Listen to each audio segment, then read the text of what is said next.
Hi, Tim. How you doing?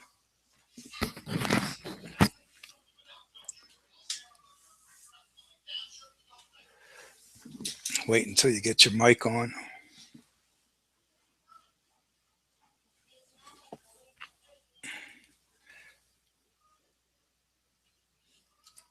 Okay.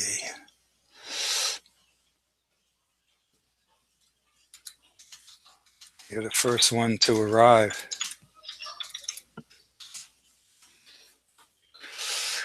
Now, Mike, that's not a problem. We'll just try and get in the habit of checking this chat here. As you know from last night, if you were on, I forget whether you were or weren't. I think you were. It's difficult for us to remember to look at the chat because it doesn't chime or anything. So we just have to get used to it. And this doesn't really need any more frames, but since we're sitting here, I'm just going to let it run. And I got to keep an eye on YouTube. Pick up anybody that subscribed and comes in that way. So anyway, so how you been? What's happening?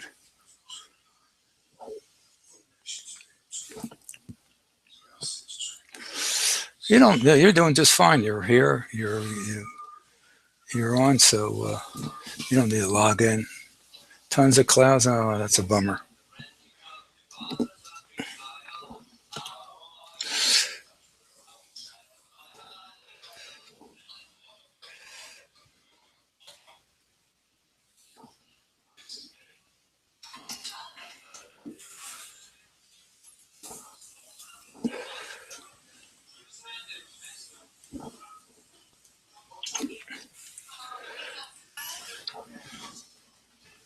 All right. I went to try and use SharpCap tonight, and I got everything finally flowing in that, and it doesn't have any warm pixel removers. And I don't know whether the dark frame was working very well, but it had dark frame subtraction, but didn't seem to be doing the job.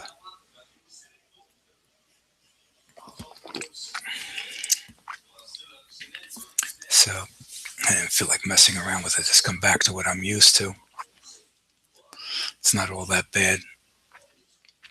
I'm familiar with it, and sometimes familiarity is important. This is the ASI 224. I don't even know if there's a place to. I guess I could have put something in the description, but it doesn't really appear up on this page here that we're looking at. At least I don't think it does. Now I can put it on the YouTube. I think I can. Well, I guess not. Yeah, I can on the YouTube. Description.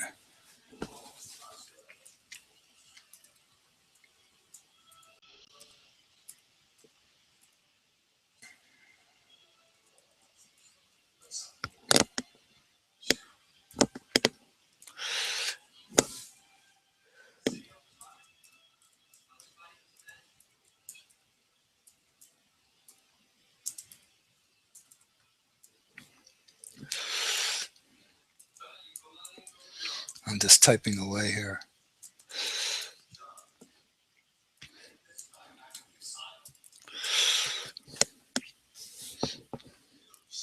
Save the changes. All right.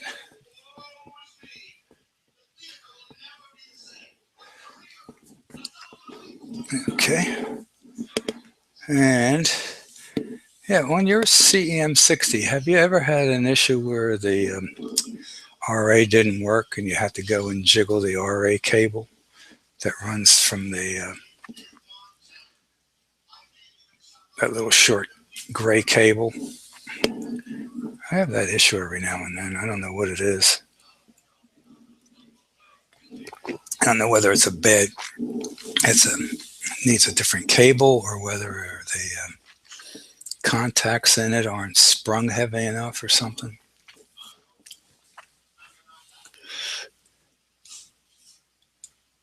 No, on Google Hangout, all you need is an account, and that's it. And then what you do is you go in through YouTube. Uh, you have to have a YouTube account, and you go in through YouTube, and you go to your channel, and then you go to Video Manager, and then Video Manager, you tell it to go live stream, and then you have to create an event.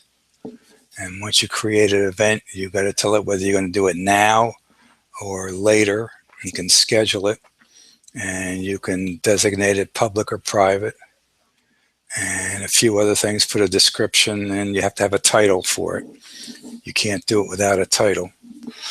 So all those little things, and then you just tell it to go, and it steps you through the process of starting the broadcast, and comes up with a start button. You hit that, and away you run 10 or 12 seconds later. And there's about a 12-second delay, consistent delay. So it isn't bad at all.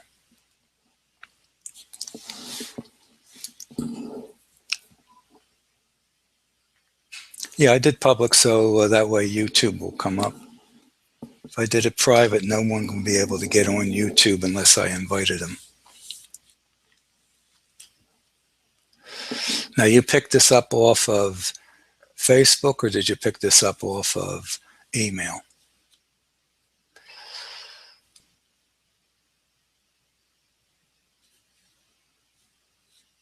Okay.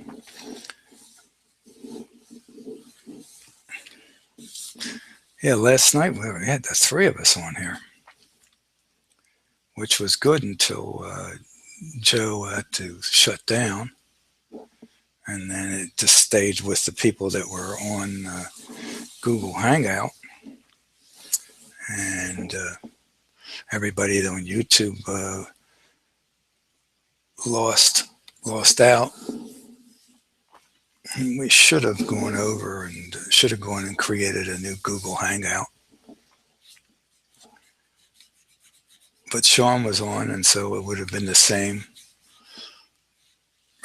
repeat, and then it ended up just me, and it was almost near the end anyhow, so I didn't bother. Now, who do we have? Do we have anybody on? No, nobody's on YouTube. Okay. Yeah, see, it's counting me as a viewer because I have on my laptop, I have YouTube open.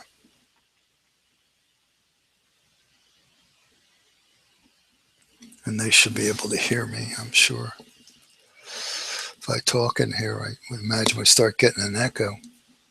Let me see. Yep. So we don't need that. And I'll just definitely make it a mute.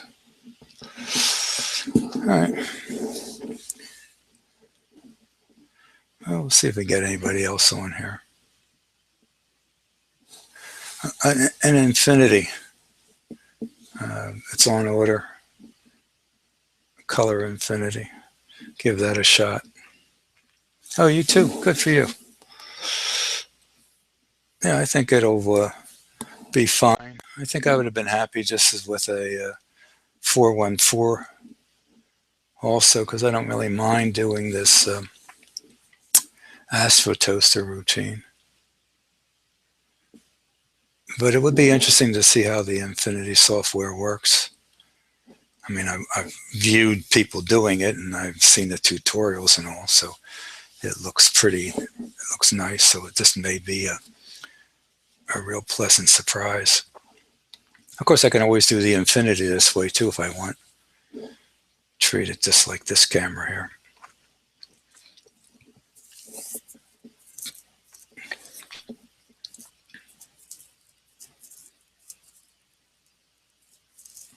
Oh, good for you. Yeah, I don't think that was way to go. I had the opportunity to pick up on them, but I decided I didn't need the aggravation, so I didn't do it.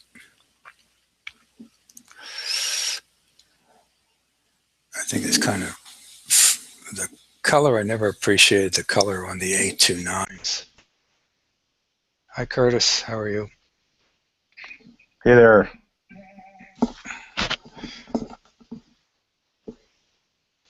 How's it going? It's going better than yesterday. Done with my work and back home. Good. Hi, Michael. How are you doing? That's a great M1, by the way. Thank you very much. The let's see. What was I going to say? You went into work last night. Did you actually go to an office or your own home office? No, it was.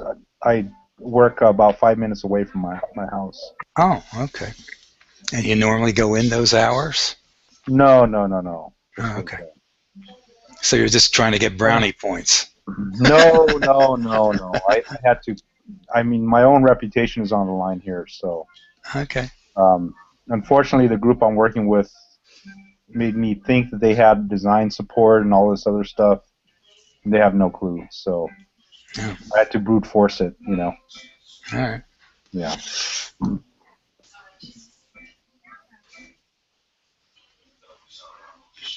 Well, I keep on trying to read up on the Samsung NX500, looking for some earth-shattering news of some sort, or somebody really giving a better detailed report on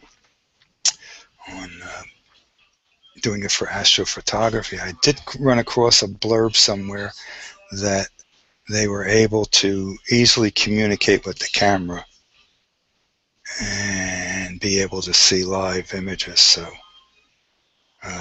control the camera real easy. But I didn't get any more out of it, and I don't even remember where I read that. Yeah, the camera is a Tizen OS, which is an open source OS. Okay. But the thing is that, in my opinion, if it was going to be that great of a camera for Astro, or if it had a future, right, with Samsung, in the camera business, that company that Centrals or whatever that Mark buys those, I would think that they would have been the first ones to jump in it because they're there in Korea, right? So the fact that they don't have that as an option kind of, like, to me, implies there's probably not a good supply or it's going away. So that's how I feel about it. Well, I saw B&H put it as a discontinued camera. Yep. That's the thing. So why would, if you think about it, why would they, go ahead and, reverse engineer it if it's going to go away? So that's probably what's happening. So, but unfortunately for us, that probably, was going to be the best, most inexpensive camera this year for, frameless DSLRs, right? Yeah. Or mirrorless DSLRs. Yeah. Yeah. So. Yeah, what happened to Michael? He was here and then he left. I'll be right back. Yep. You gave up on your reputation. All right.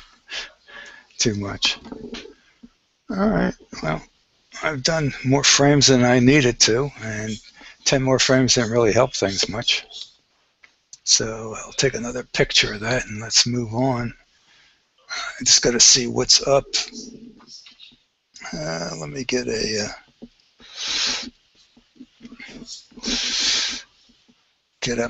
sky map up here and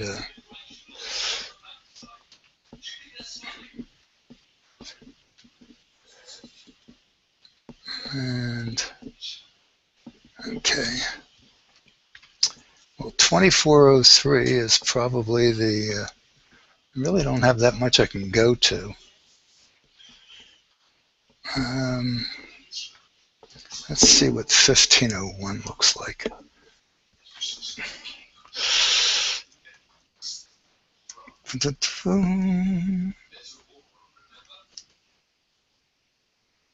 Yeah, 1501's doable. So while I'm saving this image,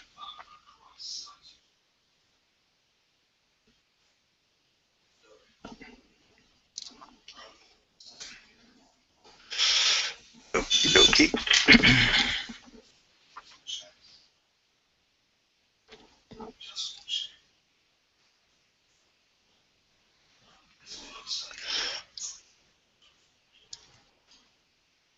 And we'll just have to wait until this shows up.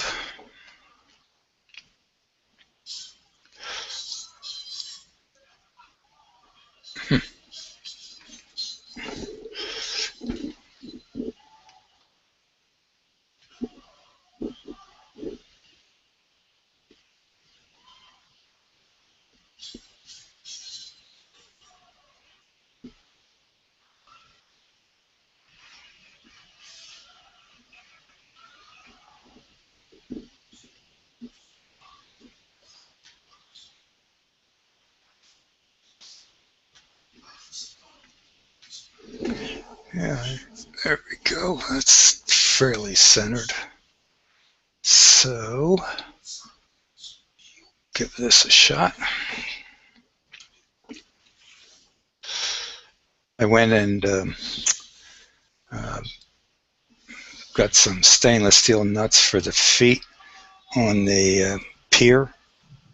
You know, I have that original pier, Tim, and I got I wanted to lock the feet so that when I move it into position, it keeps it level all the time. Because what happens is I push it across my deck, it has a tendency to turn the feet a little bit, and then they eventually wind in or out depending on which way I'm dragging it. So picked up some stainless steel nuts today and put it on there. I may have to go to change one of them to a longer bolt. But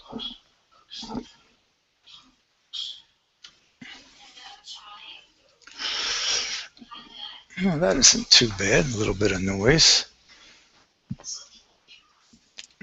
It's a lot warmer tonight than last night, about 20 degrees warmer. It was 54 a little earlier. It was 34 yesterday when I started.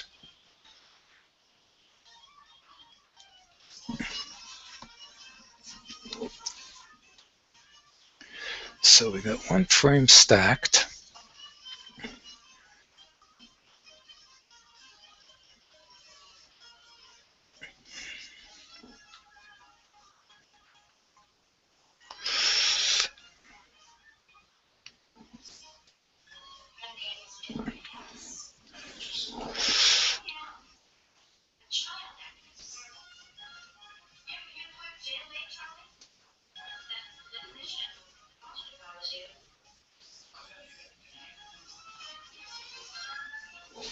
Yeah, that's no big deal.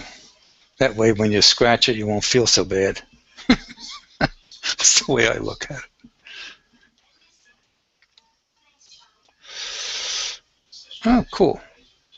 Good for you. All right. Somebody joined us.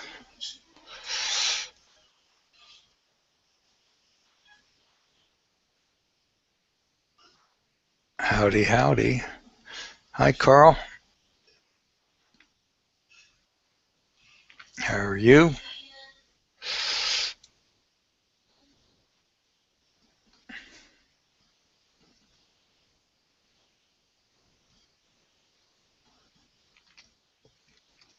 think we're going to have to send Google a note and say, hey, put a chime on your chat and give us a opportunity to mute it if we desire or change the chime. I don't know, there's a little symbol at the bottom. I hope I don't wreck something. Choose links. No, we don't have any links. And then this is the emotions, so we don't need that either. All right. Oh, I'm doing shadow figures.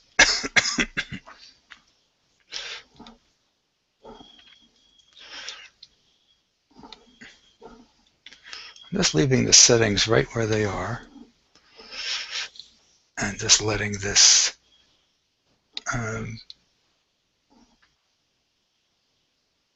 clean up the noise. 5 frames isn't too bad when it comes up here. We'll see what 5 looks like, and then 10.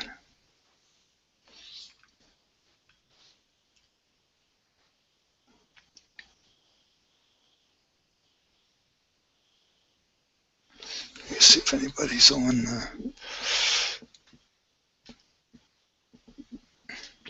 Okay, no one's on YouTube, so that's all right.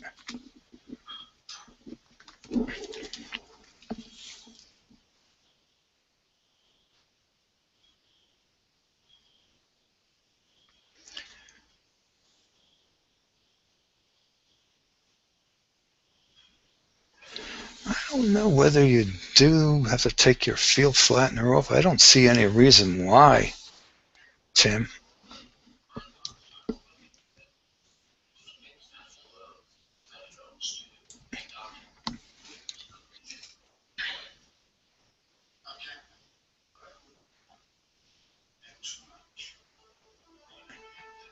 Hey, not a problem, Carl. Welcome.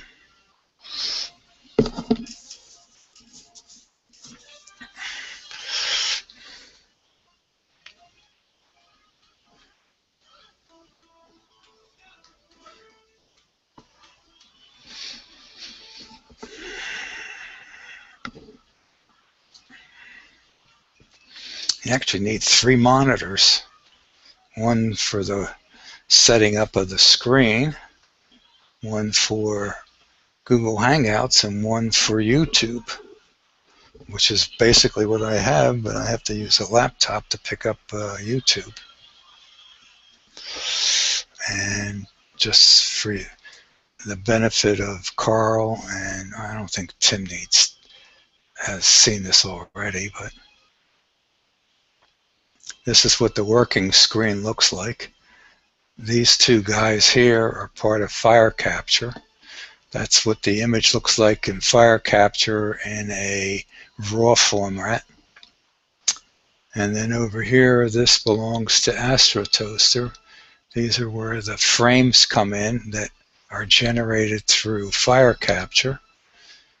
And over here are color adjustments and stretching tool. And then this is where the display of what we're looking at is picked up from. So I will go back, and then of course this is my guider, and I just figured I'd throw the guider on for 1-minute exposures, but you don't really need it. I think it'll just track perfectly fine. It does 3 minutes without guiding with this AstroToaster, unless you get whacked by something weird. And I'll probably somewhere along the line not even bother clicking it on. And back to the main screen.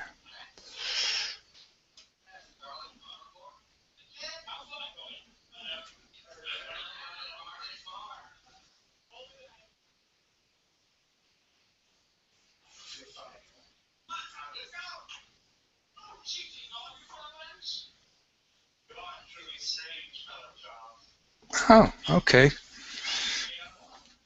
So are you down under also, Carl?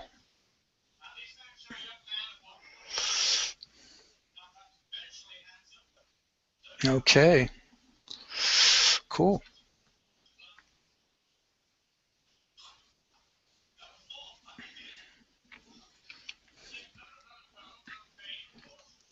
Yeah, 1501 is a, whoa, I should change this. Sorry about that.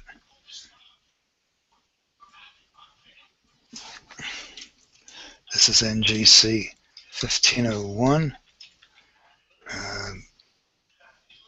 slice of kiwi. And we can go and kick this up a bit. We're cropping it. There we go.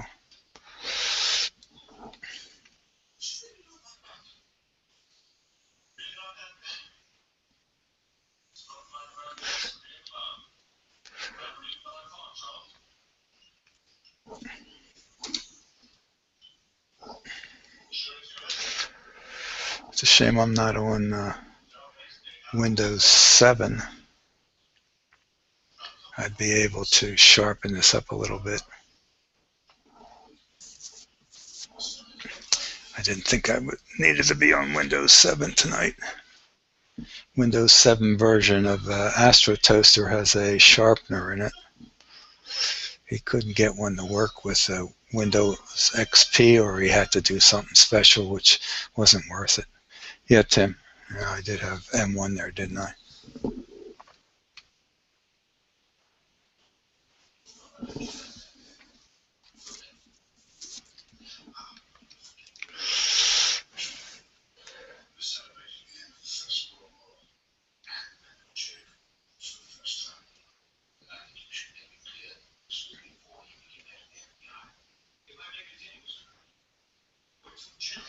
I should turn it. Yeah. Now I feel like having some kiwi, Don. Thanks. Okay. What's your daughter's name? Her name's Ania Juliana. Anita? Ania, yeah. Ania. Okay. Cool. Hi, She's Ania. watching her. Yeah, she's hypnotized by her. What is it? Nursery rhymes. Oh, okay. That's what she's watching. Yeah, it's So amazing. I was going to tell you about the YouTube. You know, Yeah. you can pop out the chat window, and it's like a little strip. Yeah. I've done that, popped it out, but what happens is that if I try and expand the image, it doesn't let me. The pop-out disappears. It goes back to hidden. So it doesn't really buy me anything. I was thinking you might put it like on the side of the Google Hangout. Yeah, I could do that. I'm on a different computer, but I could do that. It's not a bad idea, but I don't know whether I can move it around, to be honest. Yeah, it pops up into its own little window. All right, well, let's see here. Let me pull up. All right. We still running here? Yeah, I guess we are. All right, now let me... A lot of chatting going on Google Hangouts. Okay. She's over here chewing on her finger. Learning her months. Uh-huh. She's in there. No, no, no, no. No, no.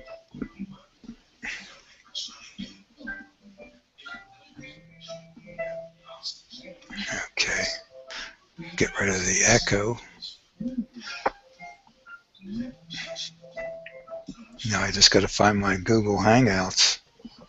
I don't even know where it is. Uh-oh.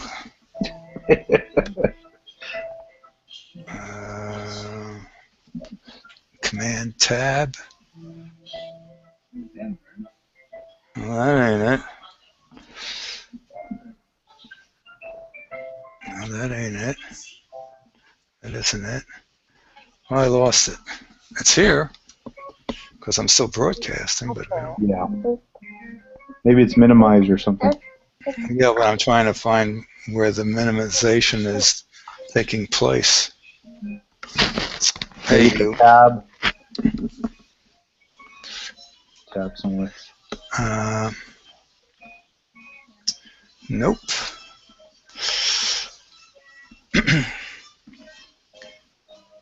Oh, good golly, Miss Molly.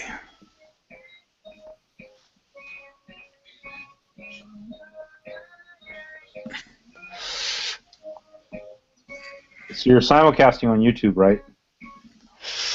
Yeah, YouTube's up and running. And no one's on there, but I don't see anything on Google Hangouts here at all. I can't find anything. And let me just, wow.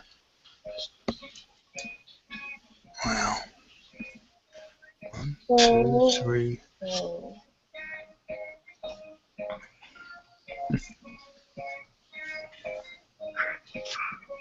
Why do you keep eating your fingers? You know, those aren't food. Oh, boy. What are you doing?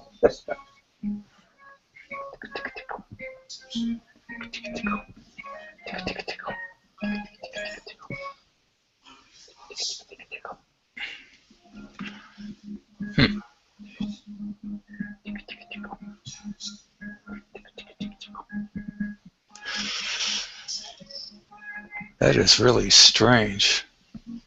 All right, well.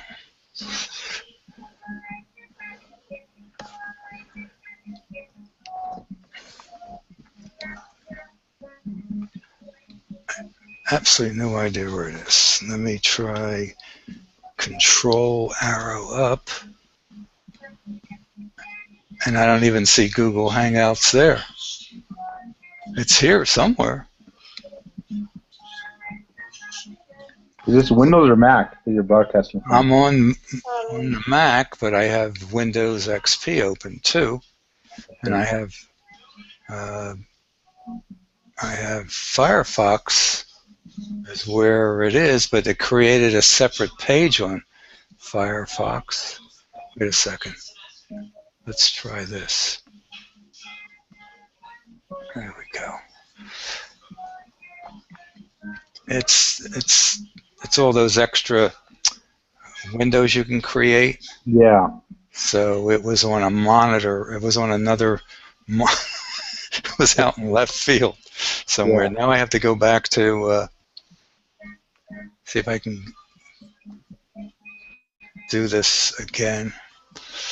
Why? I want to be able to shrink this page, and I don't see. Oh, there we go.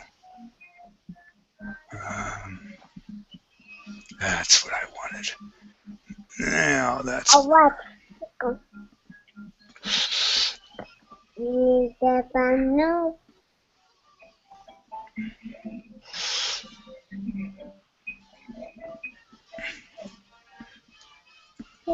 Good. Sugar. Quay cô. Vì cái cô quả thảo à. All right. So we got it now. Yes, sugar. Sugar. Sugar. Circles?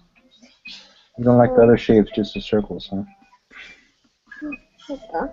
Sugar.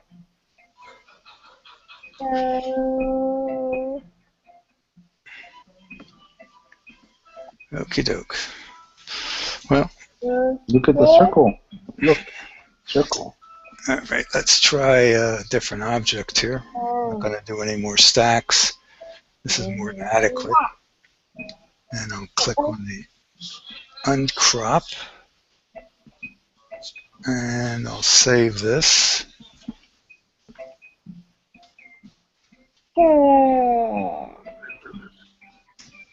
Big sugar. Sugar. Go. Sugar.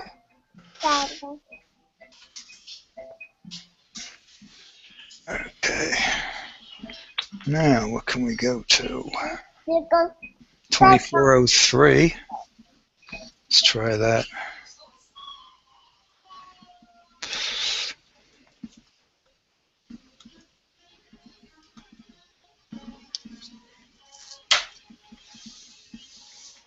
Hey, Pat.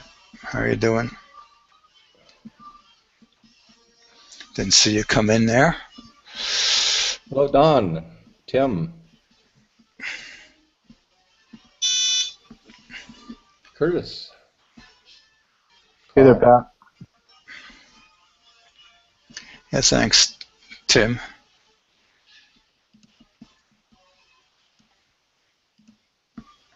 Yeah, where'd you order your Infinity from, Tim?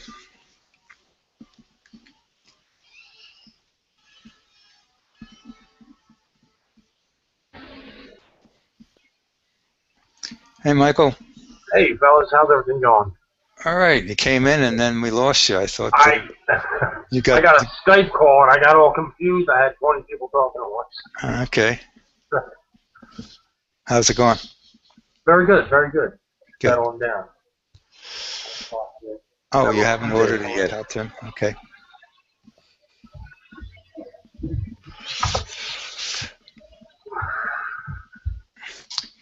That Curtis, that cooled 600D looks good.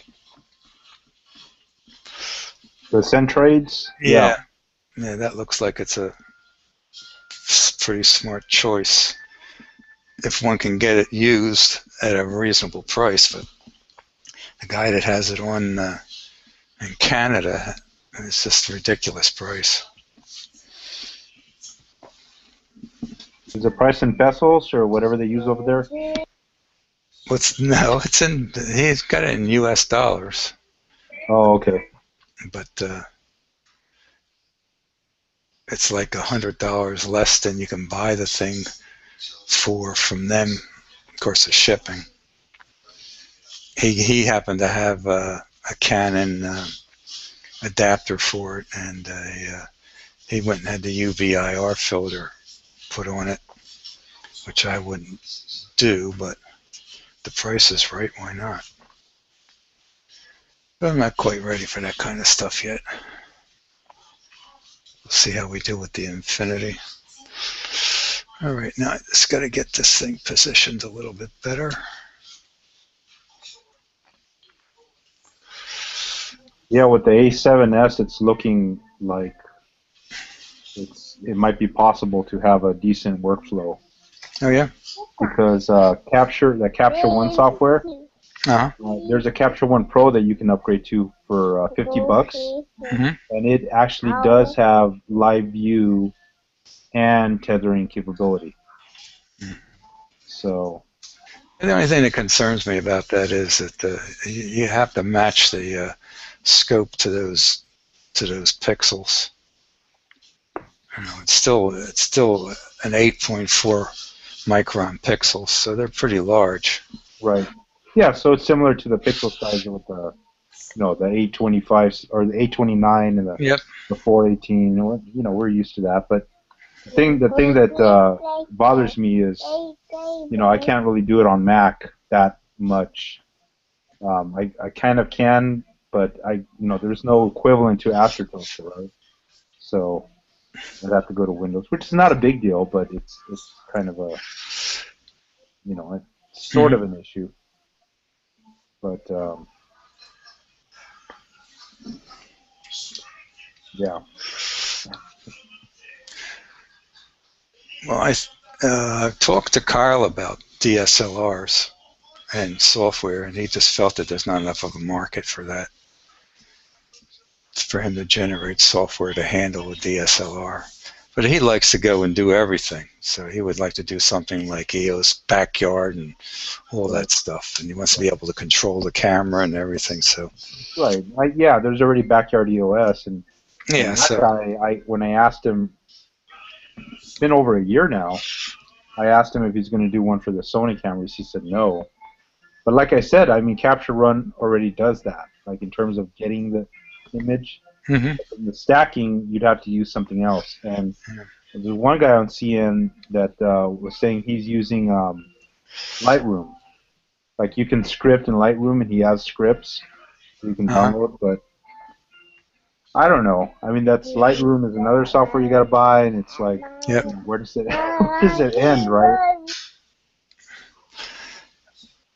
Yep, there's something else you got to do. I don't know. Hey, Mr. Bob, how are you, sir? How's Debbie? Hi, Don. We're doing okay, thank you, sir. Yeah, the sky's good, bad, what? They're getting bad. We're supposed to have some real nasty weather tomorrow and Wednesday, so. Ooh. Okay. We are down. Yeah, that weather just passed here. It's headed right to you.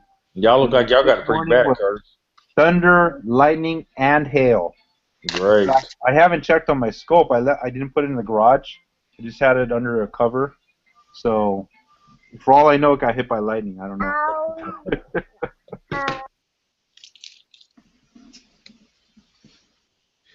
Okay, let's change this label.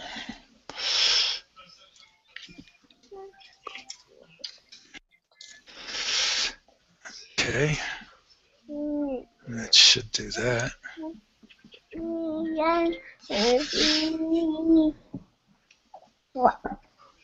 Yeah, Bob, that storm went through Utah yesterday afternoon. We had to sleet, hail, snow, lightning, thunder. It was pretty exciting. They're talking tornadoes and 4 to 8 inches of rain here. So Ooh, You got that warm Gulf air moving up, and that cold front was pretty vigorous. well, y'all need the rain, but you don't need that quantity all at one time. So See, here in Southern California, the hazard isn't tornadoes when it rains, but when it's raining and you're yeah. driving, that's the hazard. The other drivers. These people here just don't know how to drive. Yeah, it's like that here too.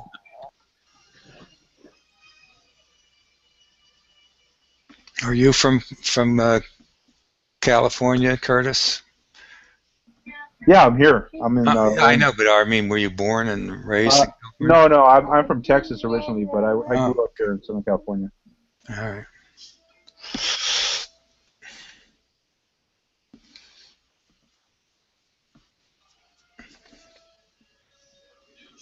Yeah, here people don't know the difference between summer tires and winter. They just buy tires.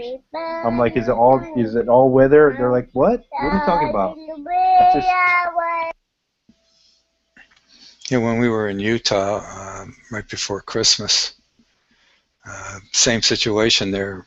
People buy all season tires, and they're not what you're supposed to have. You're supposed to get snow tires. So we were watching accident after accident on this one major highway. yeah, People here were what just, people do, the mistake they make is instead of buying all season, which is good enough for here, they buy the summer tires, and that's it. oh,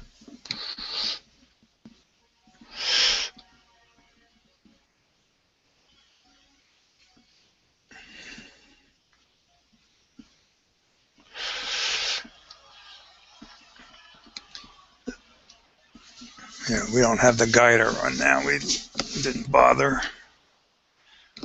We had it on for M1, but we haven't.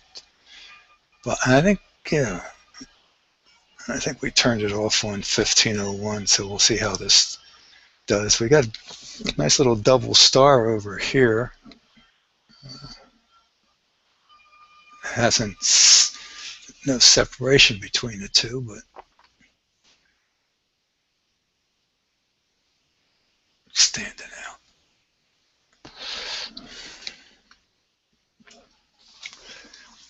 So, Carl, you're saying that Lightroom supports tethering on the A7S, but does it give you a live view of the camera as well?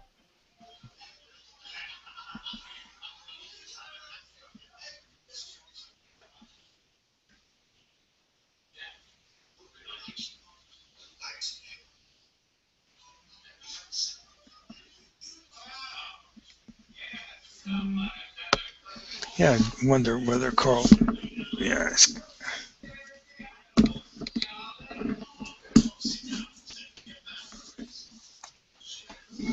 Okay, I'll take a look.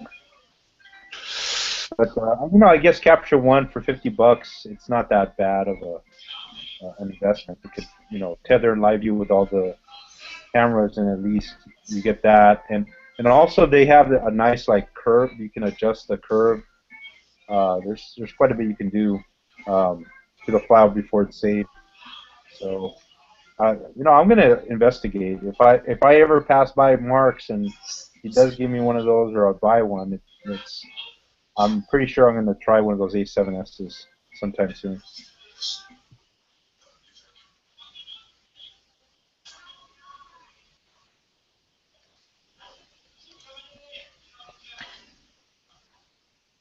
Yeah, I did check, Don, with the A6000 and the A5100 for a Capture One Pro. Yeah. It has tethering capability, but it doesn't have live view. So, That stinks. so for live view, I think the best thing is the tablet or the smartphone. That gives you live view, and then you can get stuff and you just do basic single exposures with the camera noise reduction. Is probably the best for those cameras, or the best we can expect.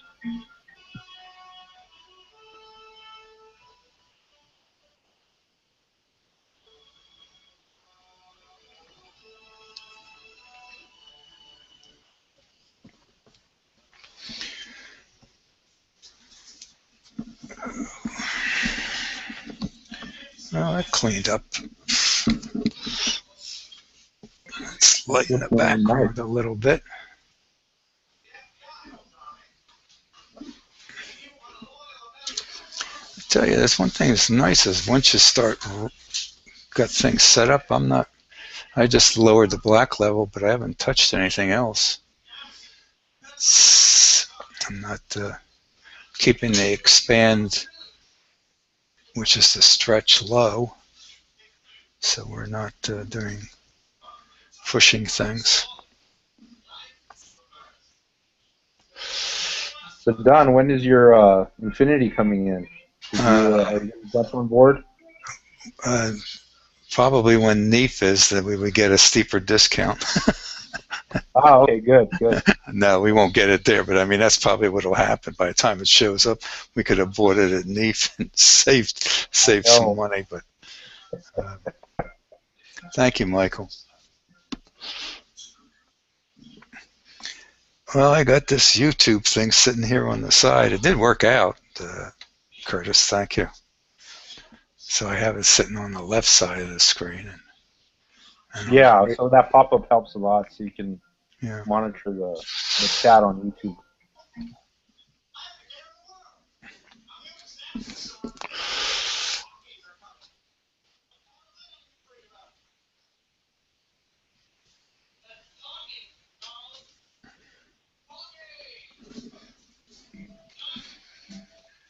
All right, let me just check. I'm probably going to just hang here on the west side, and maybe not. Maybe I'll move over to the east side. Bye-bye. Bye-bye. What are you saying? Are you bored of the stories? And I'll change it for you. Bob?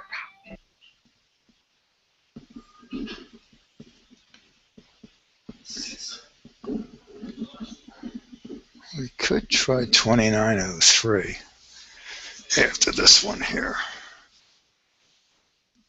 I'm limiting things to 10 stacks. It's plenty of time. Hey, Jeff. Good evening to you.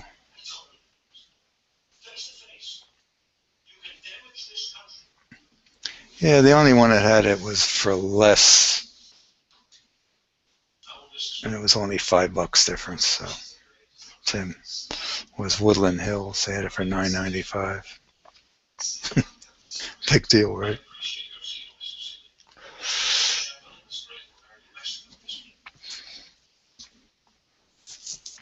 It was almost 1,400 Canadian,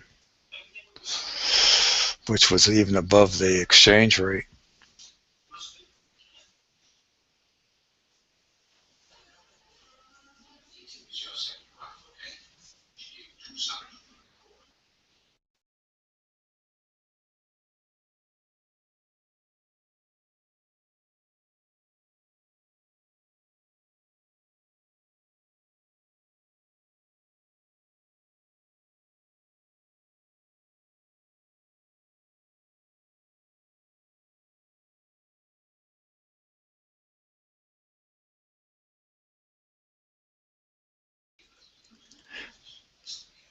The Google Hangouts rats on you. Michael, you muted me. And it came up with your name. It says you were muted by Michael. Oh yeah, it shows all the actions. Yeah, funny.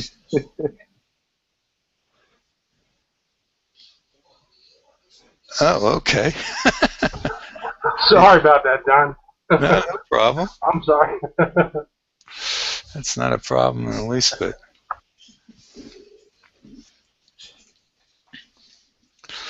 Not a problem in the least bit.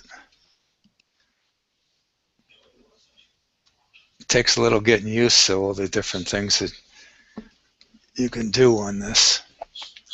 Well, it's miraculously this thing cleaned up on 10 stacks.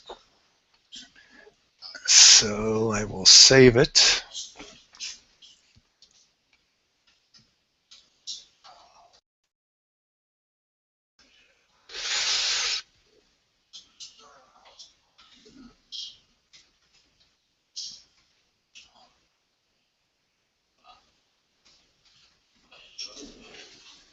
All right, and I guess we'll do a meridian flip and go to 2903. So we'll go to AlTurf.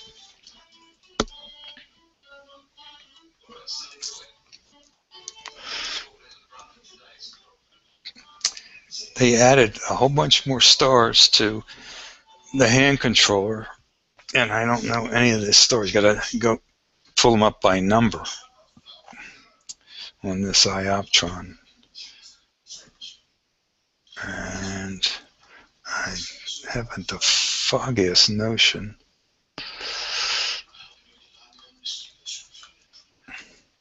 You sort of got to guess where things are.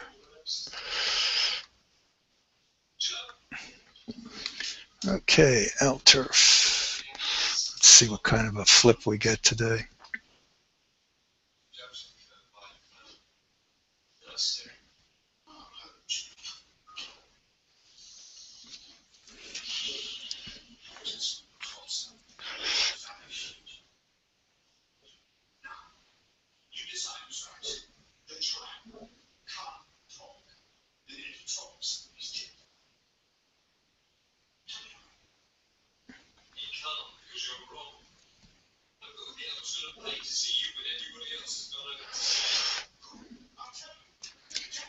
Hey, Schwim. Good evening to you.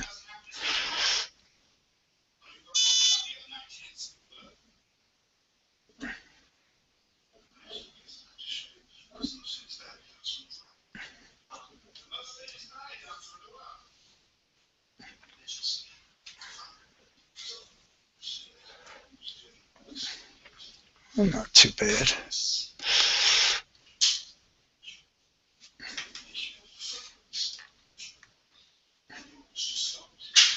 Well, landed in the field of view, so that wasn't too bad. It's a pretty tight field of view.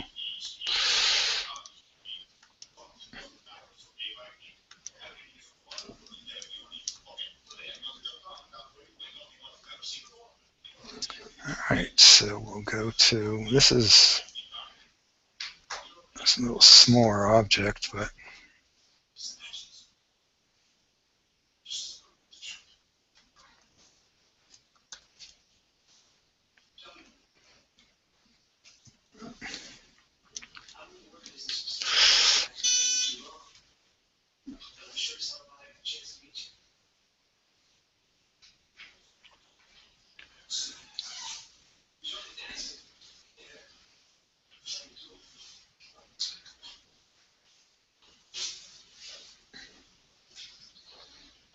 okay, here we go.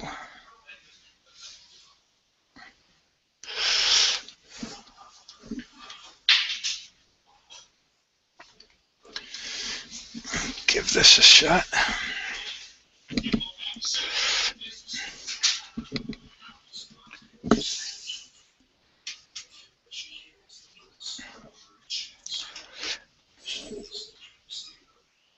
Hey Pat, are you gonna buy my Malicam?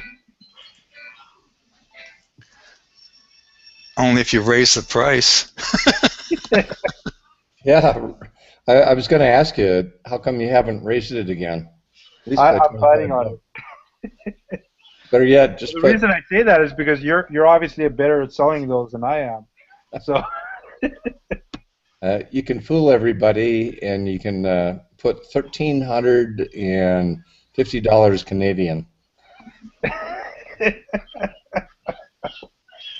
oh, geez. Well, it looks like we got a little bit of trailing there.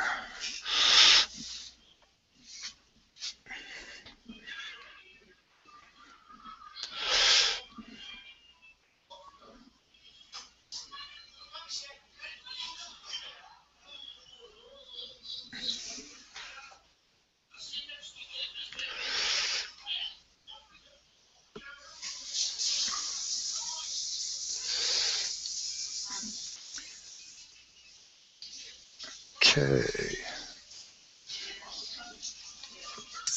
That's a cool picture there of a camel, Jeff. Did you get to ride that thing or just take a picture of it? Didn't spit at you, I hope. Was that the camel that what's his name? Conan punched in that movie?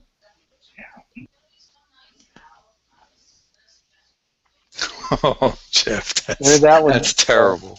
when that camel squeezed on Conan and he punched him?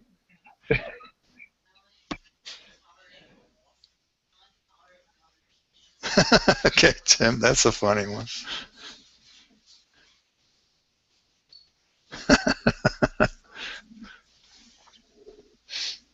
Wife in the morning.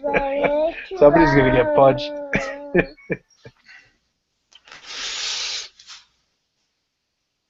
Hey Don, you should keep this on YouTube so there's a record of this comment by Jeff. Yeah. I can make it private, so, and then bring it back out. You can't. It's one of those safety moments, right? Yeah.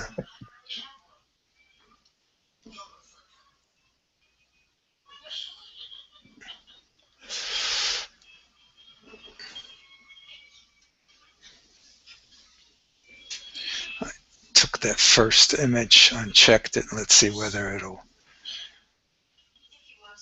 fix up the stars on the next sub that comes in. Oh, okay.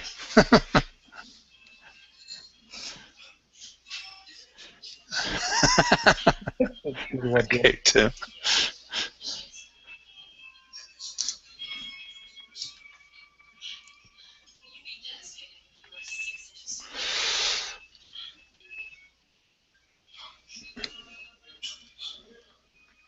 What does Carl have on there? That looks like a something or other.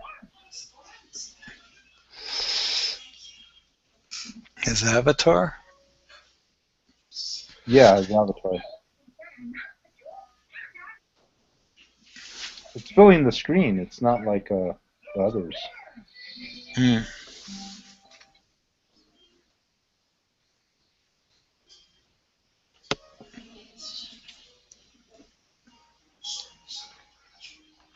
If you click on a person, does that kick them off? I don't know. I don't think I want to try. Good evening, Tom. How are you doing? Hey, Tom.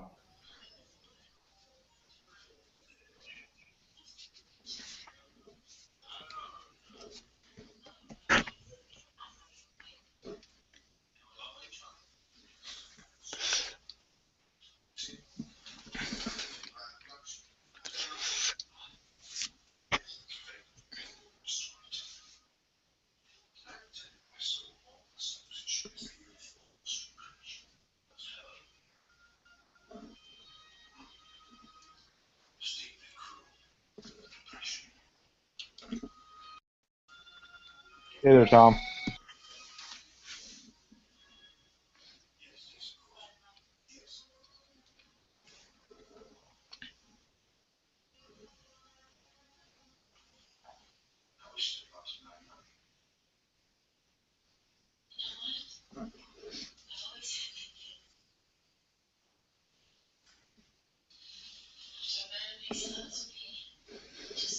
Let's see. This should be, and that's starting to clean up now.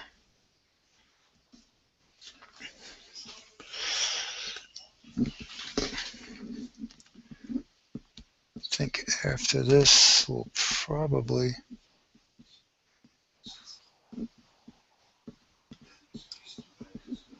we'll head south, I guess. Looks good, Don. What's the name of this galaxy? 2903.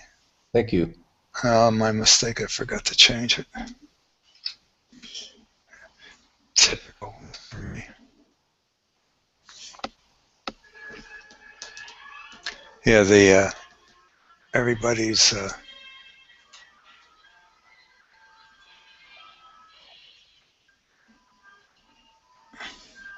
I'll knock everybody out. I don't know if it knocks it out for everybody, but I knocked out everybody's avatars down here, but just bring them back in again. You can knock them out if you want, so you can read the bottom. Shows the stacks and the object. If I update the object.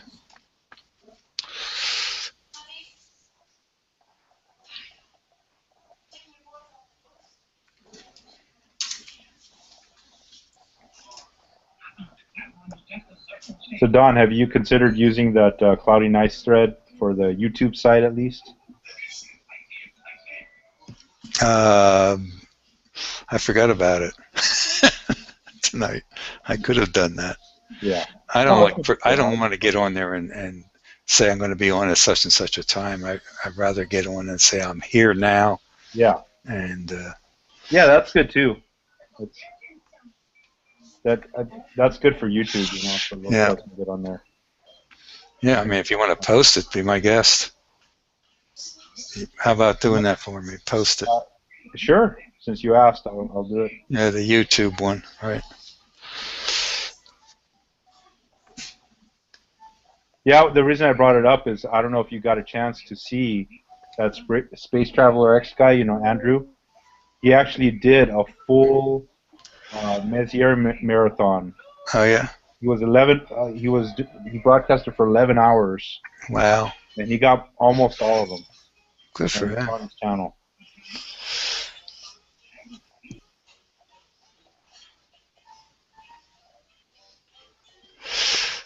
All right. I'm just trying to catch up on the chat here.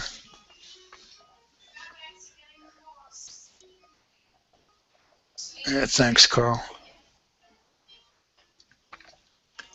Yeah, Greg, if you want to find it, if you go to the Cloudy Nights, you know, that broadcast announcement thread I made, there's a guy that's, his name's Space Traveler X. He did a Messier marathon last week, and on his YouTube channel. It's still up there, I think. Well, the good thing about YouTube, by the way, when you watch it, is you can put 2x speed, and you can actually watch it, you know, fast forward, but even then, that's a long time, right? So you can click ahead and just see the objects. Hi, Tony. Good evening. Welcome.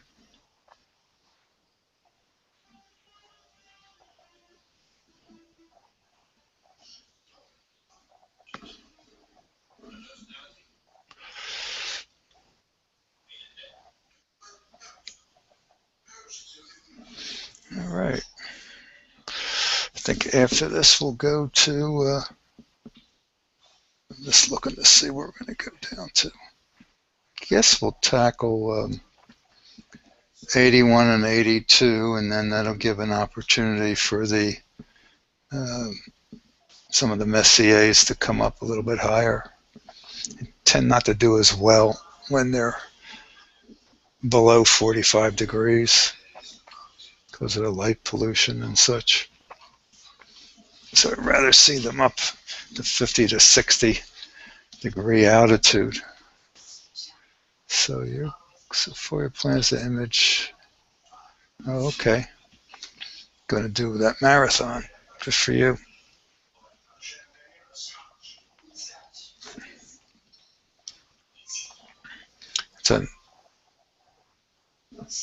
Wouldn't work out for me here because the house gets in the way.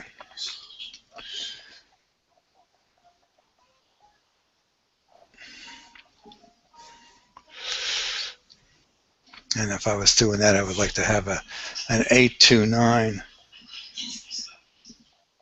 camera, simple 829 camera like a Lodestar X2 or something. You can bang them out. All right, let me just take a snap of this, and we'll go down. Yeah, Andrew had both a X2, right, Extreme 2 mount. Yep. And also his 60DA. Uh-huh. It worked out pretty well, actually.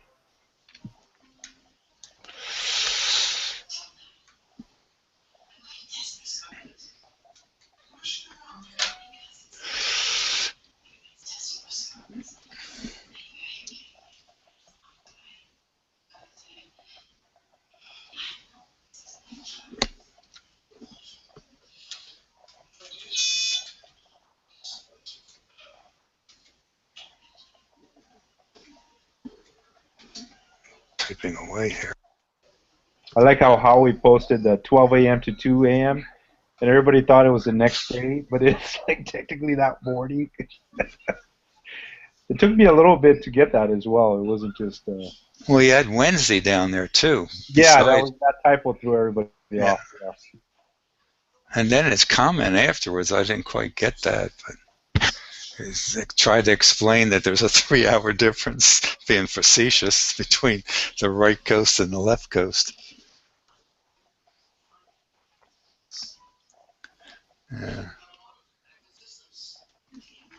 Do a team effort, what, on a Messier marathon? That could be a possibility, yeah, Tim. Oh yeah, that's a perfect use of Google Plus. Have like 3 or 4 guys.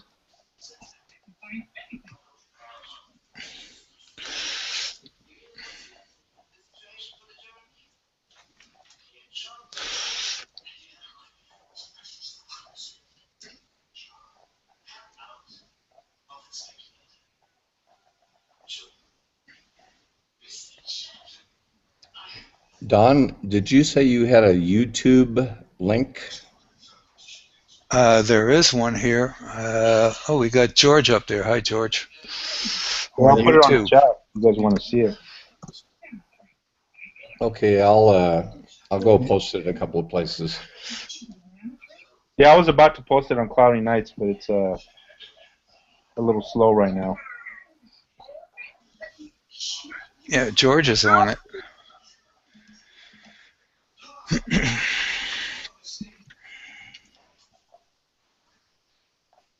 me just type here.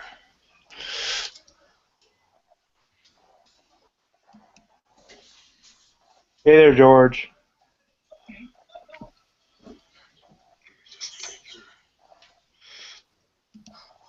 Oops. Hey there, George.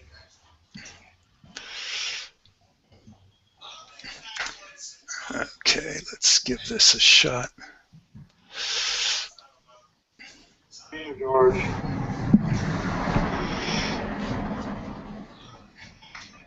Okay, let's give this a shot. Hey, George.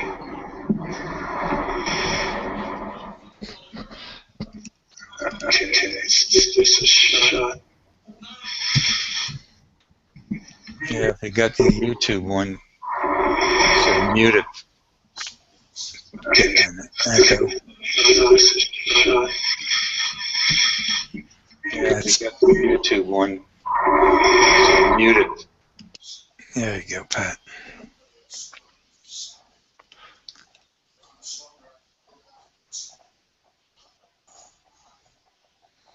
I will give this a go.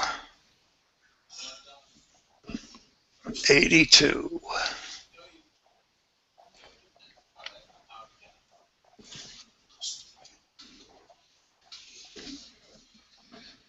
All these exposures tonight are at 60 seconds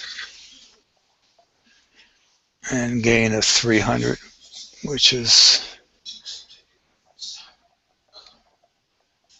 just below the minimum noise setting. I think 350 is supposed to be where the minimum noise setting is, but I find it's may not be quite the same for this camera.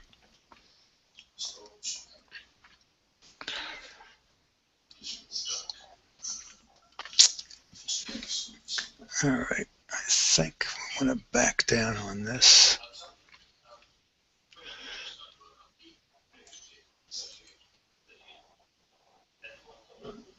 That's a little bit better. It was too much stretch. I was leaving it just the same as it was for everything else.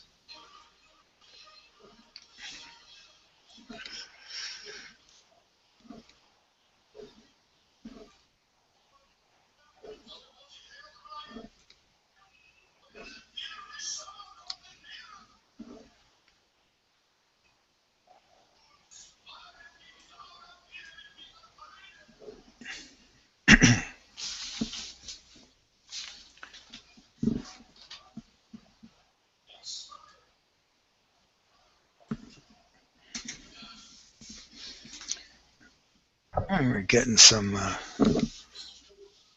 that red HA region showing up.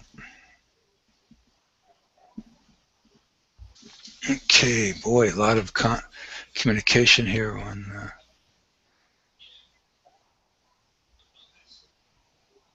YouTube. I'm going to drop one out of here.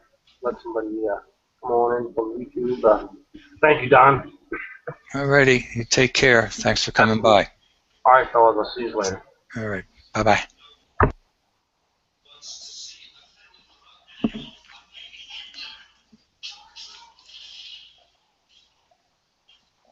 All right, I got the post on CN for you there, Don. Okay, thank you.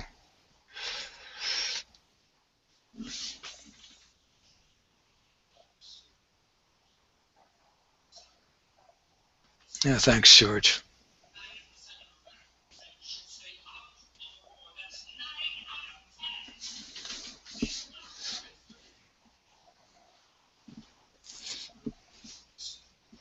Yeah, well, the Google Hangouts is 12 seconds, I think. And one way to, I don't have a clock here since I'm not doing cam twist.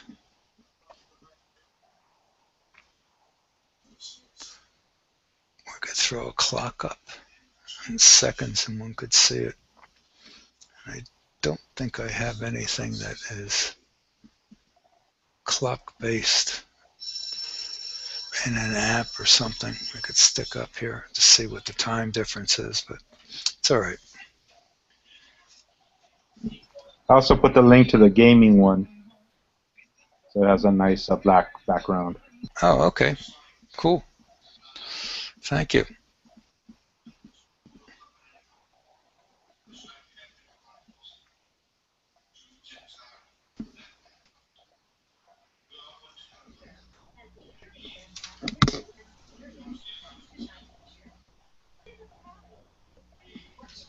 Oh, hey.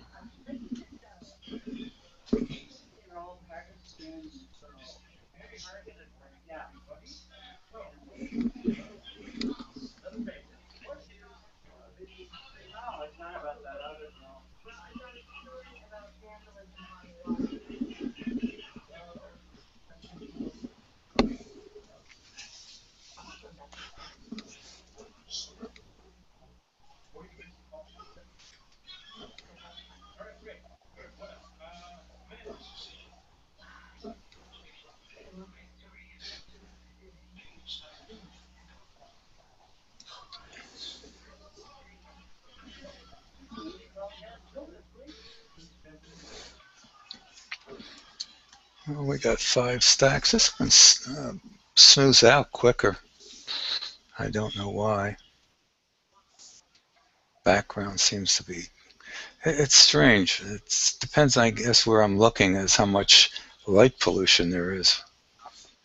And this is not up as high as some of the other stuff was, but this is at 58, almost 59 degrees altitude. Yet, like when we're doing 2403, that was at 64 degrees altitude, and that looked like it had more noise in the background. Same with 1501, but that was a little lower.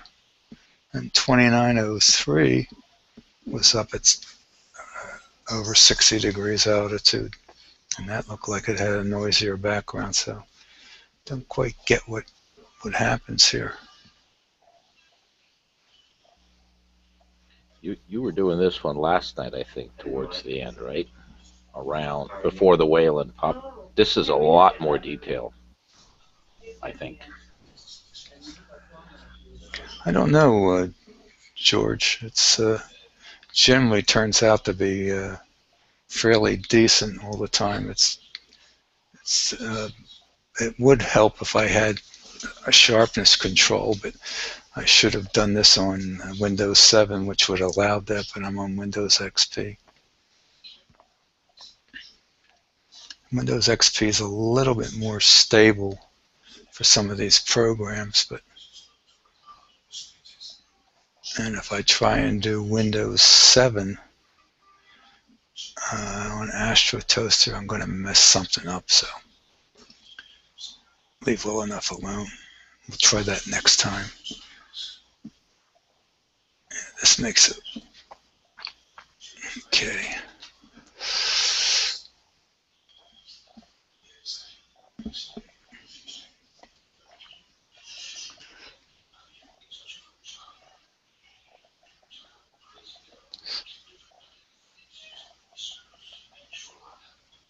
Oh yeah, there are jets. There are jets here, Tim, and you got the jets there. But the bottom jets are a little bit tougher. Let's just drop this Yeah, I was going to black ask. level a little bit and kick up the white level. That's just blowing out the brighter areas. That's better that way. That's better. Let's see if I can enhance something here without tint control.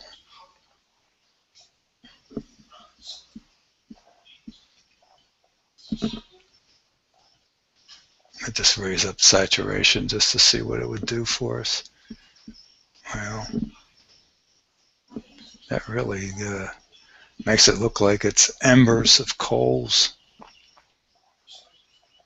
Now, let me just put it back to default position. Yeah, I'll raise it up just a little bit. There we go.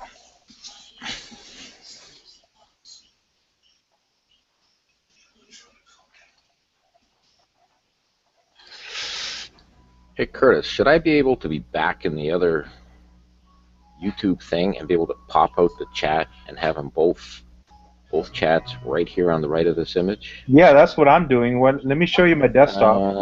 Okay. No. Okay. That's what happened. I popped it out, and then when I got in here, I lost it because I'm sharing my screen. Yeah. So you see on the left here, I have the Google. I'll move it around. Oh man, that means I gotta go back to my dog. And here's the pop out from the YouTube on the right. Yep. Okay. I'll go back and see if I can try to do that again.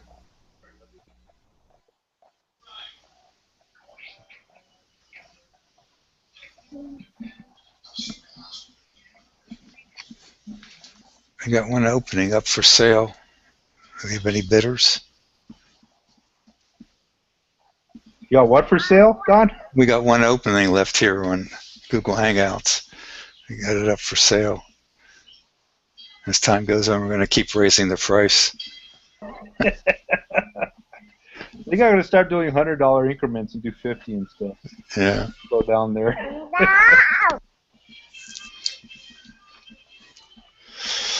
You ought to start a sale. You ought to put a little note up there. Every hour I will reduce it $50. And when I reach a certain point, then the price is going back up.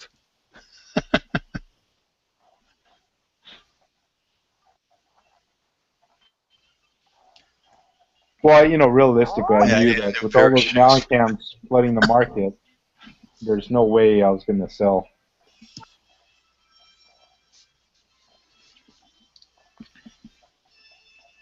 $0.01, huh, Joe? There's an opening here, Joe, if you want to come in.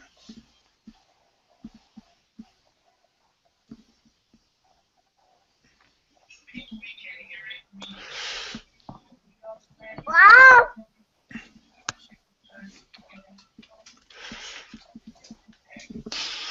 Well, we got 10 frames up here. Let's just play around with it. Wow, wow, wow, wow, wow, wow. Wow, what's going on?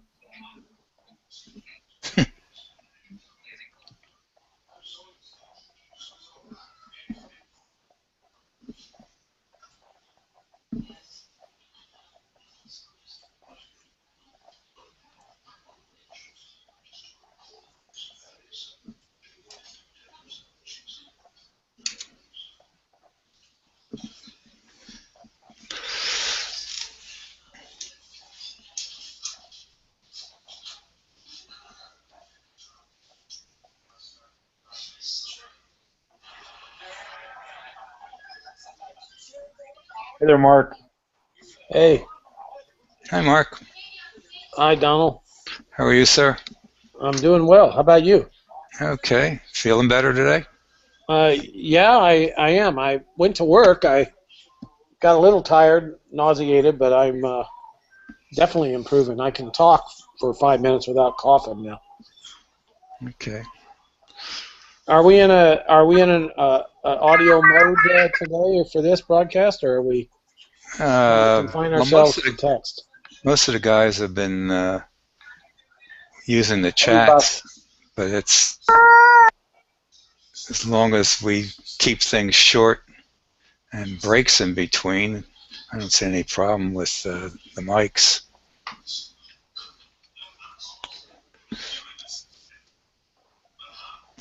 Hi, John, on YouTube. How's it going? Everything's going okay here. And Michael, you're on YouTube now, huh? Okay. Yeah, Curtis, he just left. No, there is no way I can get the YouTube chat, just that box, up on this Hangout thing for some Oh, you reason. boot yourself from Google, huh? Sorry about that, Pat. I must have missed a step, Curtis. Let me unmute long enough. George, you need to click on your box so you don't knock the image out when you talk.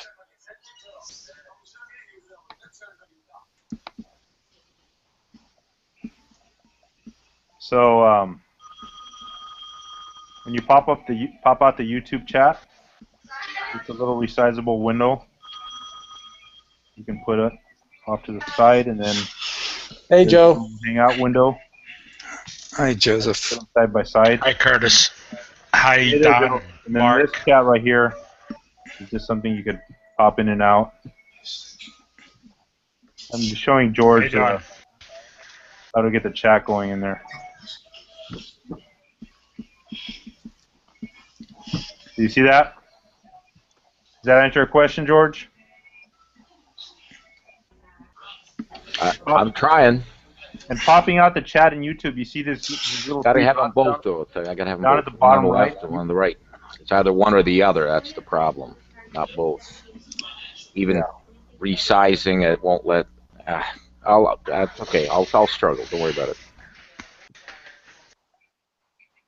All right. I don't know. Okay, I see it now. I'm getting confused with all these pages I have open. Okay, we're going to go to 81 now.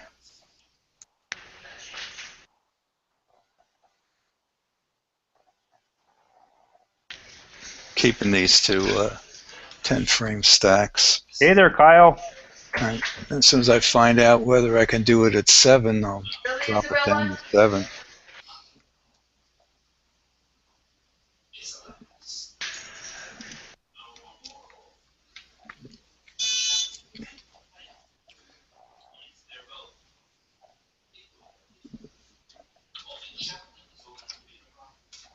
Don, Yeah. this really looks good.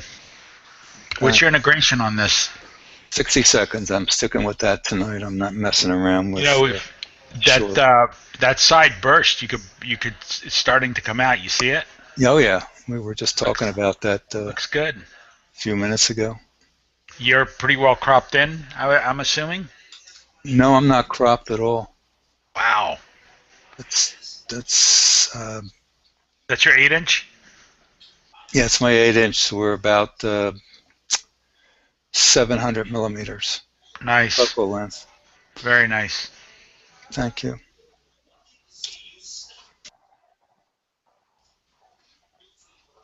Every time Anyway, yeah, go ahead. no, I was just going to tell you guys. I know you guys are listening this Thursday. I have a Skype with my developer. He's going to show me where he's at with the Nice Guys Network, and we should be very close to coming live pretty soon. So, had another talk with him tonight, and things are looking good. But Thursday, he's going to show me where we're at.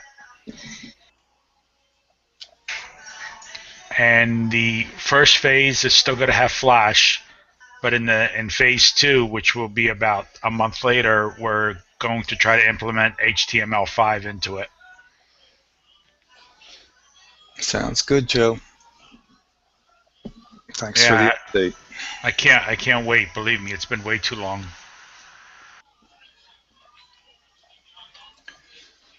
Okay, we're starting M81, and we should have one frame transferred, and it should take about 20 seconds after it's transferred to stack. No, that was quicker than I thought. All right, we'll watch this develop.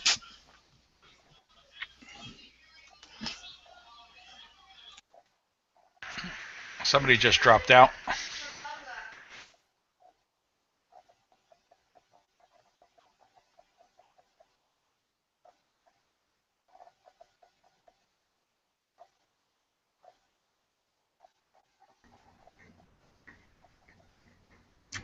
And I got back in. Thank you.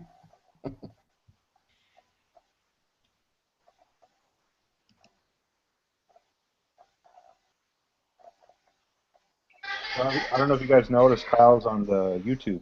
Yes, he is. I saw that. Nice to have you here, Kyle. Hi, Kyle. I was talking away, muted. I tried SharpCap tonight to use it on here, and I finally find out how to do darks. It's kind of a little bit confusing, and Robin, the author. This is our backup since we can't. I'm sorry, Don. Kyle was just asking a question saying, is this Hangout being broadcast on YouTube? Yeah, it is. It's Google Plus. Once the 10 people fill up, then it flows over to YouTube, and people can only chat, do the chat through YouTube, but you can have audio through Google Plus. Sorry about that, Don. That's all right, no problem. I was trying SharpCap, and SharpCap darks. I needed to do darks with it, and initially the darks function wasn't working, so he did a quick update on it, and then I couldn't load the darks in. Well, there's two places to load darks when you're using the QHY and ZWO. They go over with its own controls and not with the main controls of the system. So I got everything all running and took my darks, and that was like, I took 10 minutes worth of 60-second darks and went to go and use it. Well, it didn't get rid of the warm pixels for some reason. So I said, well, enough of that. And so I just opened up Fire Capture and Astro Toaster and did my usual thing. Now we got 3 stacks here, and things cleaned up pretty good. Kind of surprised. Let's see what 5 stacks look like. I may start cutting down the number of stacks so we can move on to other objects more quickly. Although 81 really starts coming on when you start adding more stacks to it and stretch it a little bit. Yeah. So, and right up here we have a double star. Almost break, you can almost see the edge. I would imagine that we cut down the gain or cut down the exposure a little bit, it probably would separate. I'm not sure. Hey George, if you're in the Google, I wouldn't worry too much about the YouTube side. You know, there's a few of us watching that chat anyway, so. Well, that's cool, John. Yeah, my daughter was talking about Roku with me yesterday, and we were talking about that. Yeah, I can't wait, Kyle, for you to get next phase, because we ran into that little issue with the gradient affecting the stacking. So I'm looking forward to trying that again. And then when we get the infinity, we'll be ready to go and see how we progress there too. See how it works out. So, I mean, we're really in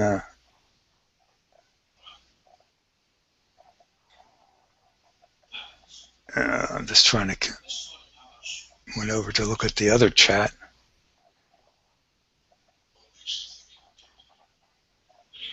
George is still having a problem. There's too many chats going on, isn't there? Yeah, well, I'm trying to be good about this and go from one chat to the other. Oh, I didn't even know that the other chat was open. Sorry about that. Hi, Tom, Tim. I did say hi to Mark, I think. I didn't even know both of them were going.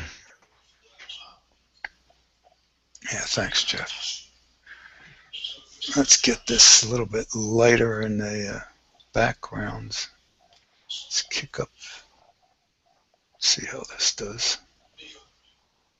You know what I would like, if at all possible, maybe, I don't know how difficult it is, but of course everybody has their likes to give Howie, but it'd be nice when you move the sliders that it changes as you're moving it. Although that's no big deal. Yeah, actually you can do that, I guess, with the key, so forget about it. Yeah, if you use your left arrow, right arrow, then you can observe the change, which is nice. Yeah, forget about that.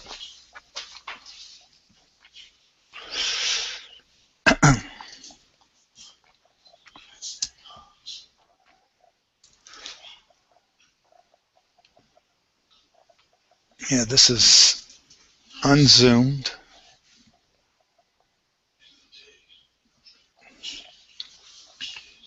Hi, Bruno. Good evening to you.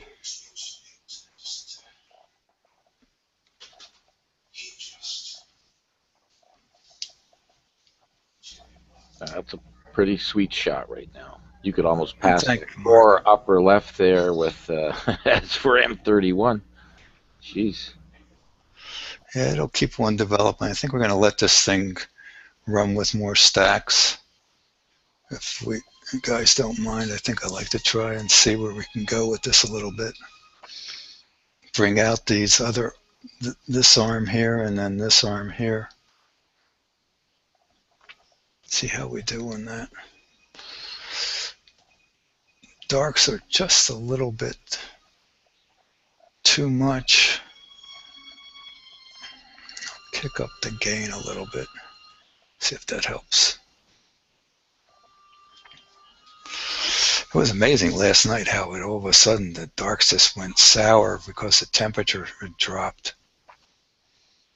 That's the advantage one would have with a cooled 224.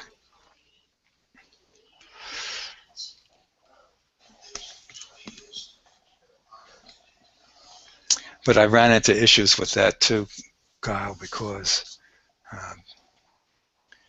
the temperature that the system records is not the temperature of the sensor, but the temperature of the tech. And even when I had the thing tracking steadily at minus, I think minus 20 or minus 30 C, I was still getting variations. And you could see it in the temperature gauge that's would hold solid, but then you could see the temperature fluctuation on the image as the night cooled down. Change the exposure length, even though the text said it was steady, the sensor was responding differently. So I don't know how. I don't think it's a two-stage cooling. So, and I don't know how well. I never really got any major improvements utilizing it. I did notice that amp glow was ever so slightly reduced, and I mean very, very slight. And I couldn't see any difference in noise. That was hard for me to tell. But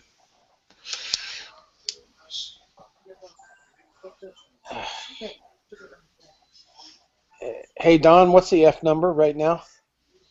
F number 3.5. Hey, Okay. hey, Don, did you read what Kyle wrote? Yeah, about Sam. Yeah. Yeah, I was just getting to that. Yeah, that's a shame because I sent the camera back because of that issue. He should have sent me a note telling me that that was the case, and then he could have sent me the camera back. Because I would have liked to have had it to get a dark library, but the dark libraries weren't working for me with the cooler. So I just said, well, why would I want to go and spend this extra money for a cooled camera that I'm not really doing much differently than I am with an uncooled one? Okay, cool, Kyle. Well, I guess that's the way things go. Maybe I'll write him a note and maybe he'll send me one at the price that I originally paid for it and then sell this one here. Anyhow, and the other thing too is I guess he's getting pressured by his users to do something about the amp glow QHY has, and he made one comment. Sam is like, well, you don't know whether it's going to affect the sensitivity of the camera, so that's something too that we don't know.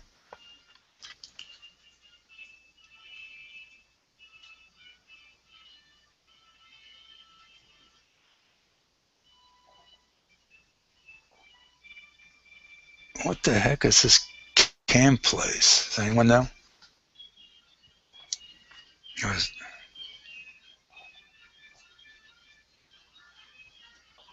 Hey, Don, are you reading the Google Hangouts chat or no?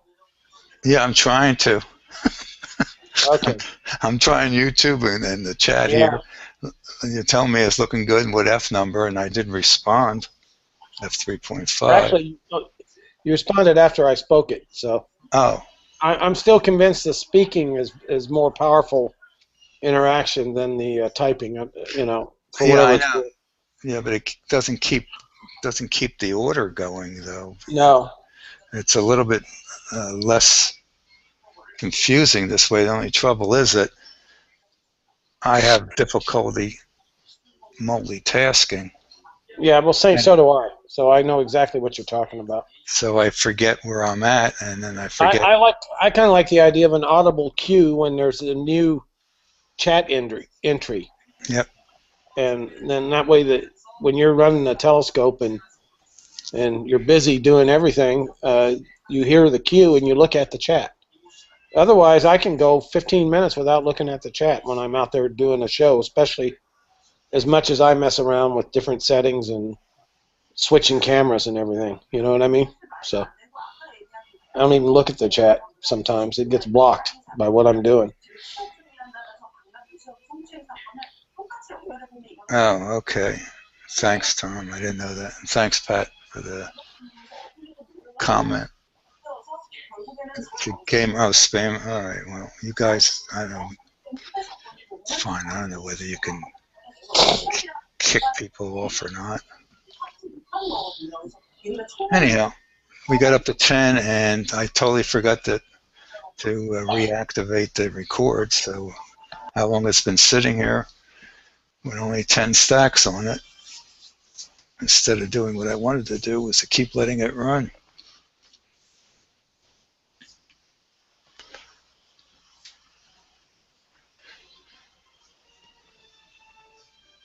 And Joe, did you ever get a chance to call? Yes, I did. I called. As a matter of fact, I ordered another camera. Now we're up to 5. Oh, okay. And they got their check, and he just said that he's going to shoot me an email as soon as they come in to him. And I said, well, you told me 2 weeks. And he goes, well, that's what we were told. So, but I'm going to call again by Thursday or Friday. All right. We should have bought maybe a dozen or two and bought everybody else out and then sold them. How about it? Yeah, use the Curtis principle. Yes. buy them for cheap and keep raising the price, right, Curtis? Yeah, he's not on here now. I think he dropped out, taking care of the baby or something.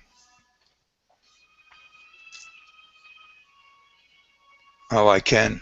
Thank you, Tom. And Nova Scotia, how are you, sir? I'm hoping it's sooner than that, Tom. I know 3 to 4 weeks is scaring me. Yeah, we may have to go to Neef and get him. Hey, that wouldn't be bad. Oh, that's mid-April. Oh yeah, that's right. Yeah, we're okay, Tom. Thanks for asking.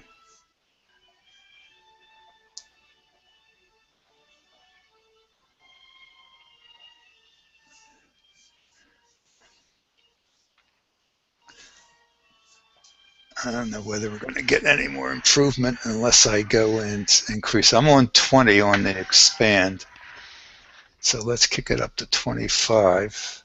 Of course, people don't know what that means, but we're stretching. So I just did it. I'm doing a stretch. The background will come up, more noise, and then we'll raise the black level. And then we use the key.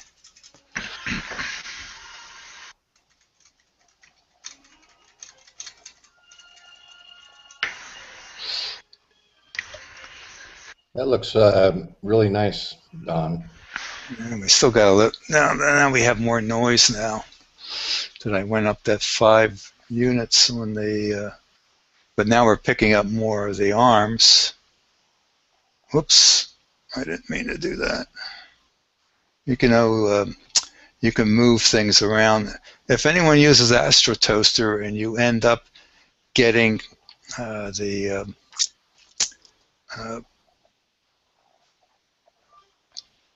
this information here up over here, just go and move the frame of this viewer, and that'll pop the position of the image into the right spot, and then this will cause it to drop down to the bottom where it belongs. You'll know it if you get it, what to do. Now we're working on the 14th frame. I have it set for to add 10 more to the previous 10. And I don't think we're going to gain. And in order, once we get up to 20, it's not going to be worth going any further unless we go to 40. And I'm not about to do that. That's another 20 minutes. I mean, spending 10 minutes on this object is more than I really would care to do. And I really don't think we have to get it to a reasonable view. Now let me shut up and look at the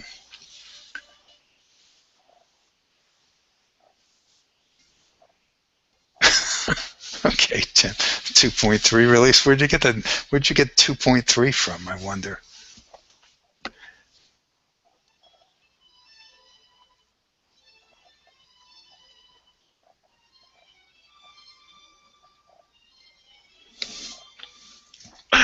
Yeah, Hyperstar is a good way to go, Kyle. But I don't know whether I would want to do Hyperstar with my 8-inch on. I guess if I was doing this camera, it'd be worthwhile. But the Infinity, I don't think that I would want to do 2.0 f2 on an 8-inch. That's down to. Yeah, but want to know something, Don? Yeah. The technology just in the last 3 to 5 years has changed so drastically. I can't even imagine what it's going to be like in 3 to 5 more years, and what these cameras and telescopes are going to be able to do. It's just totally amazing. Yeah, well, it is. I think the telescopes have come a long way in the automation of stuff. Finally, getting them to do what everybody was hoping they would do. And of course, we have the diehards too, because I remember when Go-Tos came out, and diehards were saying, "Oh, that's no good. You don't learn anything that way." And I guess we'll have them here with these stacking cameras. I know you're not doing video, as we've been through, and I've been accused of being a traitor going to the stacking on cloudy nights. But hey, It's okay. They don't burn people at the stake anymore. Well, not in this country. not yet. You know, but I was one of the, kicking and screaming, to go to. I got leveraged into that. No, but up there about 1-2 o'clock, that nice outer spiral arm. That's a star forming region, HA, right? I'm trying to think if this is one. Maybe Tom did an HA once that just completely different look to the whole thing. I could be wrong. You see that arm, right? Jeff is writing that he's learned a lot more with the Go-To than instead of reading in a book. And I want to know something, Jeff. I think you're right. Go-Tos make it so much more pleasurable to do what you want to do, and it's just a lot easier. I can't imagine, when there weren't Go-Tos and trying to do this. I was feeling for you there, Kyle, earlier today with the back and forth. I was going to say, hey, let him go work on the software. Yeah, it still goes back and forth too on this long exposure, short exposure. We tried that yesterday with 15-second and 1-minute exposures, and everybody agreed the same amount of exposure time given. We're doing 40 frames at 15 seconds versus 10 frames at 60 seconds, which is a total of 10 minutes either way. And the 1-minute exposures look better, and you have to go and stretch the 15-second exposures to get it to start looking like the 1-minute exposures. But I would imagine if you were good with it, tweaking these things, I would imagine you could probably make it look almost the same. But I think even if you do even longer exposures, you'll probably be better off with pushing it 2 minutes, 3 minutes. Especially if you're taking 10 minutes to do 10 60-second captures. We're coming up on the 20th, yeah? Hey, Don, I'm curious. What do you think that 2 or 3 minutes would look like with this camera? But you don't have darks for that, right? I have darks, but I don't think the darks would work at this temperature. We're at 50-some degrees, but I could search and see. I mean, I think it's an interesting experiment. It's a continuation of what you were doing the other day, and I really like watching it. I see a lot of subtle detail in the spiral arm, some knots of HA and some stars or bright areas, that are real interesting. Yeah, but this has drastically been improving as we're watching. There's no doubt. Yeah, the noise has dropped down. Yeah. It'd be interesting to see what happens if you go ahead and feed the sensor more photons, and the images. You could start a new stack. We got to wait 2 or 3 minutes for the first one, but it'd be interesting just to see the difference in absolute quality. Yeah, except that the darks that I took were at a totally different gain setting, and it wasn't the right gain settings to use.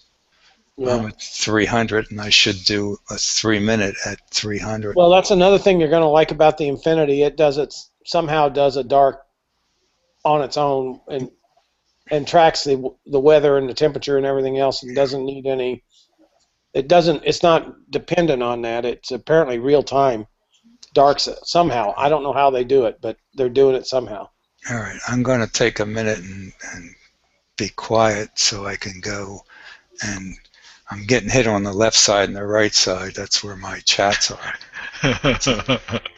Welcome to my world last night.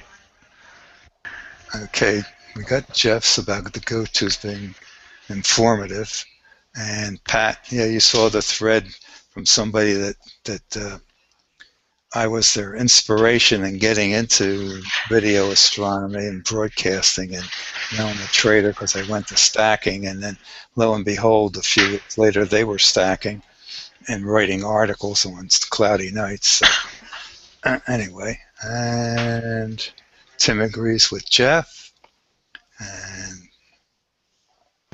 okay, plug and play again. Yeah, less frustrating, that's for sure. And I'm on the dark side, huh? Okay. And Kyle, yeah, let me just see what.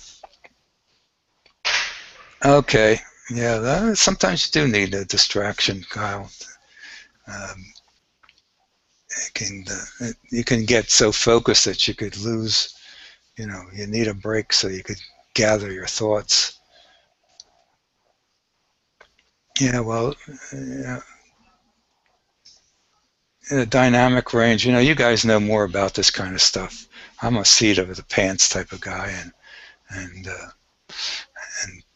Tom from Indiana reminded me several times that the longer exposures generate the best images, and that's why guys guide, and that's why guys look to, or guys and gals, people look to go and want mounts that can run 10 minutes, 20 minutes, 30 minutes for imaging. So especially when you want to get a larger area and larger chips, they generally have smaller pixels and they're not quite as sensitive, so you need to run longer and longer. But software is the name of the game, and I think you're doing the right thing, Kyle. I think it's very important that the software is going to support these cameras and make them do more than they could do on their own, and we're going to have you can just see it now. We have a satellite that just went through. And that just went through on the last frame. And then, yep. And it's going to be on these other frames too, but it's all right. Anyhow, I think we've done enough on this. And in order to do 3 minutes, I have to go and stop everything and run 15 minutes worth of darks, and I don't think that's worth doing. What I'll do is I'll try and do that tomorrow night if the weather, sky conditions hold up. We'll do a 3-minute set of exposures to see how that works out. I've done it in the past, but I did them at 0 gain, and that's not going to buy us anything. Hey, Mark. I got a call today from a shipping company that there's a telescope being shipped here. Seriously? I'm serious. And so the lady goes, "Oh yeah, it's me." And I said, "Oh, you mean?" I said to the lady, "I said, you mean they're boxes that are being shipped here because I got to ship the mount back?" And she goes, "Well, I don't think boxes weigh over 60 pounds, and this package is over 60 pounds." Well, it sounds like you're getting a marketing tool from Mead, maybe. I don't know. I know because I was supposed to send back the LX850, the one, not the first Yeah. one, the second one, Yeah. and they were going to repair it. Yeah. So I guess I'm guessing they decided to send a new one. Well, I'm guessing. well, that's wise of them, given your visibility. You know. Yeah. Yeah. So we'll see what happens. Wednesday afternoon. Good.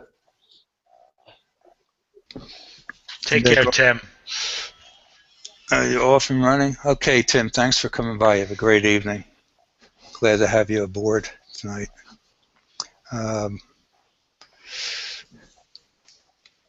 Yeah, they're going to ask you to put them up as an advertiser on their That's not a on the problem. I website. will. All right, Kyle. Take care. I'll be in touch with you within the next week. Okay. Take care, Kyle. Okay, thanks for coming by, Kyle. Take care. I am looking to see where we're going to go, so I'm not going to be paying attention for a moment. I was looking for. Oh, these guys are okay. I think this is the best one that the best M81 you've done so far. I don't think so. But No? no, I have I think others. this looks really good. I like it. No, I mean they're close to this.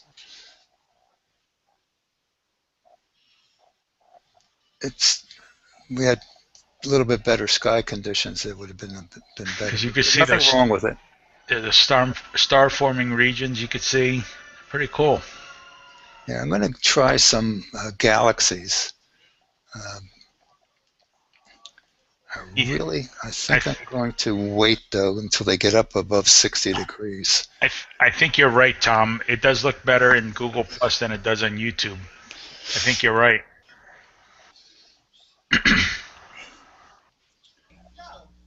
There is that resolution setting that you have to always remember to pump up to whatever max is, Yeah. 720p. I don't know if that varies.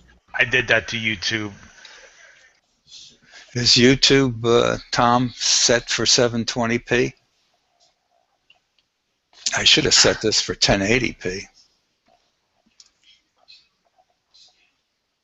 Yepers, okay. Yepers, yeah. I mean, mine is also set at 720. Yeah, and I forgot to change that. Your Google Plus image is definitely, there's a lot more definition to the image than there is in the YouTube one. Yeah, the colors are a little different. You're right, Tom. Well, can I change it?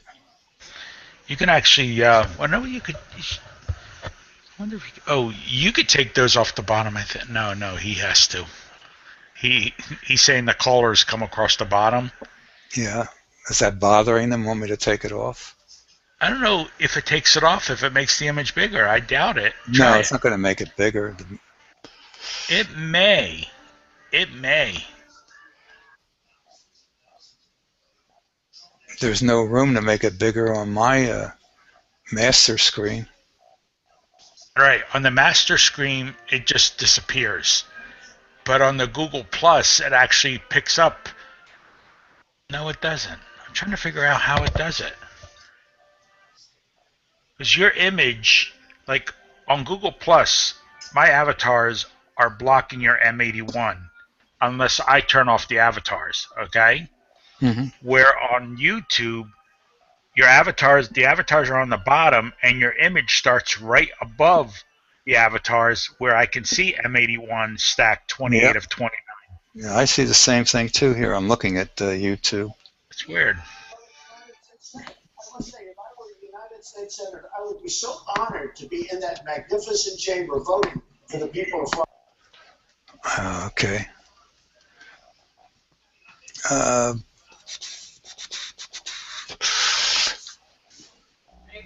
Actually, while you're doing that, Joe, what what is going to be the default resolution on NSN when it comes back? I will know by Thursday, but we're looking to see.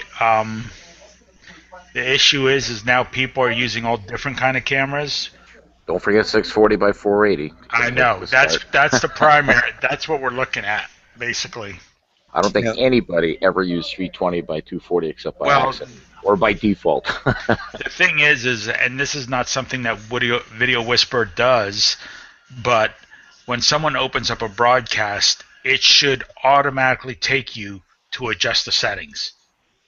You know what I'm saying? It, Oh yeah, video, I know.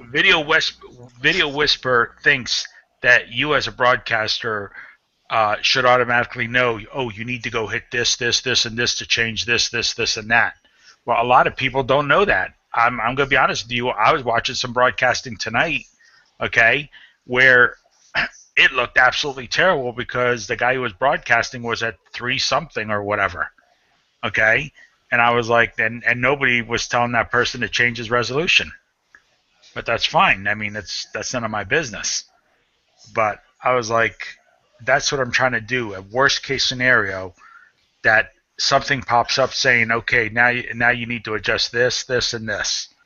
But we'll see what happens Thursday. Like I said,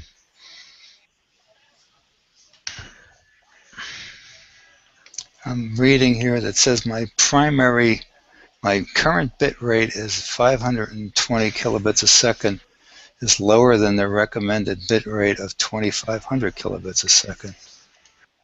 Okay, it's a 720p stream, but it's not telling me how to go and change it. Backup stream. I don't care about backup stream. So how am I supposed to change this? I'm on manage broadcast alerts. I'm in YouTube, but that's where everything gets set up anyhow. right? Well, I don't see a place to change it. I'm in live control room, info and settings. Let's go back there. Let's see. All right. Hangouts, quick, add public. That's all there is. There's nothing in here. Okay, if I do a custom, is that going to knock you off? More encoding options? By the way, what is your upload speed, Don? Because there are rules there. Like that's 2.5, 2.6 gigabits. That's I guess because Here you're you mean hosting on 10 people. my internet? Yeah, I mean, My internet's 80 up and 80 down. wow. What do you have, FiOS? Yeah, I have FiOS. Yeah, I do too. 75, but it goes to 80, sometimes 85. And I'm using the channel type I'm using is AC. Good night, Tony. I have 867 kilobits capability. Who left? Oh, Tony? Okay. Yeah. Tony. Guess he can't hear me. All right, now I've ignored everybody on here trying to figure out the colors a little bit odd. They're the same for you. Oh, okay. Well, I tell you what. Andy just sent me a text. He's watching you on a 65-inch screen, 4K TV. Yeah. Your image looks absolutely spectacular. Oh, great. Thank you, Andy. I'll wave to you, but you can't see me waving. I don't have a camera on this computer. Andy could probably identify that satellite that zipped through. I just did the comparison. I set YouTube to the highest res it would go to, HD, and I'm telling you, Google Hangouts looks markedly better. Yes, it does. Yes, it does. So no matter how high you set the resolution, Hangouts just looks a lot better. We'll have to go figure this out next time, how to do it. How to force it to, because I know when I was doing YouTube with the encoder, I could set the resolution through the encoder. But here you have to, you gotta be able to set this someplace. It's got to be control room. I don't know. What we need is Curtis here. What's going on now? I just put the baby to bed. Oh, yeah, we want to see whether we can raise the resolution, broadcast resolution to 1080p. Oh, in the Hangouts? Well, so it'll end, Hangouts is probably running up there anyhow. I think it's YouTube that's only at 720p. And it's telling me that my streaming bitrate is too low. It's 474 kilobits, and they're recommending 2500, and they're not telling me how I'm supposed to do that, whether that's an issue here with my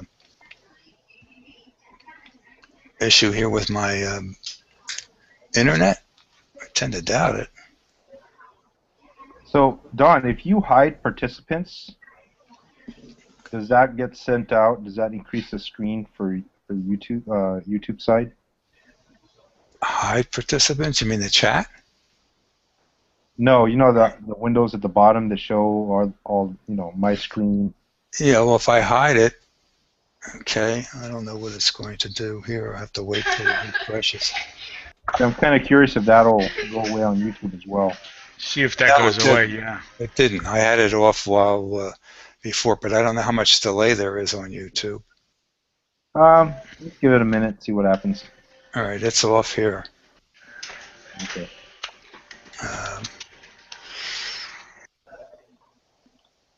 Yeah, so with Google, Hangouts, I'm not too familiar. It's something I'd never really used before. So, but I do know that there are settings, and there are more advanced ways of getting on here. Yeah. Well, my kilobit rate went up to 525, but I'm still off by a factor of 5. Andrew, M81. Okay, he sent me a blurb.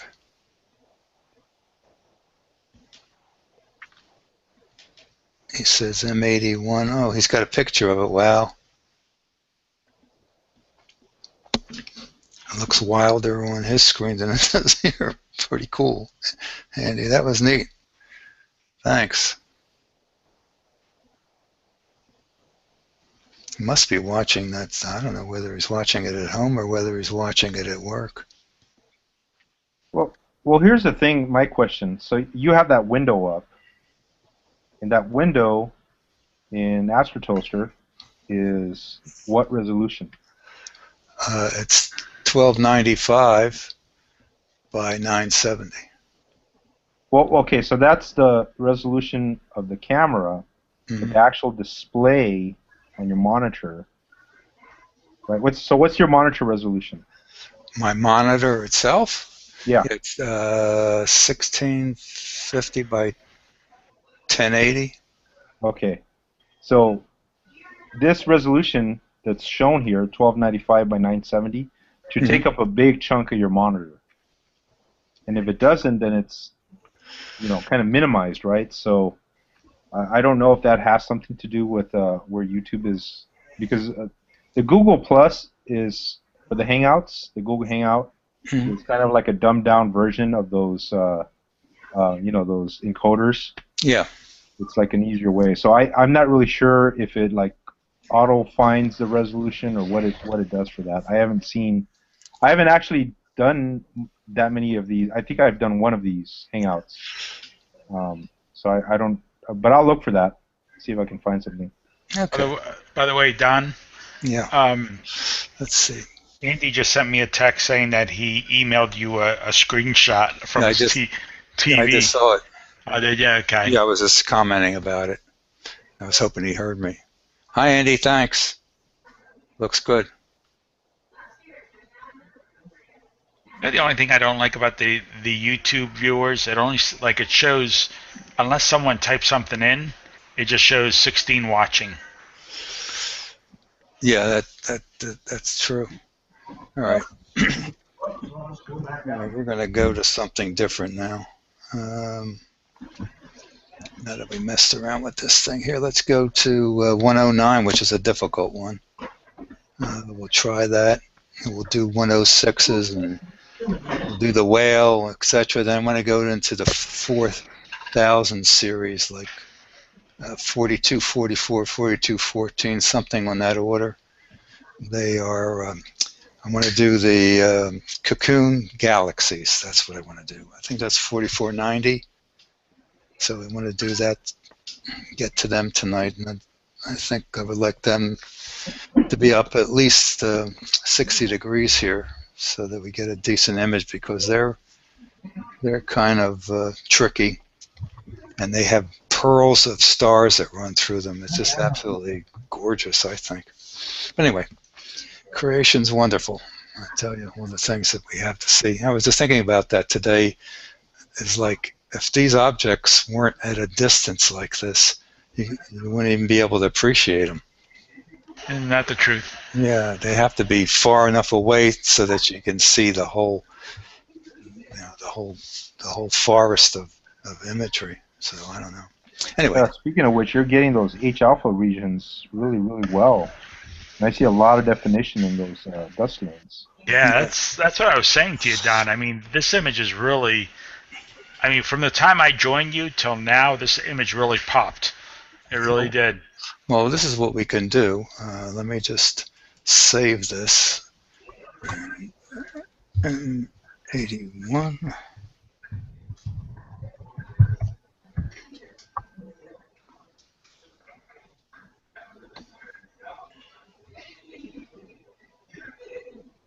Yeah, Tom, I did. He's just, I guess he's just relaxing watching TV.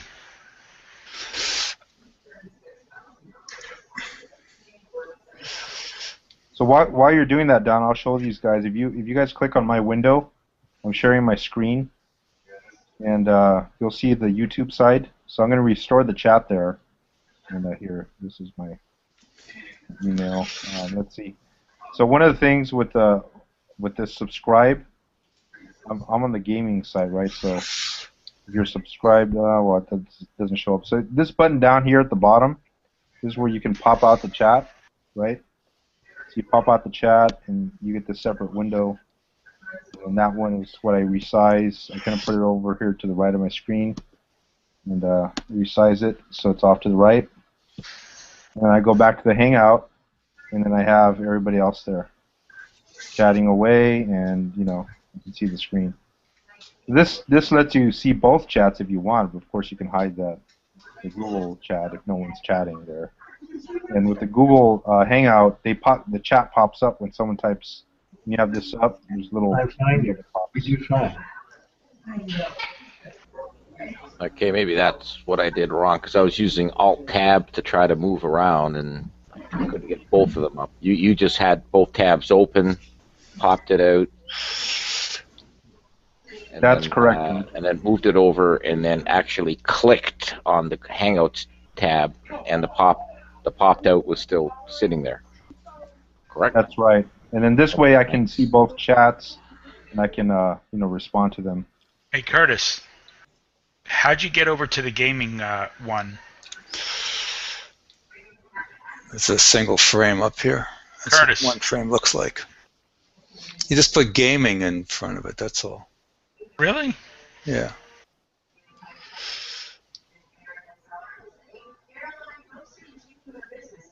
Gaming dot. Okay. On that note, Don, you don't have like a herd or a house full of kids that are just pounding some gaming computers upstairs. You don't know about eating your bandwidth, right? Yeah, I guess the bandwidth is just getting eaten up by TV, and because the menu and all. Well, I guess it won't get bothered unless you do on demand. That works off the internet. I was over here talking muted. Can you guys see my screen real quick? Yeah. Okay, so I'm on the gaming site, and if you notice, the YouTube video that comes up is the same size as the regular YouTube. Now, if I have a mouse over the screen, right? So that's a key, right? So let me go in here and change the resolution so it looks better, right? So what I do is I'm scrolling up. You see how that maximize that? So that's something that's not in the regular YouTube. And so here I can go ahead and then now I can pop this out, pop out the chat, and do what I was doing before, which is pulling this guy over here to the right and all that stuff I already showed you. But that effect of scrolling this up, that's a big deal because you can, and also you can pop this in theater mode. If you're just watching on YouTube, right, the theater mode is there too. But It's my hangout, Tom. basically, I just use it for this. But that scroll up thing is really nice, a nice feature of the site. I'll be right back, guys.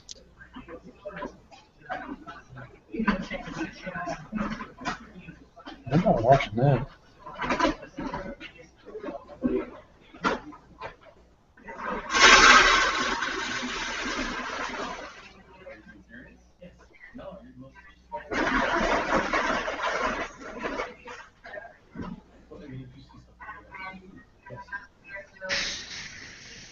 So are you guys watching my screen still? Yep. Okay, so watch this. So I'm going to go to just the regular. Let's see. It's taking a little while. Gaming. You see up here, this is where they show a bunch of people live gaming. Right. And so you can see right here, 2.3K watching. So I'm just going to click that.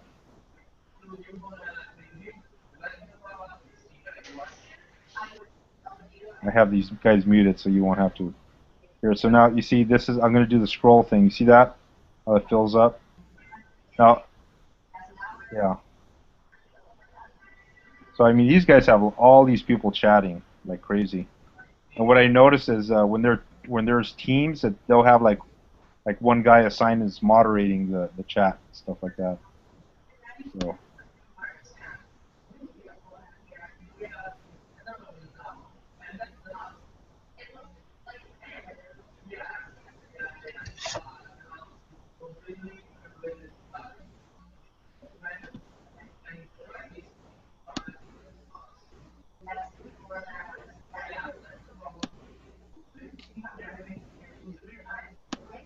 Hey guys. Hey, Andy.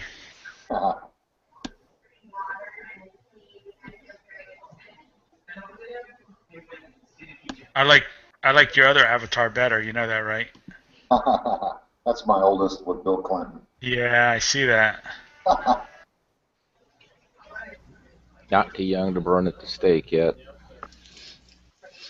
I said I wasn't going to go to 40 frames. Guess what I did? I went to 40 frames. That looked pretty impressive on my big TV. Hey, Andy, what is that image there? Oh, that's my son with Bill Clinton. Oh, really? Very interesting. Yeah. He's involved with politics up in Rochester, New York. Wow. Okay, well, we're going to go to 109, like I said 10 minutes ago. This one I've had a lot of trouble with, so. I'm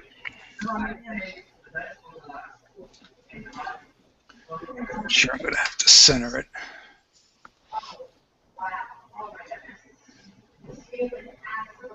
Is anybody able to see the Jupiter something? It could if you wanted to point a scope at it. What? Well, it looks like Kyle left, huh? I was going to ask him a question or two there. Hey there, Andy. That's Curtis. Left a while ago.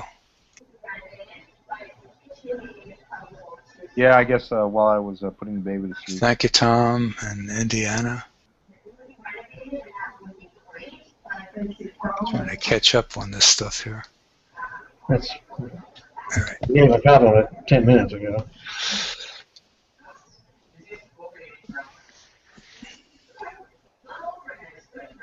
Oh, guys, it's 10:30. Don, I'm going to be hitting a sack. That's All right, Joe. Thank you very much. This looks good, and We'll catch you all guys later, all right? Good night, Okay. Joe. Have a good night, Joe. Good Take night, care. everybody. Later Yeah. soon, Joe.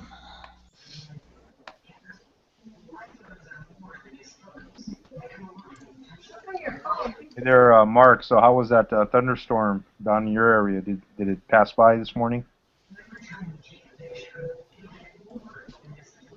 Yeah, it rained down here, but not really enough. I mean, the whole thing, the whole episode, both passes wasn't 7/10 of an inch. So nothing like the 5 inches they were babbling about. Never happened. Well, we had hail up here. It was pretty crazy. Yeah. Actually, I got to go check the scope because I didn't put it in the garage. Oh boy. That's the 8-inch, right? It's out there. Well, I carefully taped all the dome stuff up. Actually, before I got sick, so I was anticipating this, So So one time when I had the 8-inch on there, I goofed up with the weight, and it actually fell and hit the mount legs since there's like boy. a dent. And so one of these days I need to go get some dry ice, and that the metal tube that's what's nifty about that metal tube. You can actually use some brains to straighten it out. Yeah. If I had brains, it wouldn't have fallen in the first place. But now I got to use slower brains to fix it. Yeah. Hey guys, I'm going to jump out too. Let other people come on in. I'm just going to kind of watch on YouTube. Alrighty, Andy. All right, see you, Andy. Looks great. Yeah, guys. I think I'm gonna drop out too, so I don't break into another coughing fit.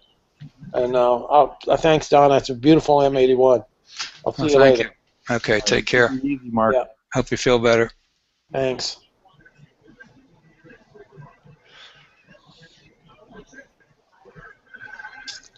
Okay, just started M109. You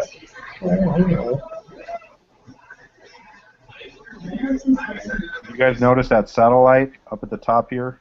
Oh yeah. I didn't try and remove it.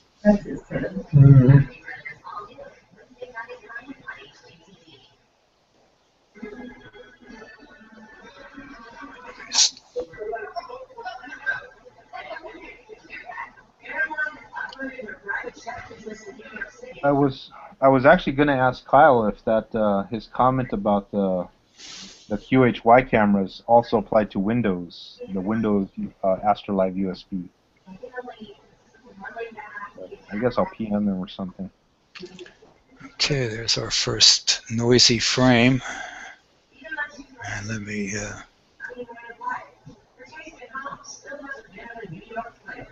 set this back on the stretch a little bit.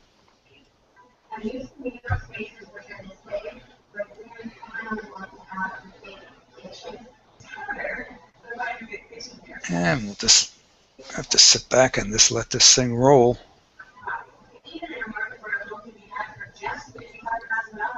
I'll take advantage of that to get something to munch on. Oh, don't get something to munch on. We don't like listening to you eat.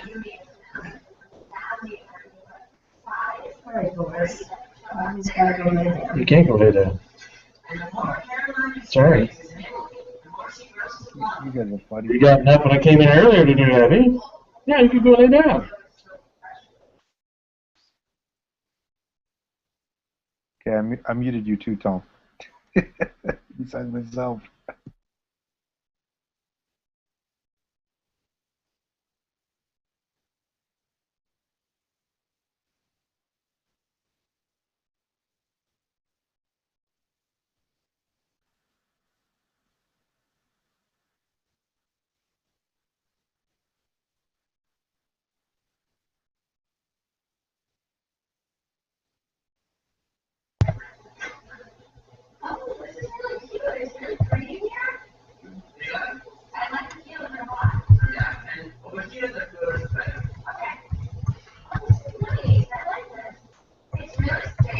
Well, I can already see the dust, the kind of spiral there in the bar.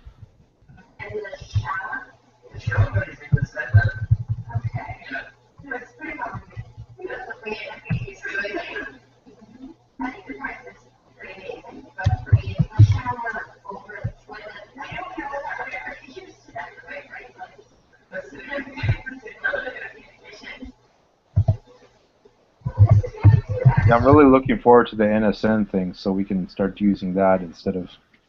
I mean, I think this is a good backup. You know, if things like go downhill or whatever happens, right? We could have some contingencies. It's always better to have a dedicated site, definitely.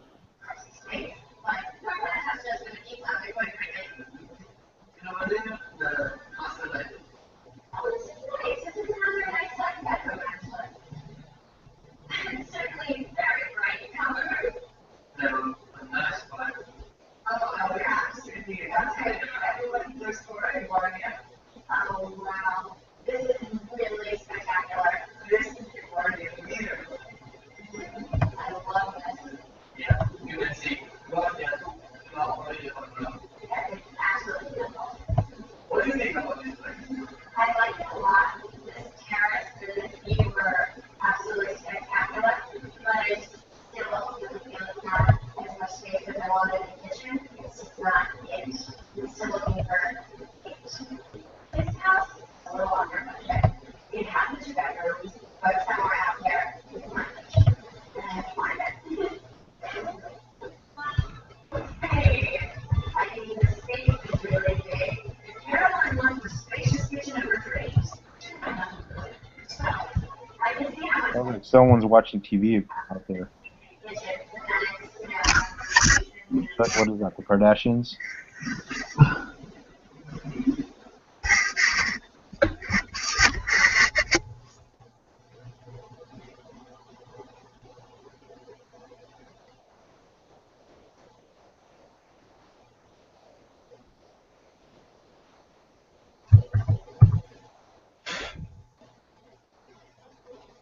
Be interesting to see how this is going to turn out.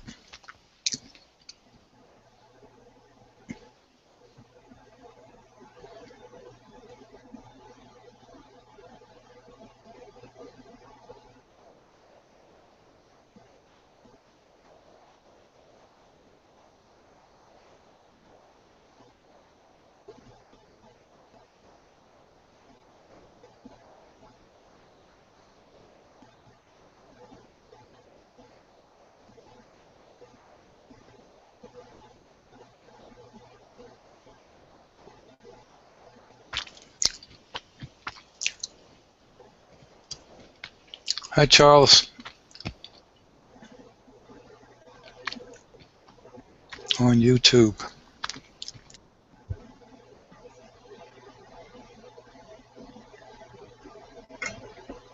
Charles, we heard from Joe that we'll get an update probably on Thursday. He's going to talk to the developer.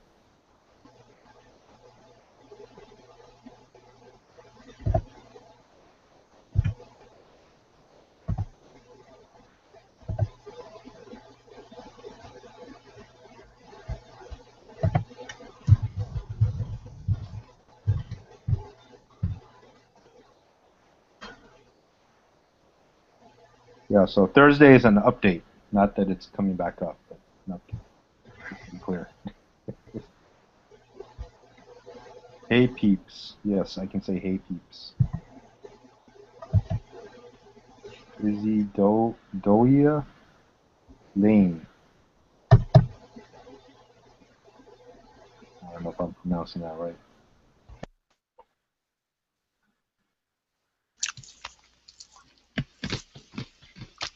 Hey there, Howie. Hey, Howie, how are you?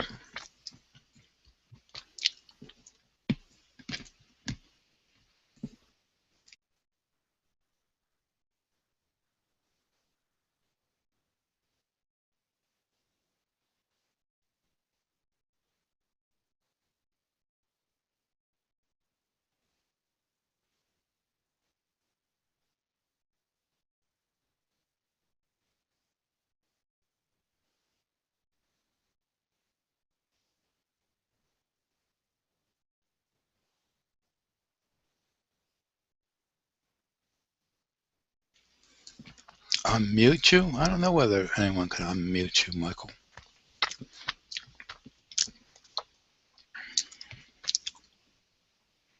I could hide you from the broadcast, present to everyone, click on your profile, eject, and it says you're muted. I can't change the muting. No, you can unmute yourself. Now, if somebody's not muted and I don't want to hear them, I can mute them, but they can't. That just means their sound won't play on my local computer. That's all. Mm-hmm.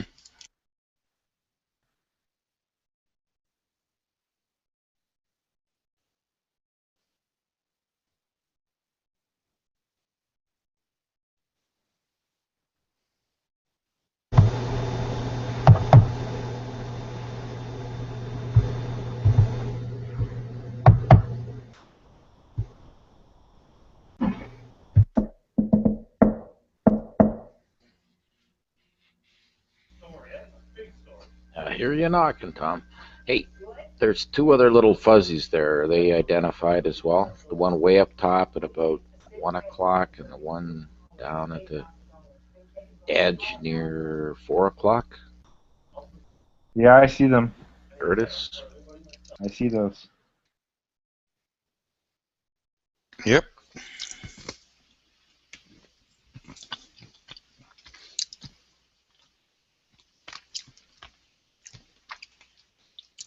Actually, I'm here goofing around on trying to put something on my big screen.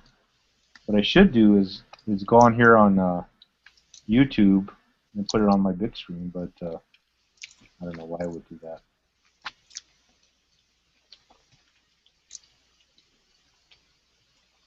So I did the other day. I was at work, right? So I was on the Hangout with my phone.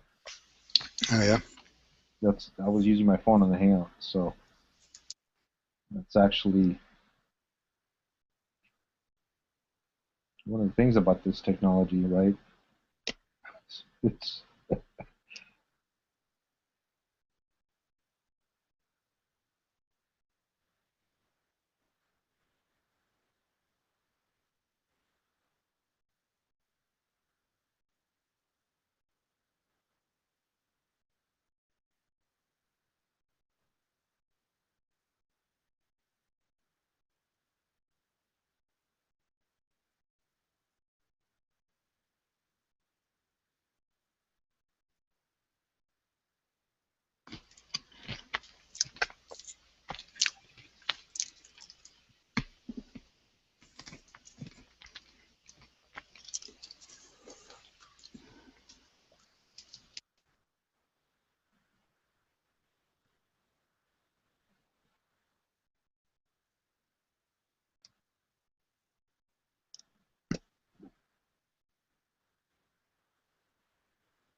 so.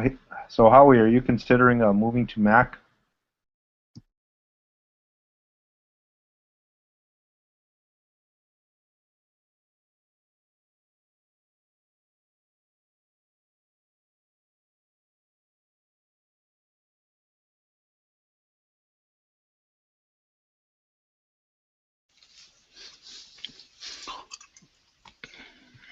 Well, we're going to let this thing run. For some reason, my one screen is flashing again.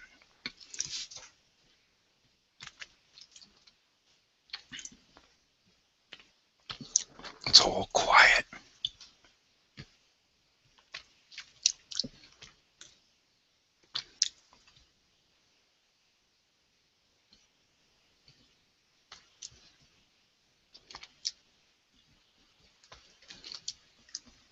We must have a better night tonight, because I'm kind of surprised at the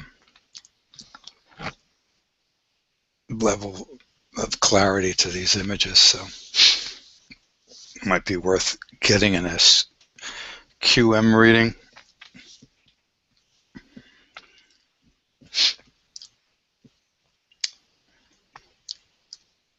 No, I was just joking, Howie, because you know, I'm trying to stick on Mac, but I'm finding that what I want to do and the camera I want to use, which is a A7S, I'm really going to need a Windows machine. So But that's okay. It's probably about high time that I build one. I haven't built one in probably more than 5 years now, so I gotta probably need to put one together. I think when I built it or last upgraded it was I have a GTX 680, which is I think what 4 years old now. I don't know. Boot camp's not going to work for you?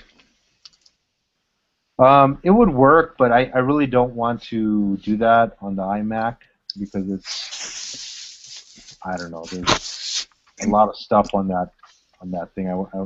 Also, like I said, I want to build a new computer just to keep my abilities kind of up to up to date. There's not much at building them. Yeah.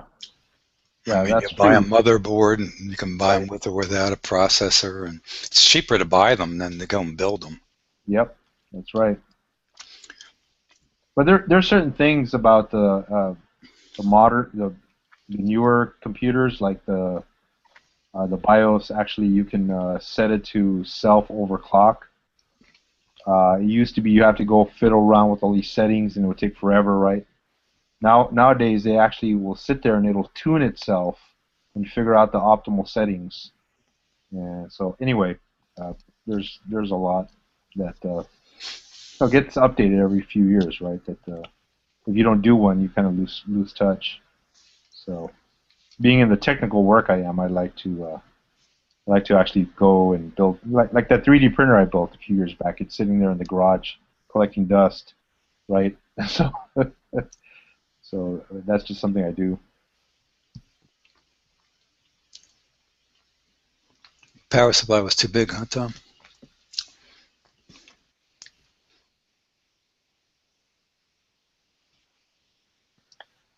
Were you drinking some beer when you were putting it together, Tom?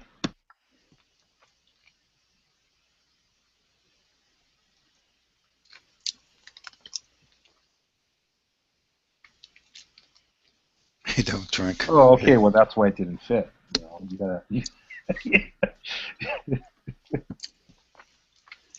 No, I really don't drink often, but like when I put it together a computer, for some reason I'll get a beer or two as I'm doing it, and it's just something I do. I don't know. Well, it's a fun thing to do, how we build a computer.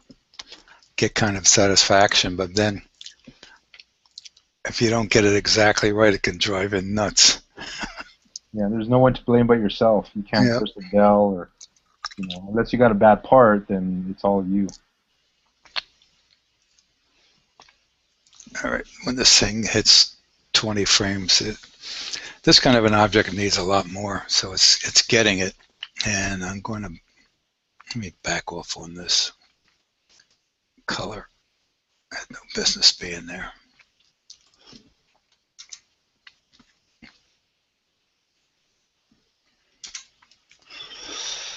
It's more realistic. At least I think it is.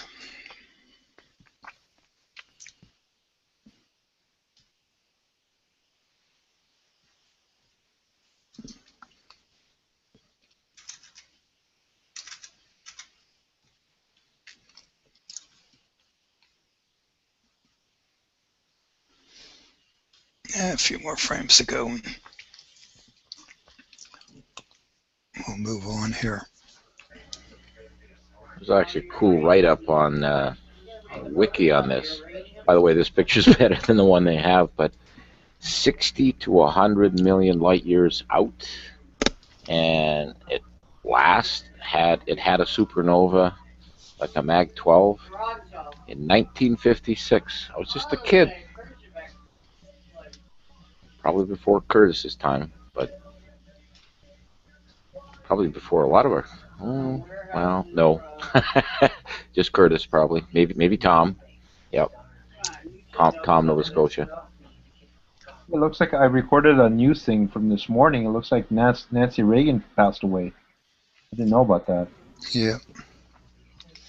Wow. 94. That came on, yeah, last night or She this passed morning. away yesterday or something. Kind of lose track of time at 3, 4 in the morning, and like, what day is it, and where is it?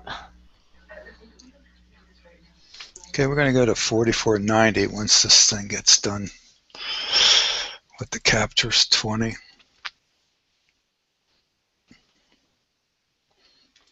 And removing all the images down here made no difference on YouTube. All the user avatars.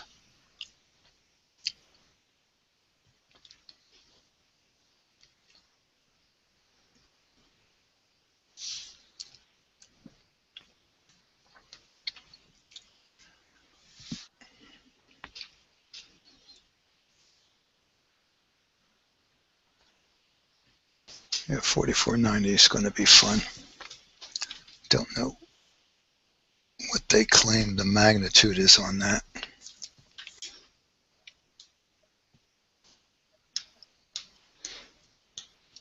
.8 is what my hand controller says it is.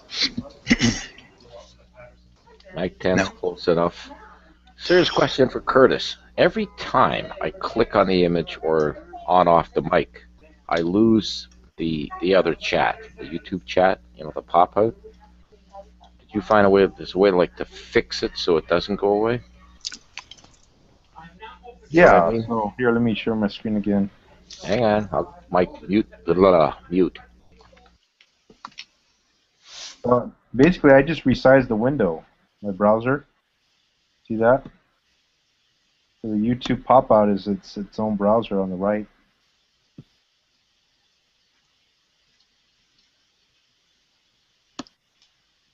So, YouTube. Okay, wait. It's because I open another tab, not a separate instance of Firefox, maybe. Would that be it? Yeah, that's one way to do it. Well, what I have 2 different tabs here. With your screen, I can't tell what I'm trying to click now. Hang on. Mute.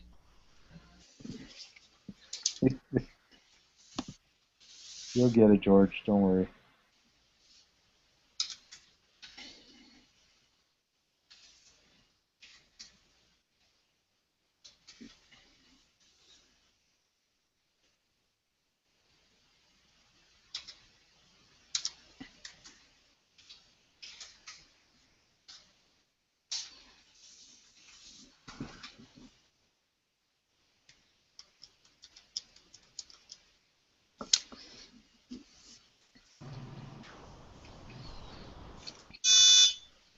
Hey there, Jim.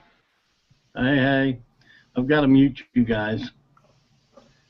Because I'm at work, so I have to mute y'all while I'm on this bridge call. Just thought I'd take a peek and see what Don's doing. Hi, Jim. How are you? Okay, sir. I'm going to mute so I can listen to the bridge call. But I'll be watching. All righty.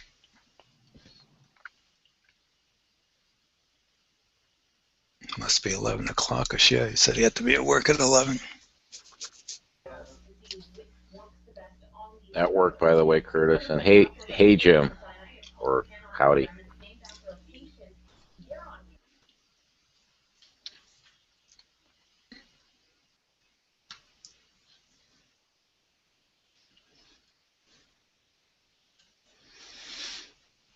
And about a minute, we'll start our capture of 4490, the Cocoon Galaxies.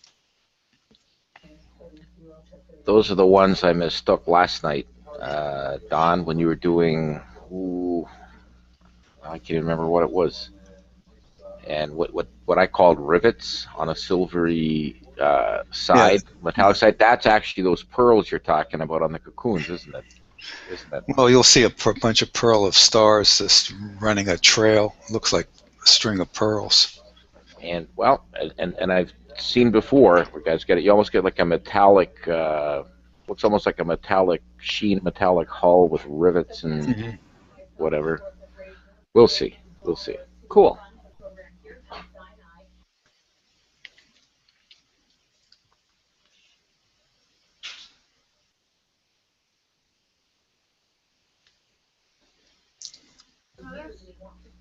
Okay, all these pesky questions. So cool. Yeah, Curtis. So now I can resize the YouTube chat, but I guess ironically the Hangout chat is Hi, fixed. Bob. Good evening to you, Buckeye Yeah, Bob. but Hangout chat you can minimize as well.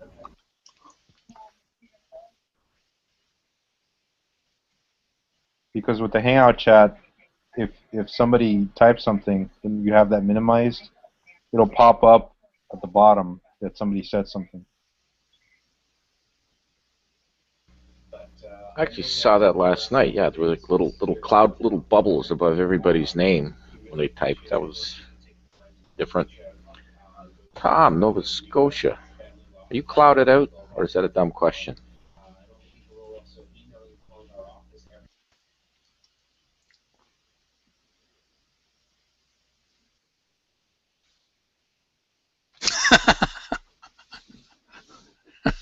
You asked for it, George. Well, looking at the radar and all this stuff that's coming out of our little cloud factory here, it just swirls counterclockwise and just, it's like CMEs, cloud mass ejections out, your way and Joe's way and out east, and it was just all kind of white on the radar, and I didn't know if it was, whether it passed or not. Hopefully it's not snow.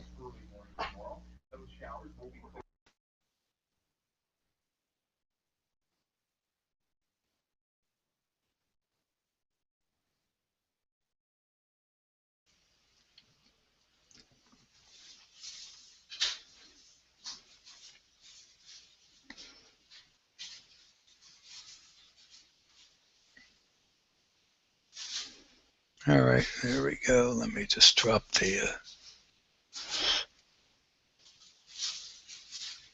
stretch, the expand down to 20 and drop the black level until we get up high enough.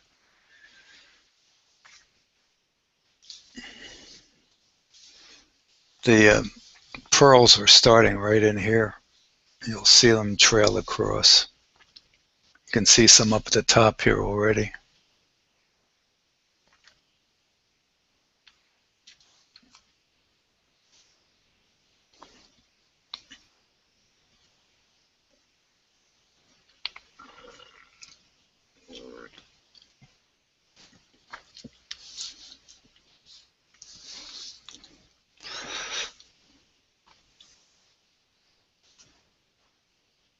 There's several of these type of galaxies in this area, in the 4000 series, that have these similar structure.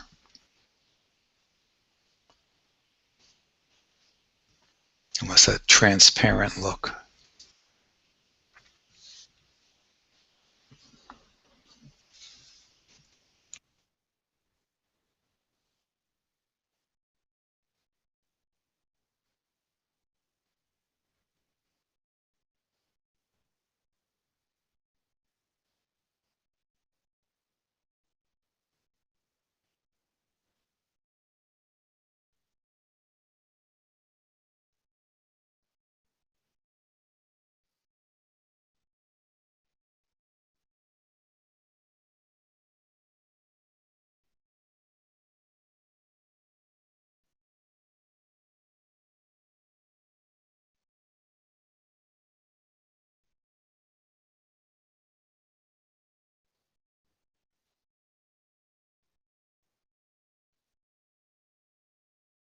I hope we can just do 10 frames on this one.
pearls don't show up as well when you're not, when your focus is slightly off.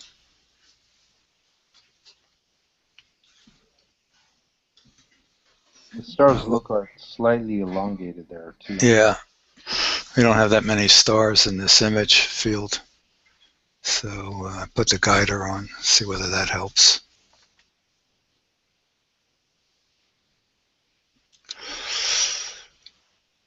It's saying that we're getting only 17 stars.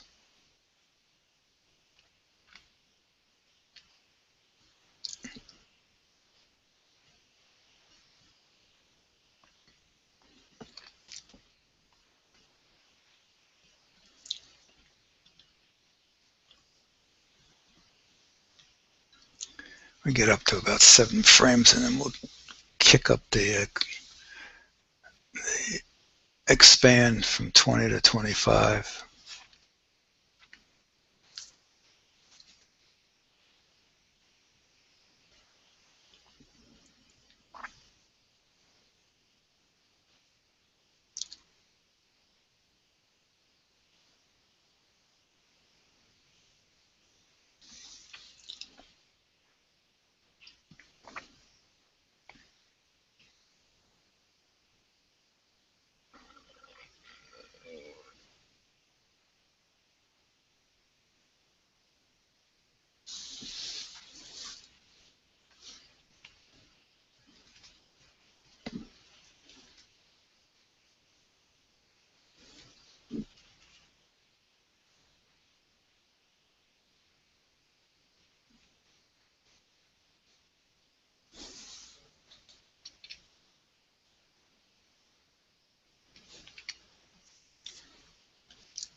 Yeah, we have a string of pearls right here, and then there's a string of pearls going up this way. And then just a couple here.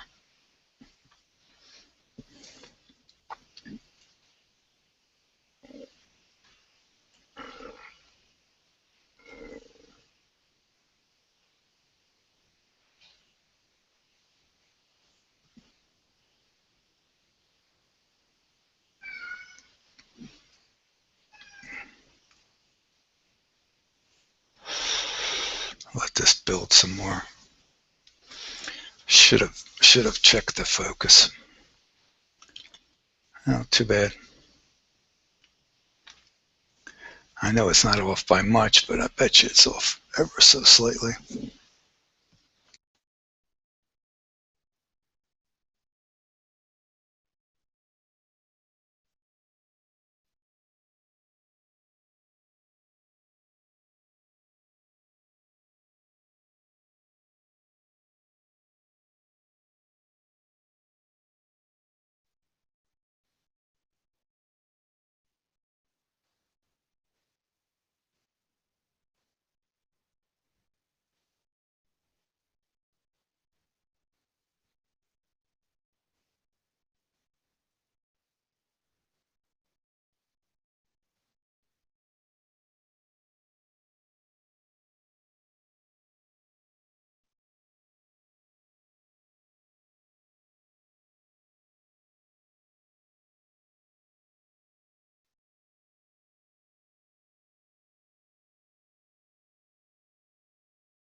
No, I'm not cropped, Tom. I did blow it up before, but this is uncropped.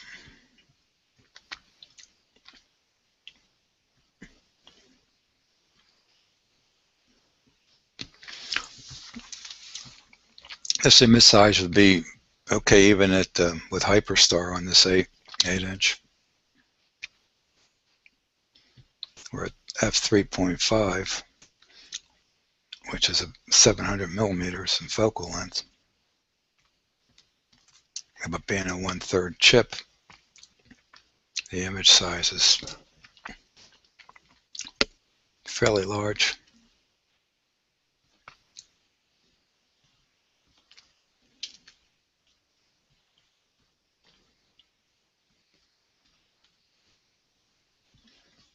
Okay, that's 10 frames.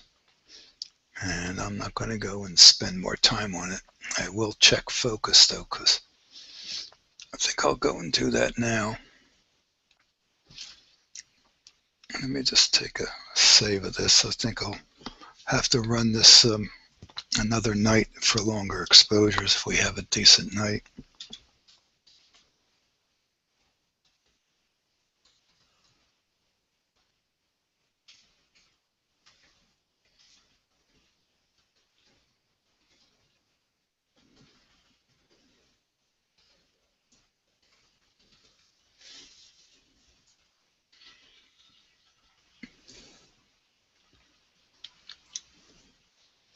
And let me go find a star.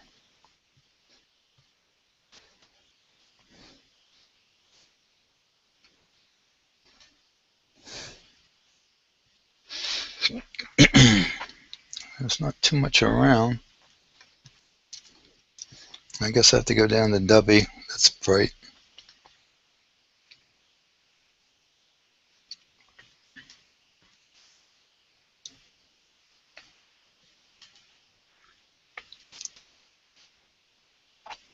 Arcturus is here too, so we could go to that. 35. Okay, I think I can get to it. Arcturus.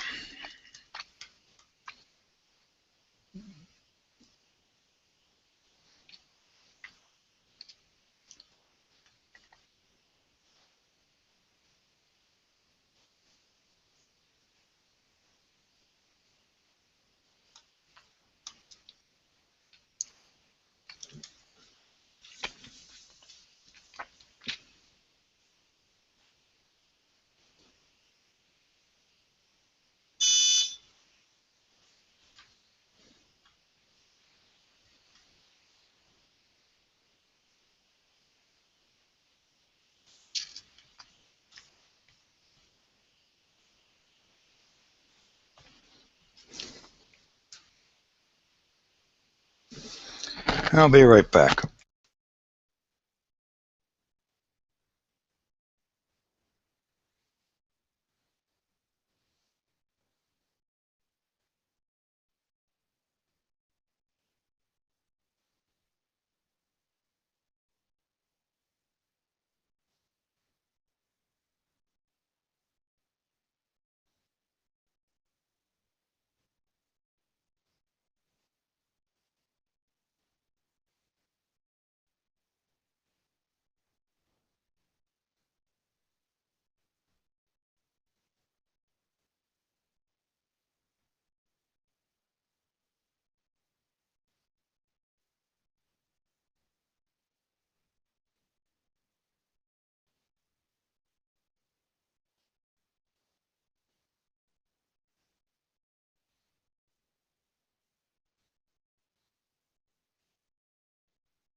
Oh, it wasn't really off that much.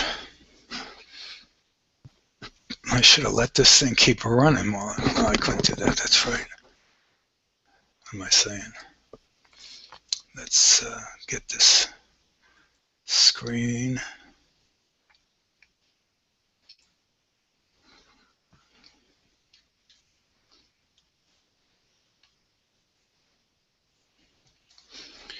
All right.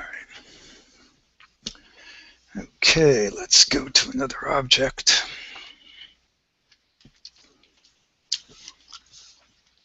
Let's try,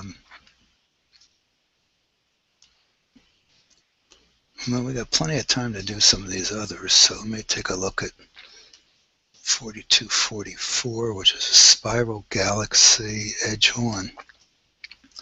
Let's try that.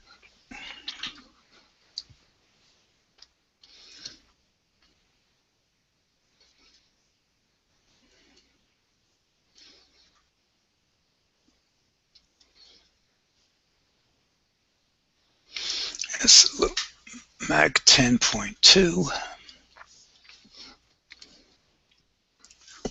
Let me see what we got here.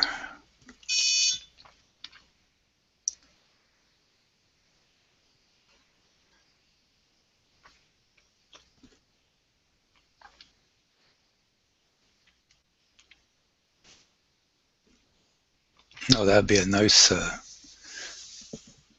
computer with 27-inch iMac.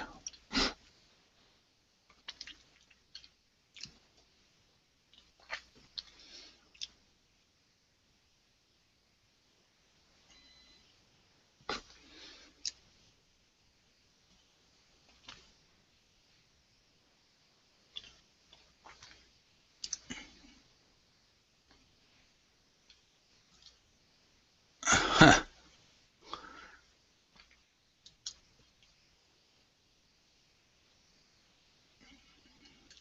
These your cats, Tom?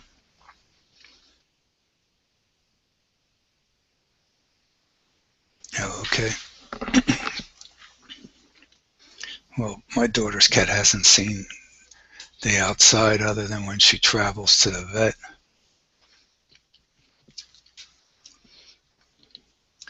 Okay.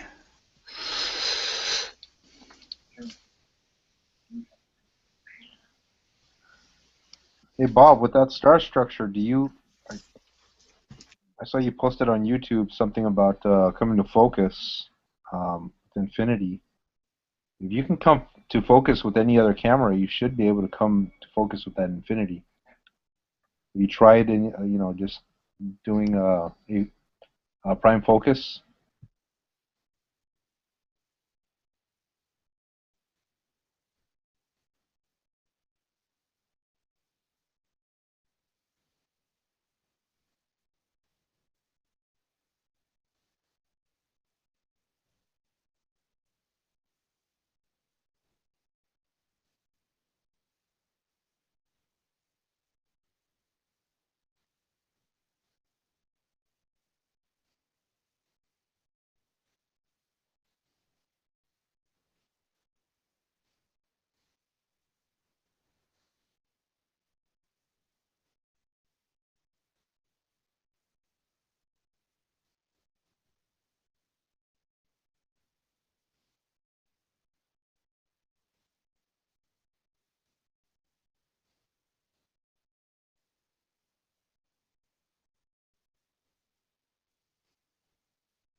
Yeah, I wouldn't worry too much about focal reduction or any of that other stuff. You're at f4.3.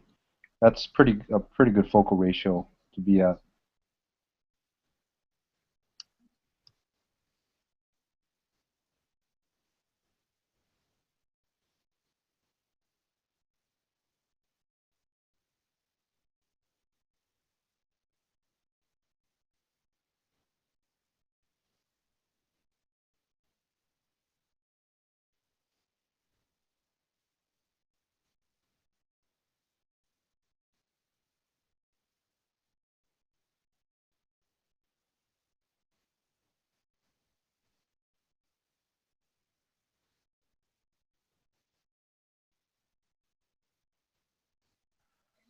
Be back in a few minutes, guys. I'm gonna have second dinner and and do some laundry. Be back in a couple.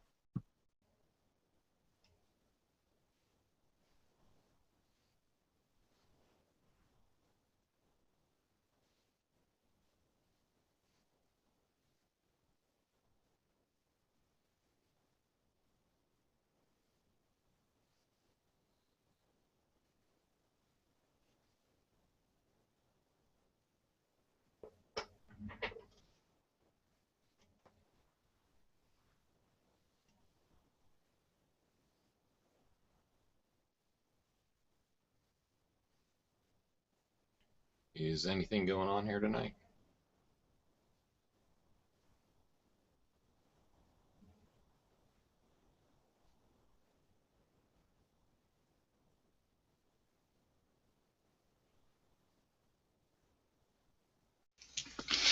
Okie doke. Is that you, Don? Excuse me? Is that you, Don? Yeah. Okay. Yeah. How you doing? Okay.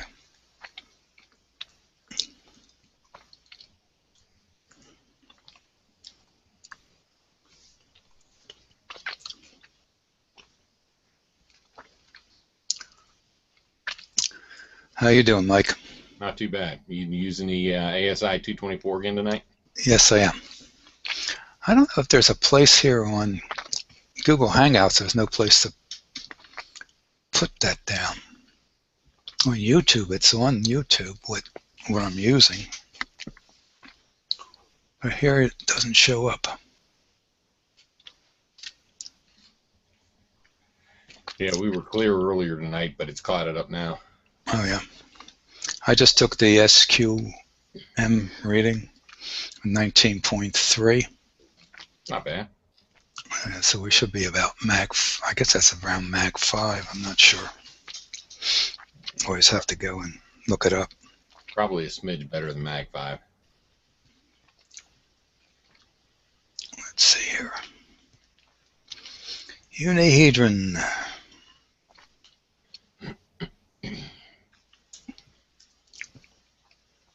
$19.3, 4.99841.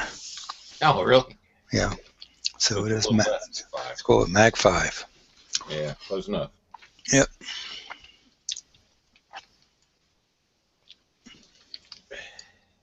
So is that good for your skies, Don? The best I've been is 19.64, which is like about 15.25.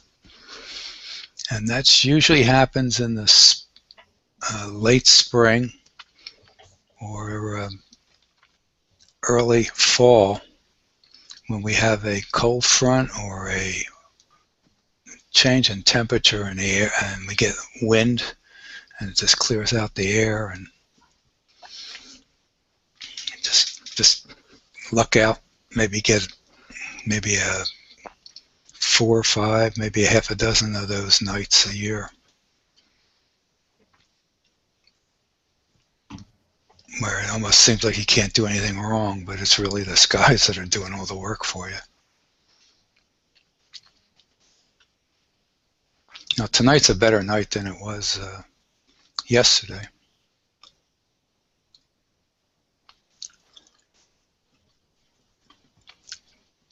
Seeing is poor tonight. Yesterday it was a little bit better.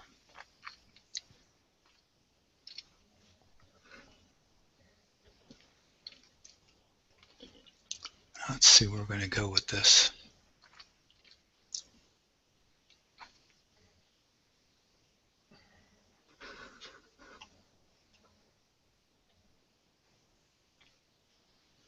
Yeah, I guess the avatars are blocking the bottom portion, but on YouTube it shouldn't be. YouTube, I believe that it's showing up on the bottom of the screen. The stack numbers and the object catalog number. Okay, as stacks come in, the background gets darker. Let me kick up the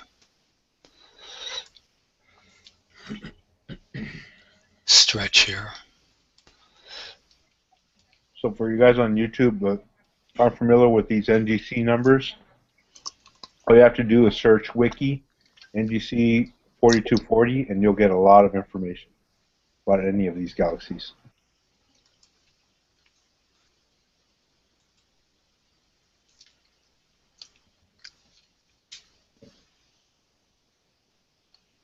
Starting to see a dust lane right in here.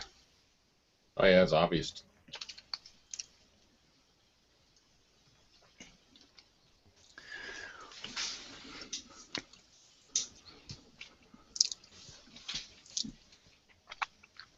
That's a nice edge on.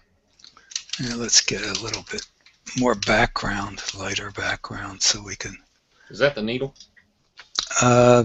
This is. I don't know whether it's called the needle. It could be called some variation on the needle. I'm not sure. I'd have to look it up. Needle 2 or needle 3. Well, that's almost. You almost got it right.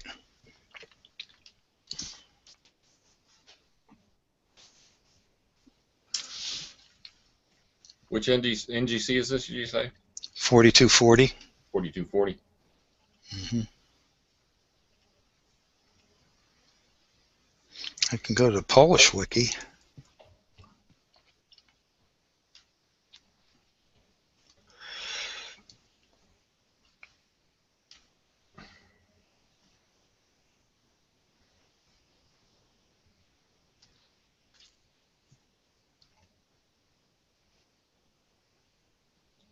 Yeah, that tells me nothing.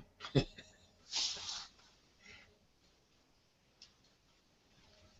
the Dutch wiki.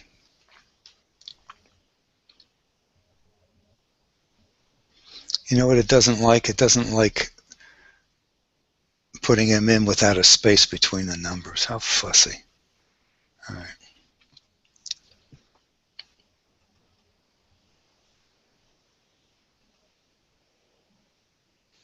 The link I put there is the entire catalog in the wiki, so you can scroll in there. But I don't know if all of them have entries. 4240, I don't see an entry in there. Interesting.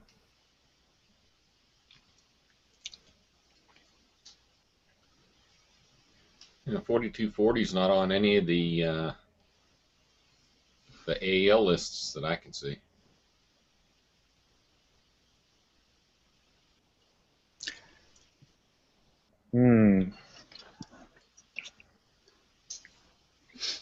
Yeah, double check that number, Don. Okay, or maybe I said it wrong. Let me look at my hand controller. 4244. Sorry, guys. Okay. No problem.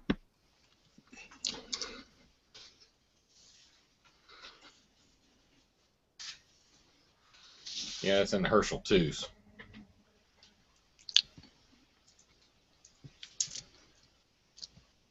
It's Caldwell 26. I was going to say it had to have been. Oh, okay. I knew I'd seen it. It's part of the NGC 90 M94 group. Yeah. Now somebody asked the distance. This, I don't know why it's showing two distances that are very different, 6.5 and 14 million light years. You would think they'd be able to narrow it down a bit. It moves pretty quick. It kind of bounces around out there. No, 6.5 to 14. I mean, again, there is no good direct distance measurement. It was like the last one we were on, the Bard Spiral, 60 to 100 million, right? So that's almost in the same order of magnitude. 6.5 to 14, 60 to 100. Well, the problem is it's got a redshift that goes from plus 243 to 493, so that's why they can't nail the distance. And if that's the only unit of measurement based on whatever the Hubble constant is this year, right, or this decade. And that's why there's that's why physicists are. All right, well, this is 10 frames, and I'm not going to try and make this real pretty, so we're just going to go on to something else. I'll just make a grab of this. I wonder if they haven't had a standard candle in there to even read it. You know? Yeah, the standard candles only go so far out, and then Yeah. you got to rely And then on it starts moving into the redshift. But right.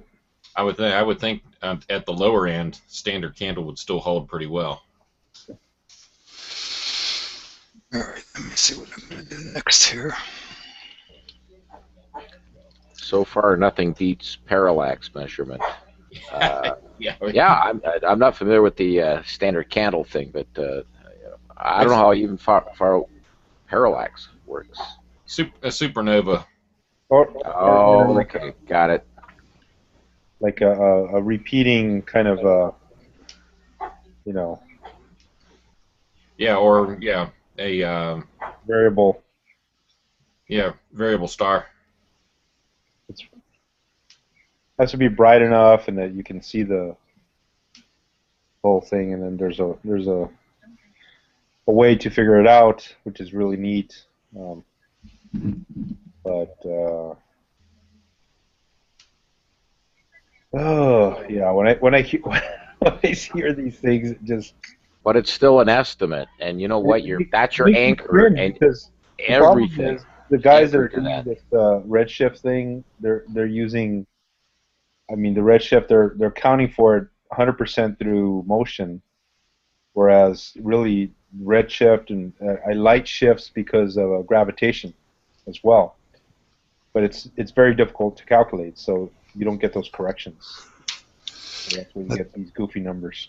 Let's go to 4565. We did this yesterday. Let's see whether it tops yesterday. Another Caldwell.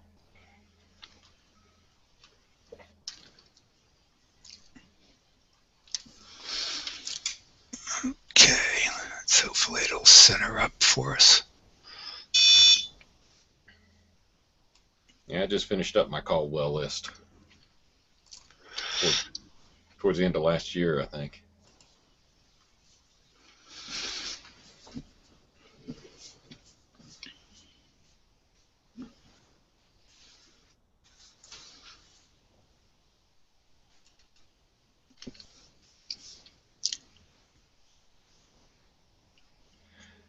Now you got me starting to think about getting one of those ASI 224s. Yeah, me too. Yeah, I'm impressed with it. You might want to wait and see what QHY does with theirs, because they have an amp glow remover. I mean, if you want to see the amp glow on this, let me get over and show you. I just picked up one of the QHY pole masters. Uh-huh. Gonna try it out. Well, I've got a couple of. I use a couple of AVXs for outreach. I'm going to try to use a couple of them for some Astra. There it is. Yikes. That's the dark. That's awesome. I love that. That's that's a lot of amp glow. Yep. This makes me wonder. I really want to know if Kyle is going to support those QHYs on the Windows at least. I don't know. He's not supporting the QHY because they don't have Mac ASCOM drivers. Right. Is that keeping him from doing the Windows as well? Yeah, he's not going to do it if he can't. Oh, okay. That's he's not going to. If he can't translate it over to the Mac, then he's not going to do anything for that particular camera. Okay, well that seals the deal for me, because I I definitely want to have a software like, like with the Malincan, we had the Bill's Miloslick, and they made a huge difference, and I'm hoping that his Afterlife will do the same. What software are you guys talking about? Kyle's Afterlife USB. He's in beta right now for this camera. Oh, well, I've never used it, so I've actually never heard of it.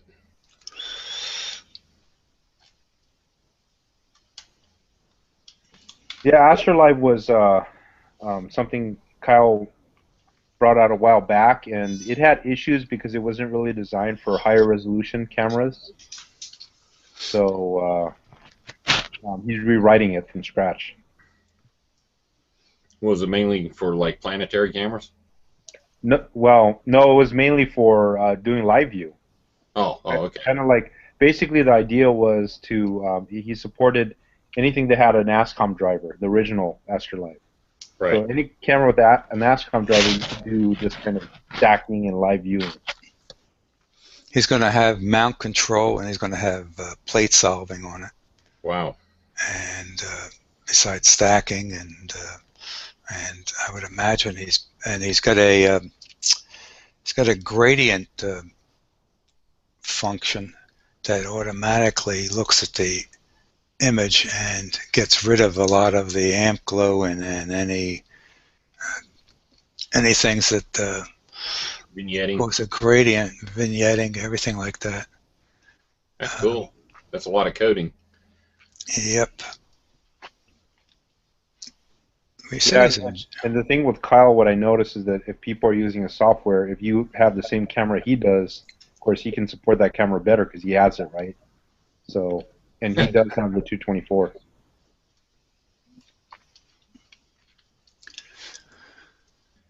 right, let's see here.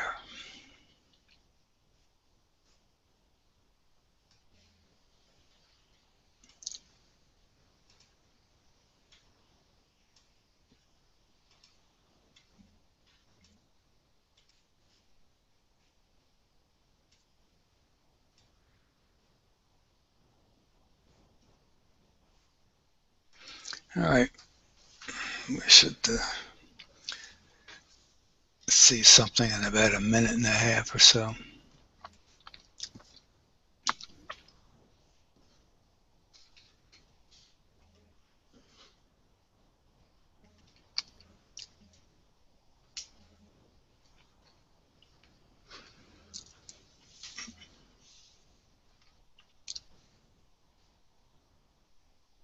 Oh, the binning, is this the beta version you're talking about, Tom, or the other one?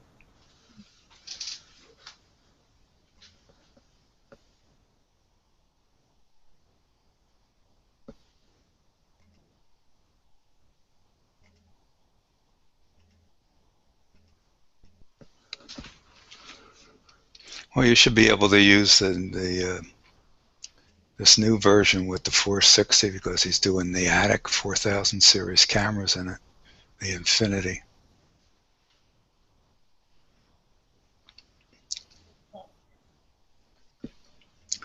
Oh, there we go.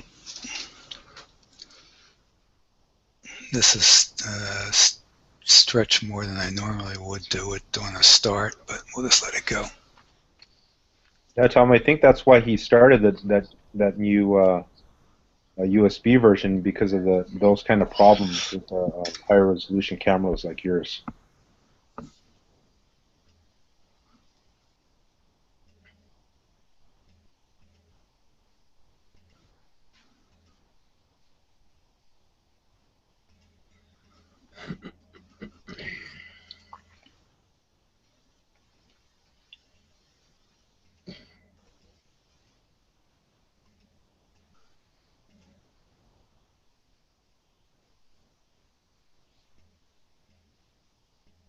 Hi, Gary. How are you doing tonight?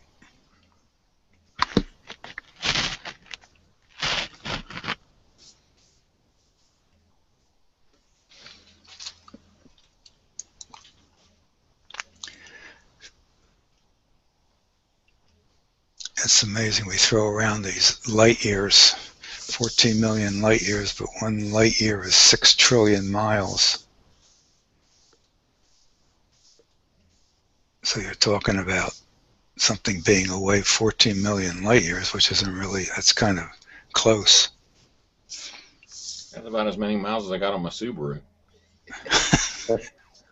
Well, this is the needle, right? This one is, what, 40, 42, 43, something like that?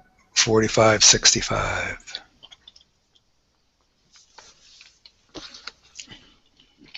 Oh, yeah. I mean light years, it's about 40, 42. Oh, I have no idea.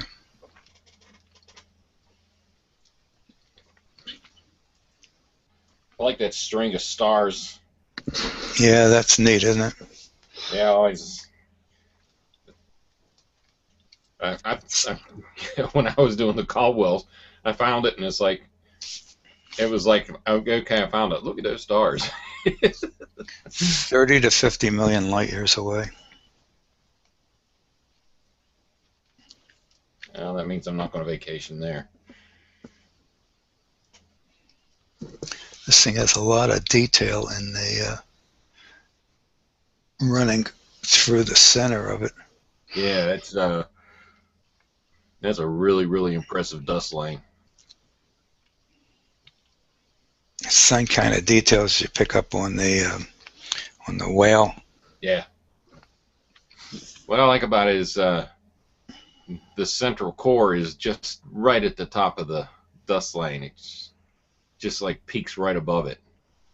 So it's just that real slight offset. Yeah, we were talking about this last night about the star there. That star isn't part of the object. Is that a star in front of it? That star is in front of it. Oh, okay. Okay. Yeah, I remember that. That's not the core. That's Okay, I thought that was a brightening of the core. Okay, yeah, I see a slight elongation that matches the rest of the stars. Yeah, okay. This thing has 240 globular clusters in it. Really? That's what it says. Who counted them? It sure was that William Herschel. God, just imagine how he did it, how they did it. Oh man. And the object in the upper left-hand corner is 4562. Yeah, I had a hard time finding G1 in Andromeda. I should have thought about that and dropped this thing down a little bit and to the right. You know, I can't even imagine seeing a globular cluster around something that far away.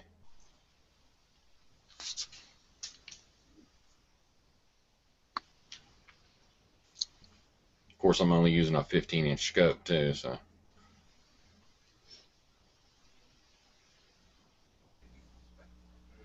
He said 240, right?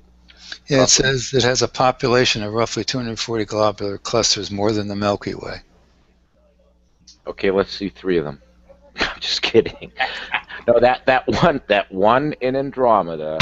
You guys, once you guys have picked that out, it's, I guess, with proper orientation, kind of like down on the left wing. It's there, like the open. Well, yeah, kind of an open globular or whatever. Globular. Yeah. But it is not easy to find. You know, I mean, well, at least with my skies, and my observing site, it goes between like 6 and 6.5 mag, and it's, you know, even with my 15-inch DOB, visually, it was tough.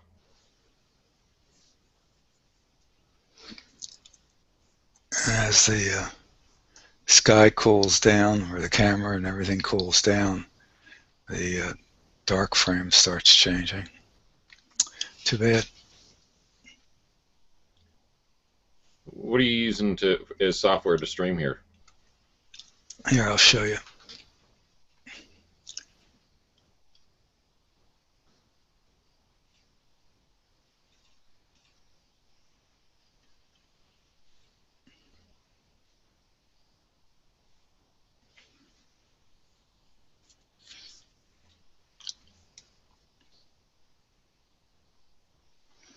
I have fire capture is what's picking up the image. Oh, okay. And then Astro Toaster is controlling the stacking through Deep Sky Stacker. And then we have, this is my viewfinder, which is PhD. And then this is the image that we're looking at. And this is, for some reason, it's terrible in here. Well, whatever. Resolution isn't all that good. Anyway, let me get off of this. So you're using a Mac, huh? Wait, somewhere there Yeah, you're we're in using Cam parallels. Twist, right? Cam No, Twist? no cam twist. No, Oh, okay. not using it at all, which is a bonus.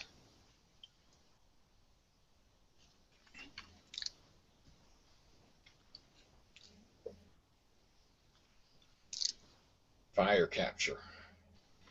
Yep, I tried to use SharpCap tonight, and it didn't take care of the warm pixels.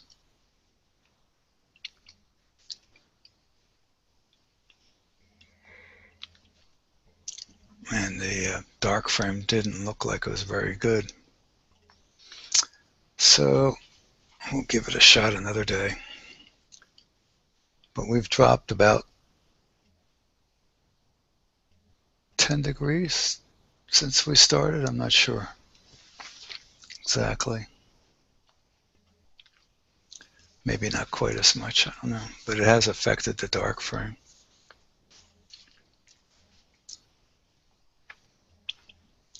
And this is noisier. And I don't know why, other than we run into this issue, and it has to do with light pollution, because I can see it in my, it's either light pollution or we have thin stuff up there. Yeah. But I did take an SQRM reading, or whatever it's called, SQM, or whatever it's called, reading, and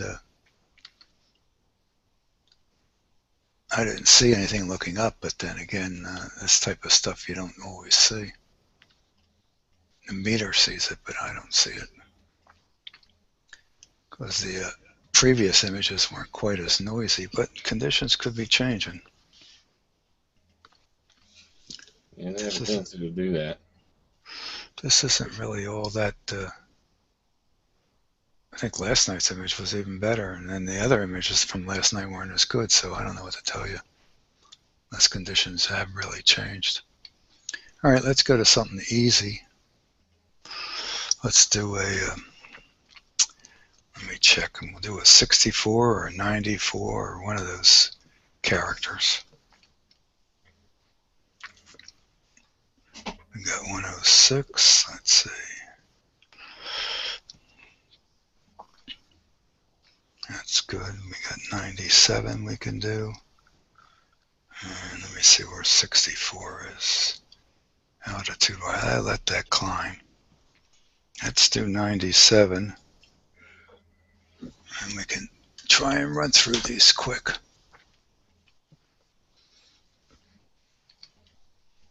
'97 could be a little bit of a issue too sometimes.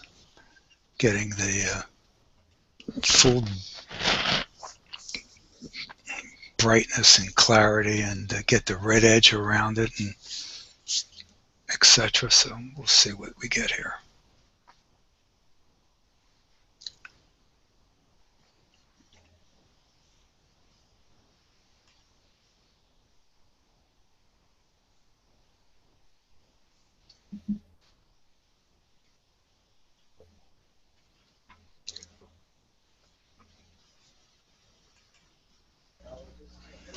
That was my bad with the camera, sorry. Fat thumbs, one click, fat cursor.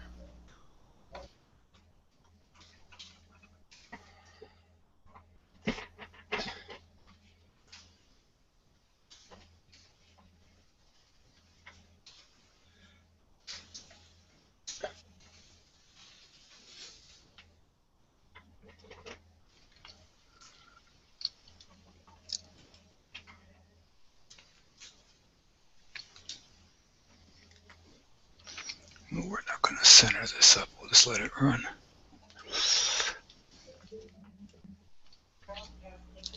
Just out of curiosity, did your bandwidth situation change from a few hours ago, Don? Remember you were at what, 500, I don't know. 500 kilobits? I have to go take a look. If it changed any, for any reason? Have to take a look and see.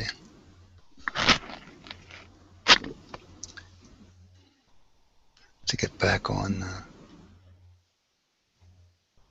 and Live control room. It says I'm at 821 kilobits per second, so it's actually going up.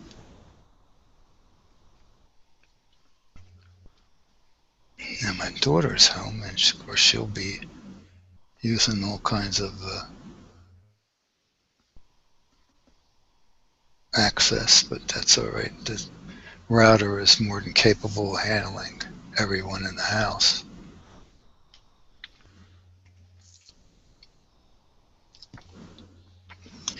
We still should be. Let me just check in. Here we are. Well, we're still at 867 megabits per second. Link speed. Running on 5 gigahertz. That's like 300 more, like 60% more than you had a couple hours ago. No, I still had 800 and thing. Okay. All night it stays that way. That's the maximum it can crank out.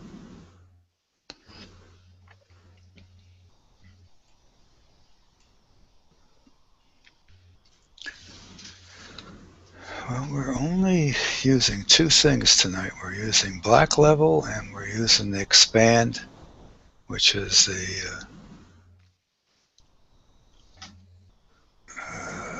stretch function from 20 to 25. Not very much of a stretch, but the red is showing up around there, but hopefully it'll clean up. And let's change this catalog number. M97's the OWL. Those that don't know that. And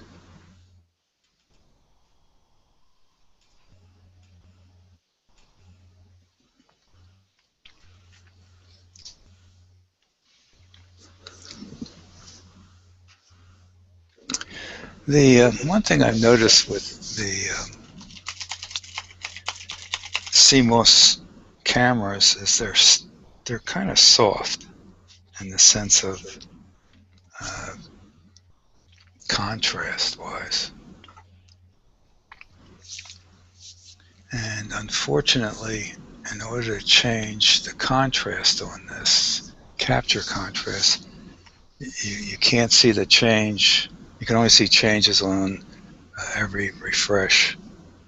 So you really don't have a good feel for where to set it, because once you change your setting, other settings have to change too when it comes up. And so I just leave it at one default setting and let it go at that. I don't like cameras that are set up that way where you can't make changes. That's what the beauty of Astro Toaster is, gives you all those color and video adjustments.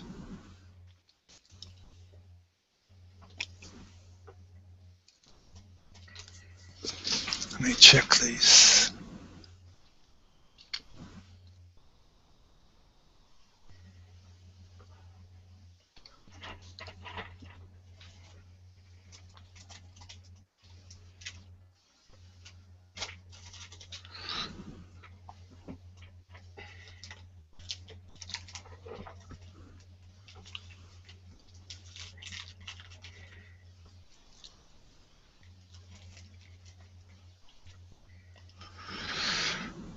All right. Plugging away here. I'm starting to get a red cast on the background, so I'm going to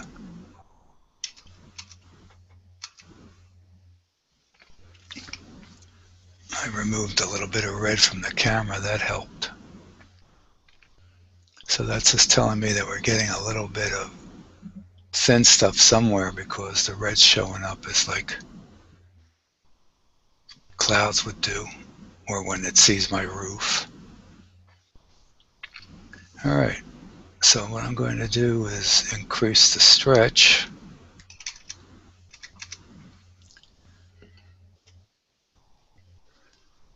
And And that should take hold.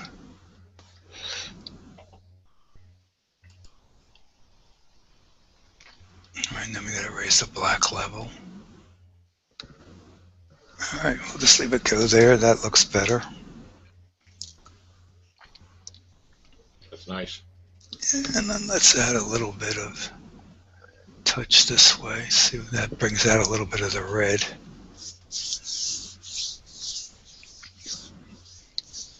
And this is still 1:1. This is not cropped, and I won't crop it until we get a few more stacks on it. Central star? There's 3 stars in there. Yeah, that one, the one to the bottom there is the central. Yes. Yeah. And then we got these 2 right here.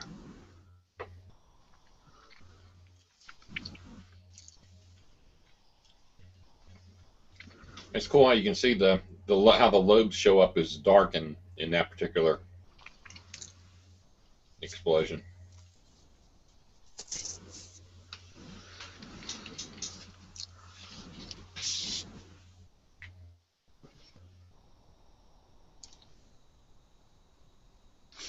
Oh, this is interesting. The average person viewing here only stayed on 11 minutes and 40 seconds. Really? That's what it says. Total view time 37 hours. Unless this is an average for. That's hard to believe. That's like every viewer, how long they've watched, they just add it up. It's hard to get onto this thing whenever somebody's broadcasting.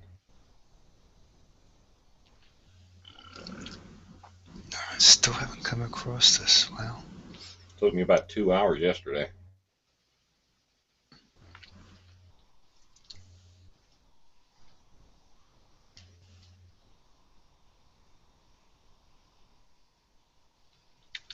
Gives me a report almost every 2 minutes, and the bit rate keeps going all over the place.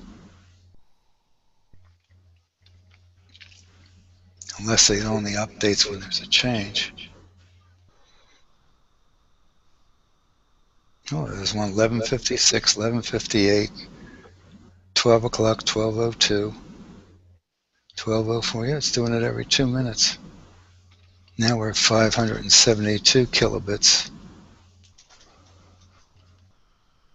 And it still wants me at 2500. Good luck, Charlie Brown. What I should try is try changing the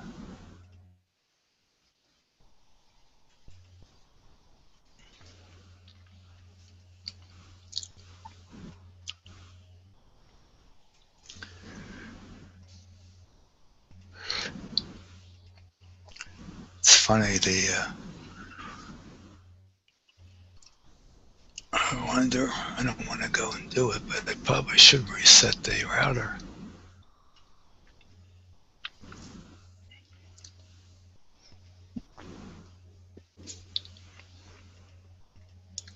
I don't want to, if I drop out, I drop out. I don't want to do that. Then the whole connection goes and has to be reestablished, right? Yeah, probably.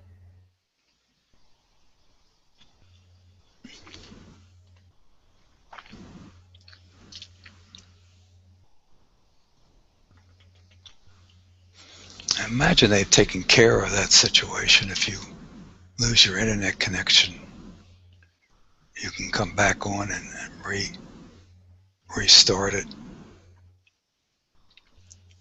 with the same address.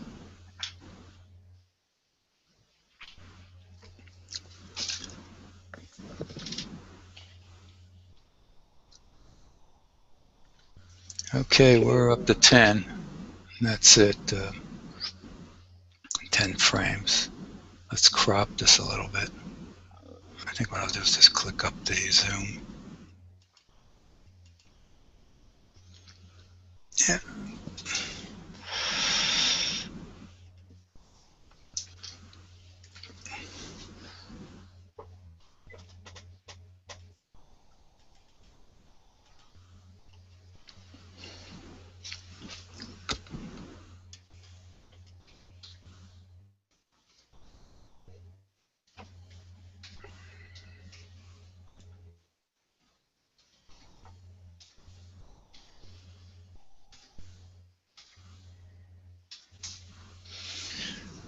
right, let's try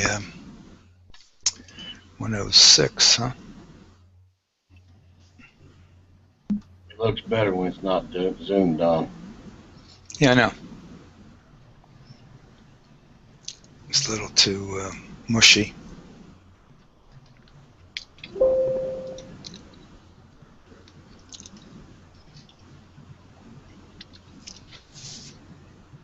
Going to 106.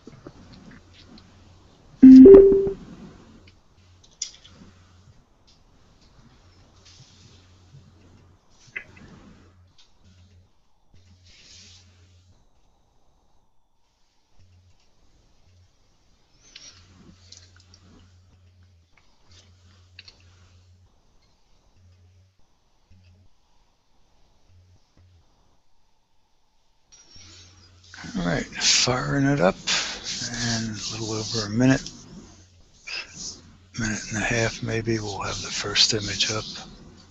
106, which is saying it is right now, but it isn't. I'll just click this off. Wait. Putting my feet up.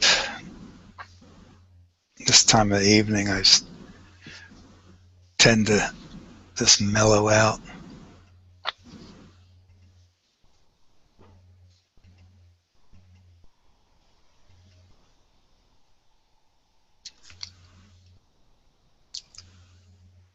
Oh, thanks, Michael.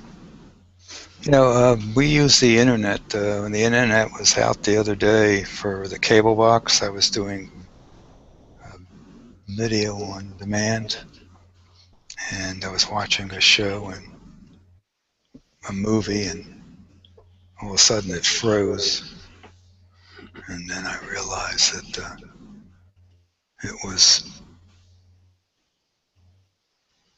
the internet that we lost. It took a while for it to come back on, but it didn't affect the regular channels. So it tells me that they pick up these signals internet-wise for on demand.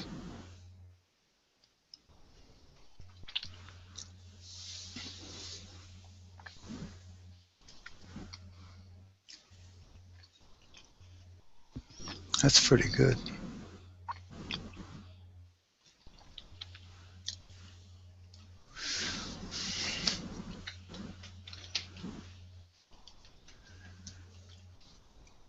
And we're at 1200 megabits per second on the box.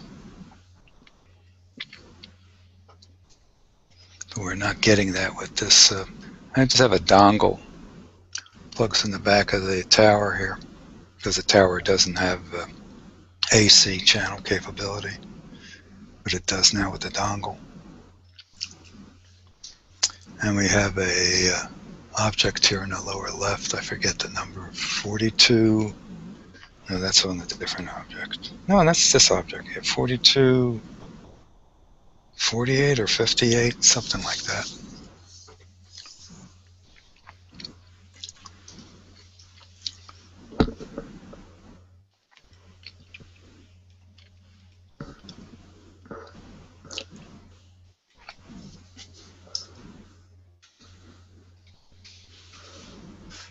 Let me look it up. Is that the one that if you went even a hair left, it'd be like a little head star, and it looks almost like a comet? I don't know. And I mean a hair. I mean like black frame around your image, just half an inch, quarter inch. I don't know if you can even do that. I don't know if you're cropped. Sorry. Like there's a little star. There's a fairly faint star just there at the end of that thing. if this is the right one. And the which thing where?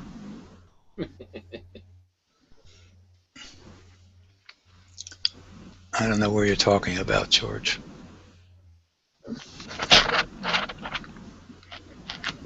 You got to be a little bit. The little fuzzy on the bottom left corner. Yeah. Okay. And I don't know if the left end of it, actually has kind of a. You mean out here? Foreground. Yeah, right about there, like a little foreground star. Yeah. Well, there's no way I can see that without moving the mouse. Moving it. Yeah.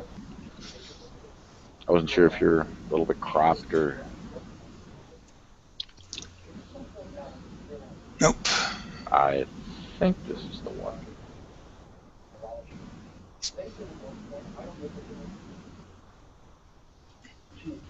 I mean, the center of the galaxy is dead center on the camera, so let's see. Let me go to.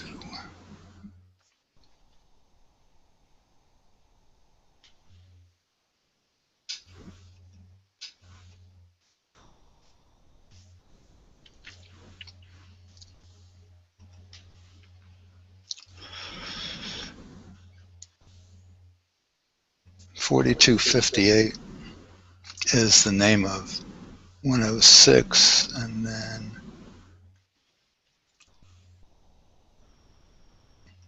Great view, Don. this is either 42.17 or it's 42.48. Someone say something?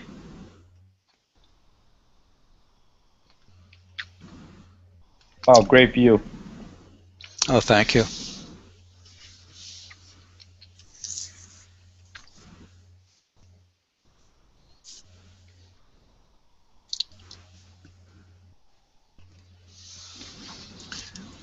I'll lay you. Looks good, Don. Yeah, thanks.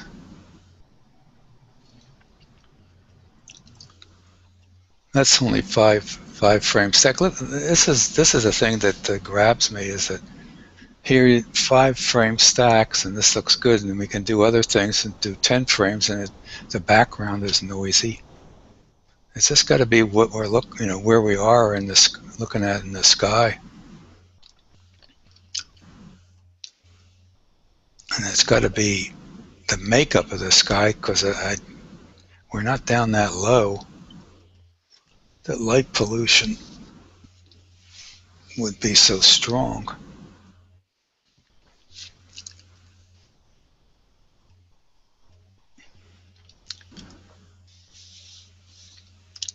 Now, I don't know whether we get any bad air over the house. If we're looking over the house, I don't know whether that would cause an issue.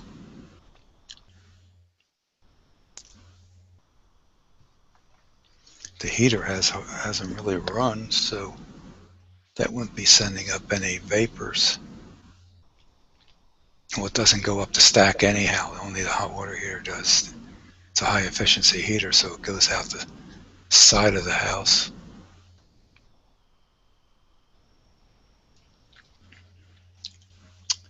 Oh well. It's always been a mystery. And I imagine later on tonight, if I went and did 45-65 again, it would probably look a heck of a lot better, just because it's in a different position in the sky.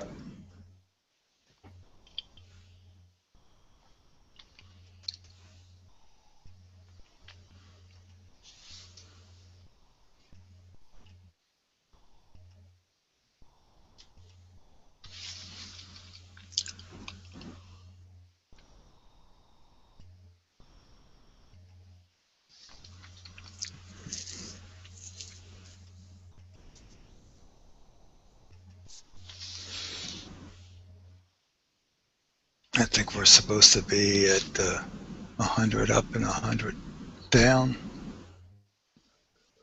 here on. I think we have to go and ask them to go to the default settings, but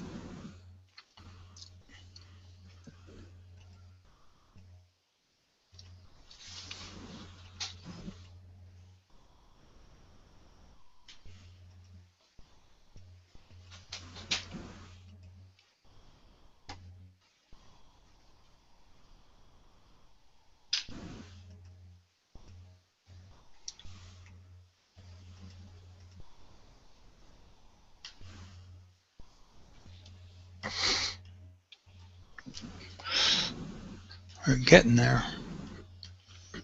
Yeah, it's got to be 4248 is this object over here, so. 4248, there's a 4248. Yep. It's quite a few little objects around. Another one is a little further over, is 4220.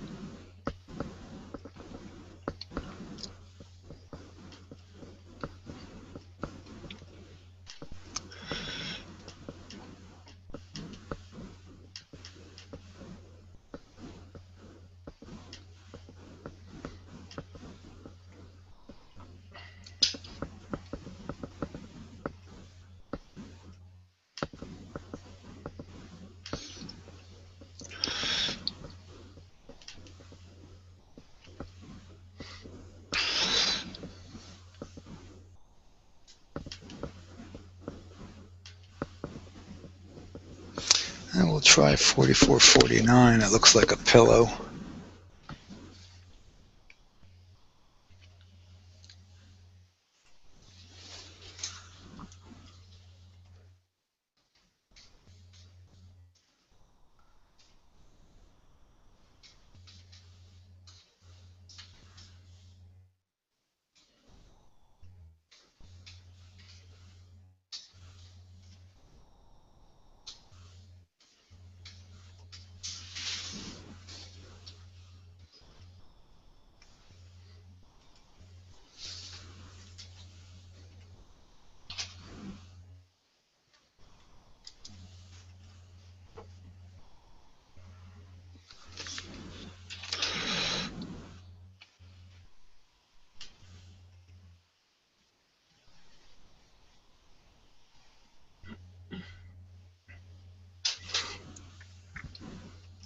I forget what I was going to go to. 4449.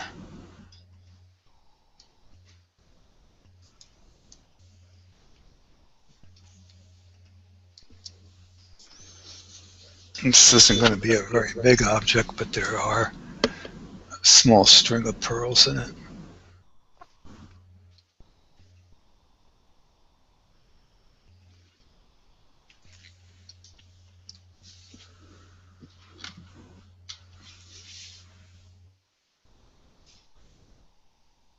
Oh, that's cool, Tom.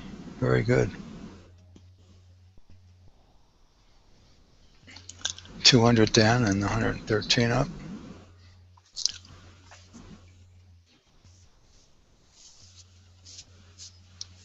Yeah, I have no idea what we're doing now.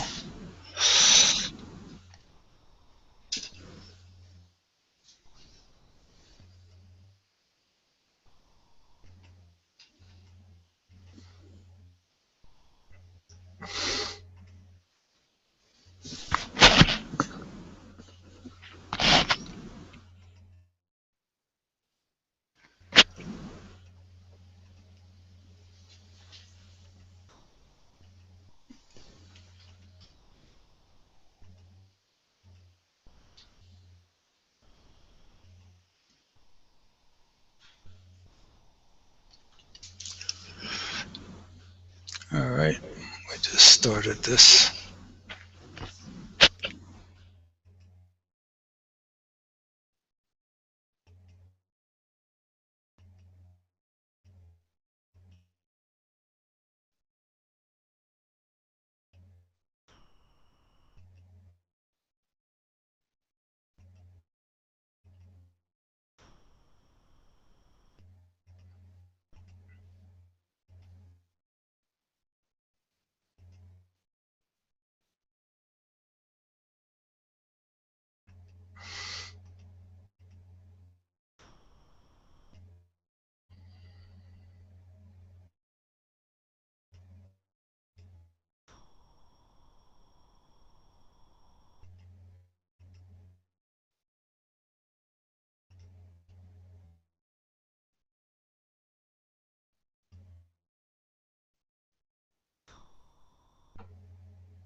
talking away here and I was muted.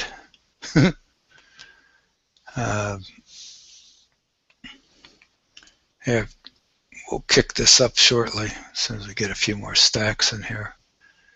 4214 will do, which is very similar to this one. Has a few more visible stars in it. Classified as irregular? Excuse me? Is that classified as an irregular? I don't know, to be honest with you. 4449's Caudwell 21. It just calls it a regular galaxy, this one here. At least in the object description on my star chart. Looks pretty sporadic. And 4214, which was very similar. Yep. Well, I think you'd have to look it up on. We have to look it up on a wiki to find out. Or if I could do Sky Safari, I can check it out there too. See what they have to say. What's the NGC again?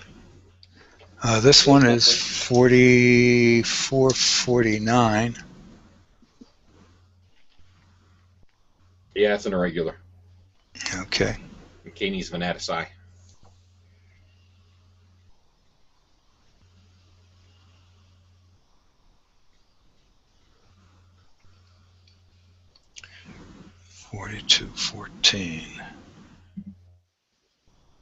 Yeah, 4214 coming up as another irregular. All right. Oh, yeah.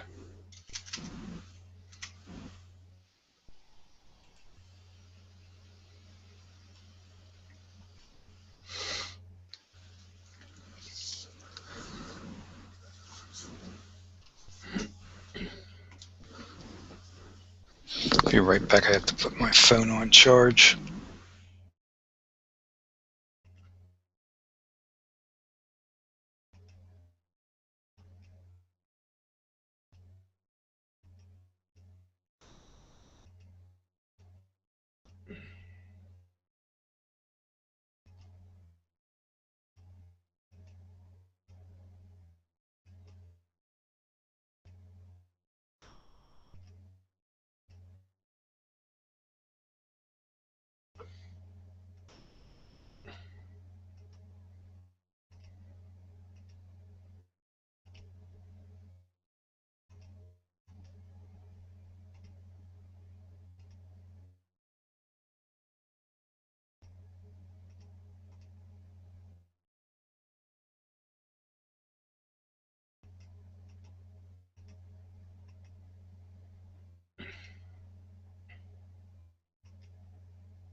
Okay.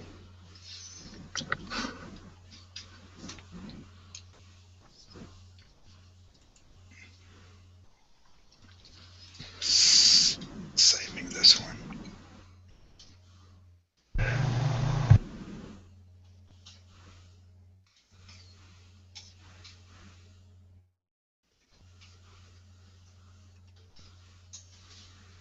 And 4214 coming up.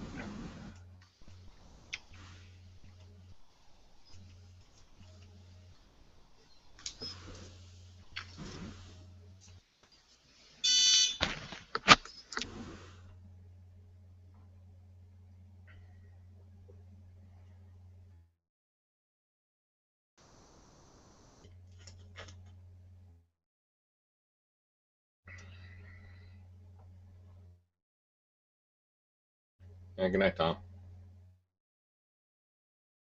Excuse me? I was just saying good night, Tom. Oh, okay, Tom, taking off. Yeah. Okay, Tom, take care. Thanks for coming by. Have yourself a good evening. Morning, Chuck. Hey, Chuckles. Good night. Good night, Tom. Good morning, Chuck.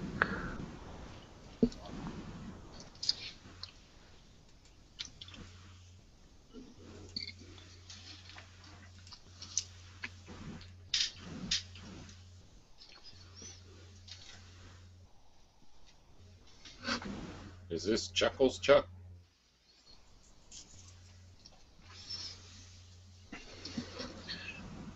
It is. Cool. What's up, Chuckles?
It was so quiet. I was about to do a comp check that I noticed the Pat just took off. Hey. Oh yeah, Michael, we need about a week of 75 degrees to get rid of that 5 tons of ice in the pool. There's nothing on the ground, on the ground, but inside that little sheltered crater there, it'll be there for. I'll keep an eye on it.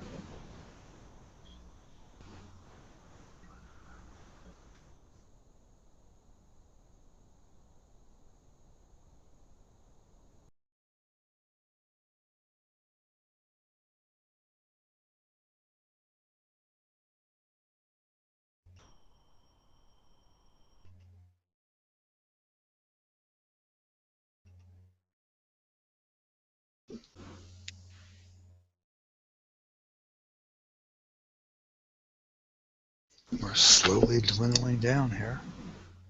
6 viewers. And YouTube.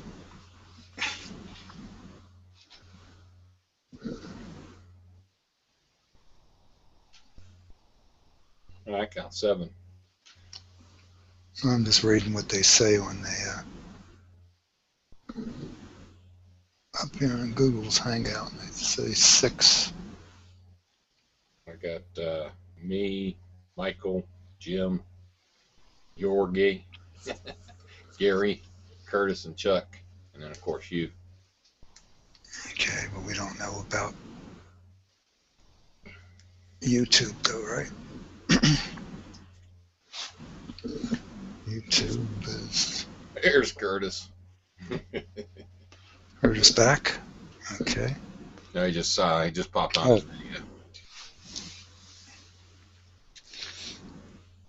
What you eating, boy?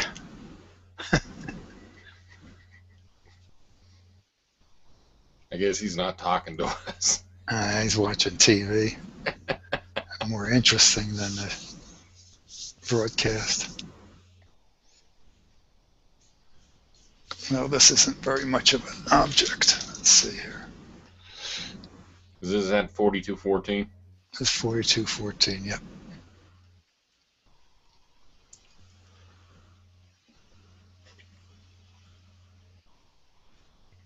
I kind of like irregulars.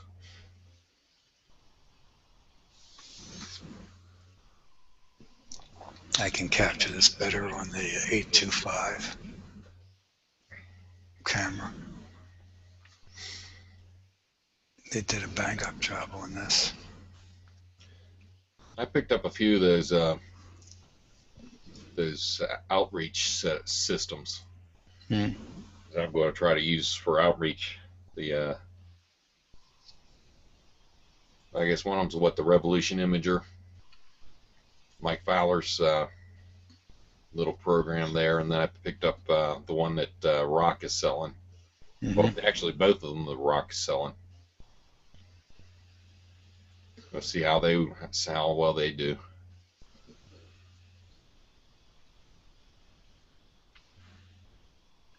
So we'll be just porting them to those 7-inch screens, Uh-huh.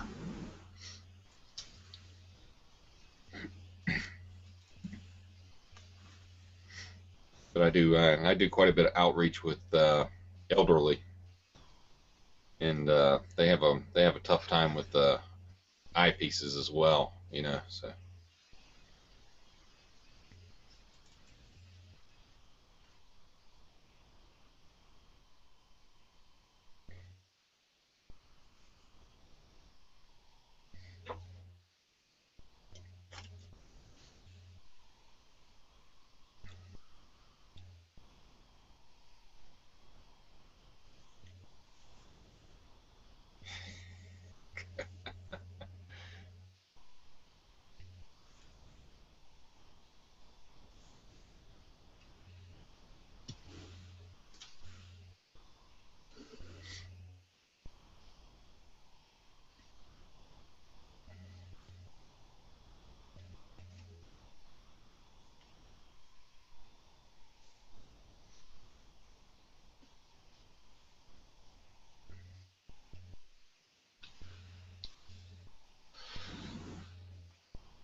There's what the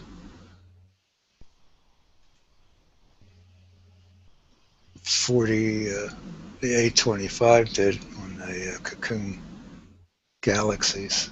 Wow. A lot better image, that's for sure. And which camera is that? Did you say? That's a 414. 414. Yeah, the Infinity should be able to do the same thing. Is the Infinity out yet? Oh yeah, it's been out. Oh, has it? Yep. Yeah, we have them on order. Oh great, now I can't find my image. Ooh, too bad, boy.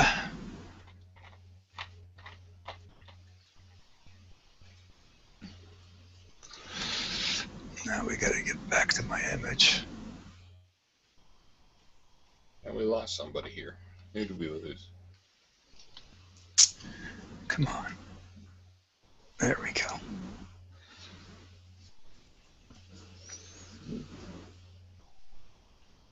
No, that's the best we're gonna do on this one here. And let's go to, what did I say I was gonna go to? 63. Yeah, did we suddenly lost Jim Turner? He may be on call.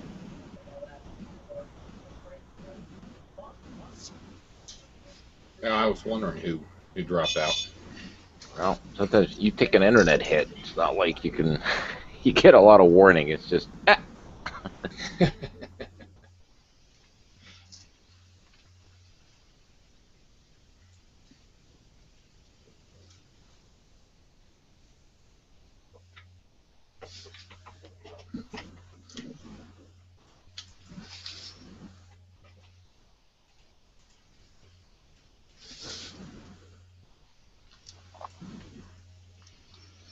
All right.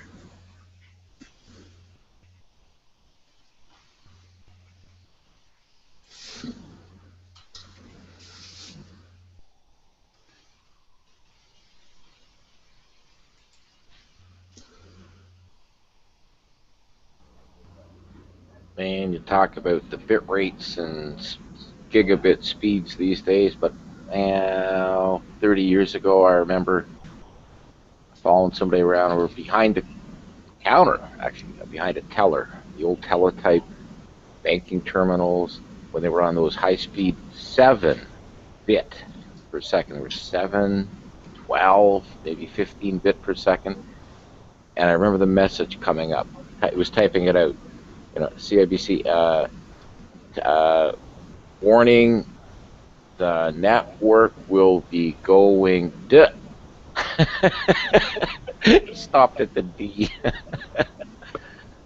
I guess they're trying to give them like the 1 minute warning, 5 minute warning, but by the time it typed it out, that was it. The good old days.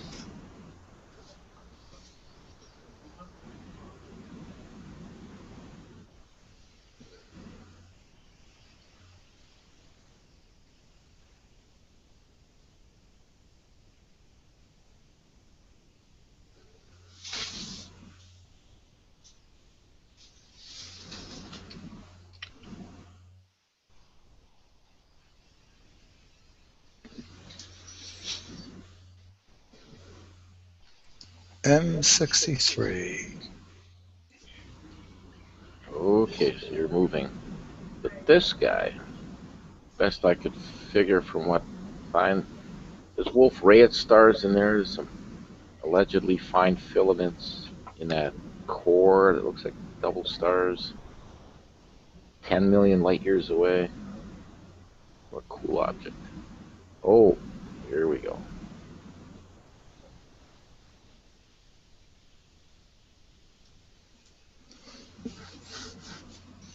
Yeah, this will be a progression of improvement.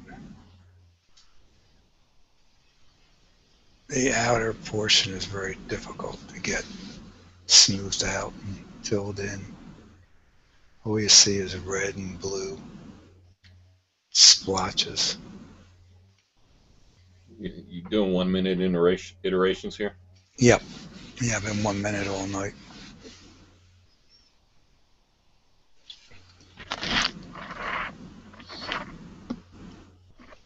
I think the next time we're on, it's tomorrow night or Wednesday night, we're going to mix in 3 minute also, just to see what the difference would be. So we can do 3 minutes compared to 9 1 minute ones. See if there's any difference.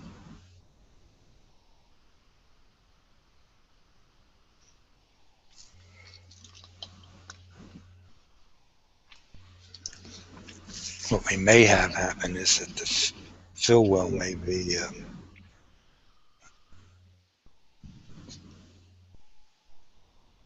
topped off. If we try 3 minutes, maybe too much for it.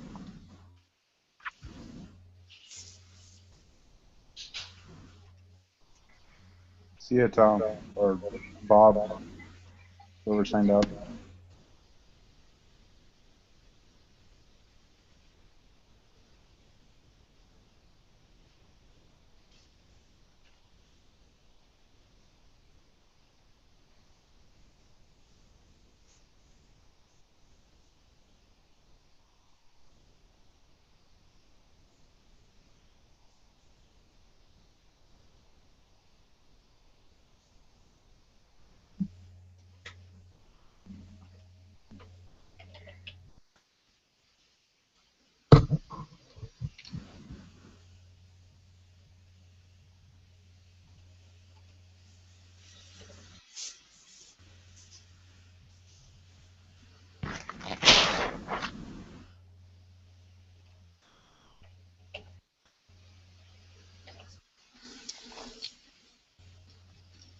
Yeah.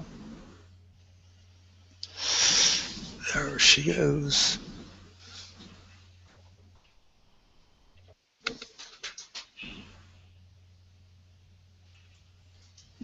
See you, Gary.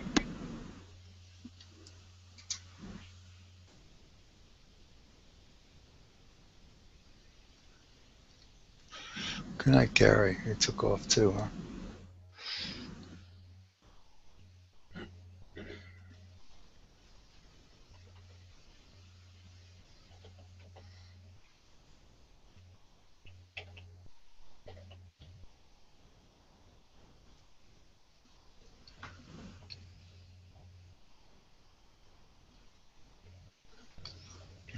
It's approaching 1 o'clock.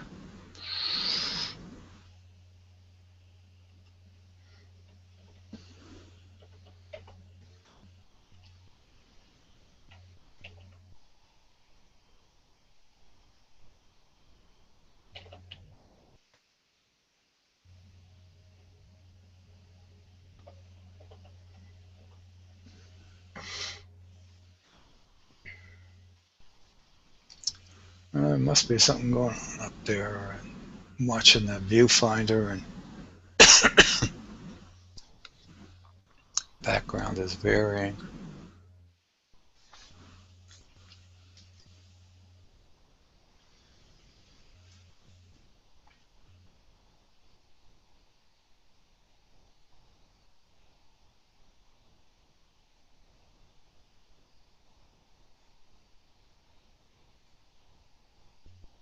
There's got to be some thin stuff up there.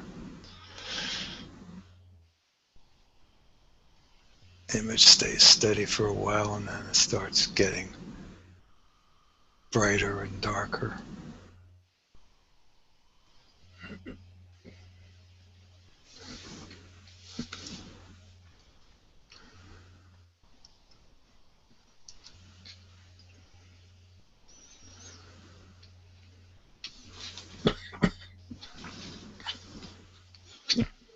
Well, this is doing better than it did last night.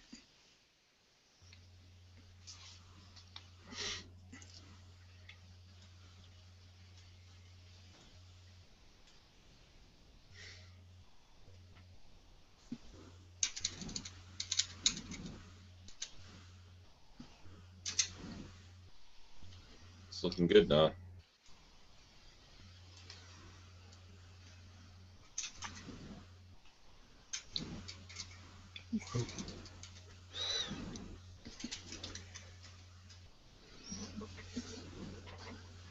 Don, thanks for the broadcast tonight, man. I'm going to go on ahead and crash. Alrighty, you take care. Thanks for coming by. All right, you Good take night, care. Mike. Appreciate it. No problem. My pleasure.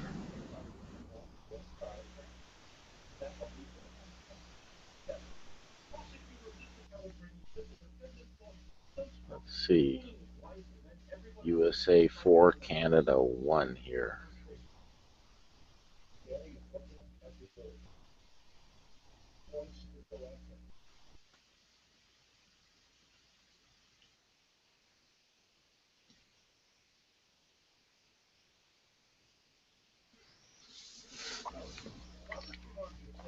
Well, those ripples are starting to come out nice in the arms. We'll just wait here. Yeah, we'll get a few more stacks in here. Doesn't look too bad.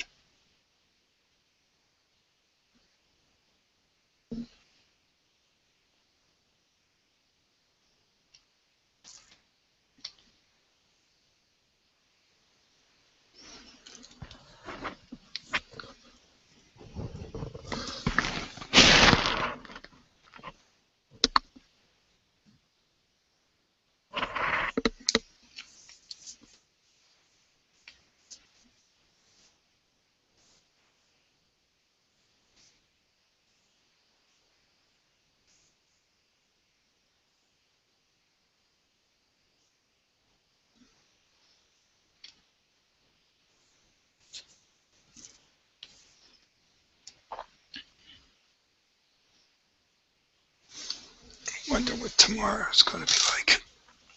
I don't know whether it's going to be as good as today.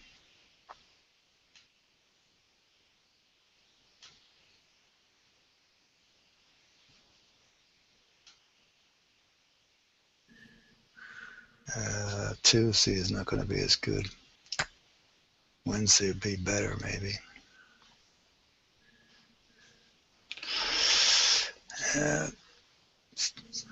Unless it's subject to change, we'll see. Right now they're talking about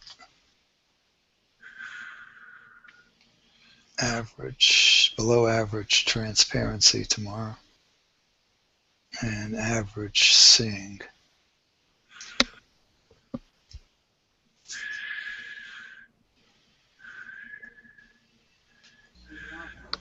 I guess you're going to be skirting the rain.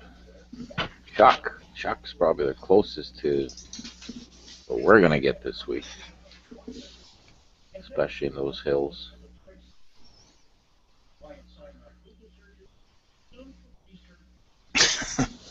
Jesus. I'm probably the only guy with 5 tons of ice block. And it's pool cover. Jeez. Well, actually, if I can see it, I can tell it's underneath the cover because it's the way it looks. All right. That's that one. Oh man, I was gonna get Curtis to explain the physics of that core and that inner ring.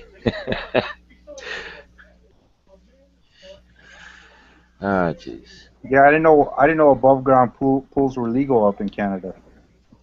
Did you say legal or illegal? Legal. Why would anyone have that up there? Well, because they kind of sit there. Well, they're kind of buried about a foot and a half. That's why you got to keep 22 inches in there. Well, keep some elbow water on the walls. That's still like about 4,000 or 5,000 gallons, right? And then when you put the cover on, you're supposed to put some water in there, and that kind of fills up. So the ice is what's on top. That's all the ice and snow and rain all winter. But you can tell that it's frozen underneath that tarp too, just because it's been a warm winter. So I'm gonna say I'm guessing about 5 tons is sort of ablated away from the walls in some places. So one place is like about a foot, just flat, straight out of tarp, and then ice. So there's ice under there, but that's okay. Well, you have to survive winter, right? And then, like I said, old days it used to get up to like 90, 92. I love that middle of July. Always we had the Indy race here in Toronto, the Molson Indy then. It'd be like 90, 91, and you could do an all-nighter in the pool. But lately, just keeping it in the mid 80s has been tough. And I don't go in unless it's like 84. Yeah, you Oh, the need to cold get shot. that. No. The older you get, you can draw a curve. The older you get, and then your minimum temperature, Yeah, if you want to heat that, you need to use some concentrated solar energy. Everything else will be way too expensive. It just throws solar cover on it and does what it does. It's just that, like I said, it's been, the late 80s when we moved here, always, like, it was not even an issue. And then the last, for sure, 5 years, but the last 5, 10 years, you notice that, hey, this thing's not getting up into the 90s anymore, or barely high 80s, and geez, just a slow thing for the last quarter century.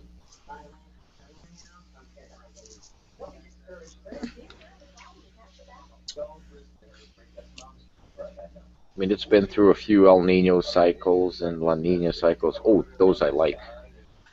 I mean, sorry for the lawn, dry, dusty, brown desert in August, but I mean, I'd rather have the pool at 90 degrees.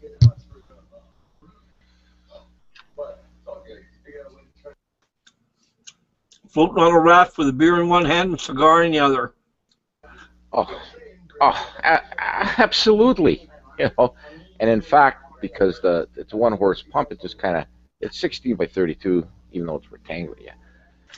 As it kind of just motors you around. You could lie there just watching the sky. It was great for the Perseids. And then all you just needed was your little cooler with the 6-pack on shore there on deck. So as you came around, every once in a while, you just kind of grabbed another one and kept going, until you had to go, and then you had to jump out, run to the back 40 for the guys.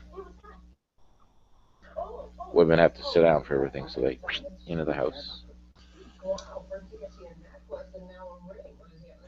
Did you restart the stack or something, Don? That's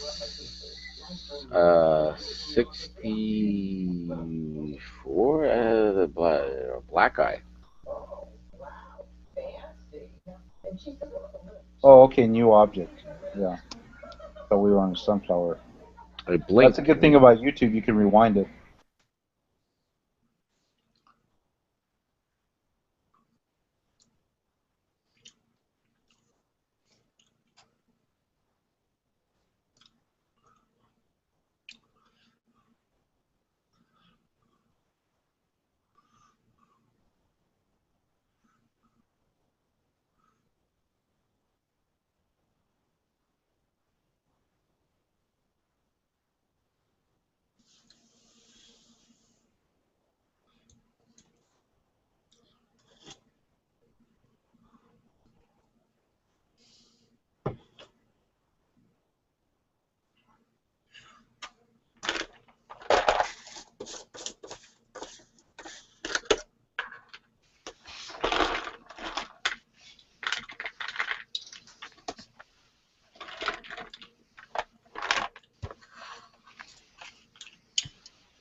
Did you ever think about using geothermal to heat that with?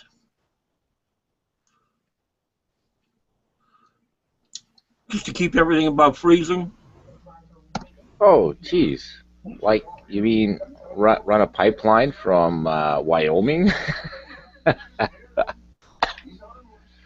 Actually, you know, downtown Toronto uses that funny principle of water. At 4 Celsius, what is it, 39? The water goes to the bottom of Lake Ontario, which is just 2 miles out. Well, unfortunately, it is 10,000, 8,000 feet from here. And they pump that off the bottom, and that's what they use. That's what they use in Toronto downtown core, right? The colder water is up top. Ironically, it's a funny property of water that the densest water follow the curve, and then at 39 it goes right, it dips, and then keeps on going up.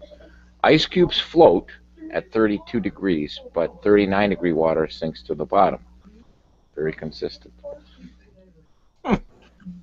No, the geothermal would imply I would want to be living here if there was any geothermal activity, because I've got a nuclear plant, what, 6, 7 miles that way, and another one about 10 miles that way along the lakeshore here.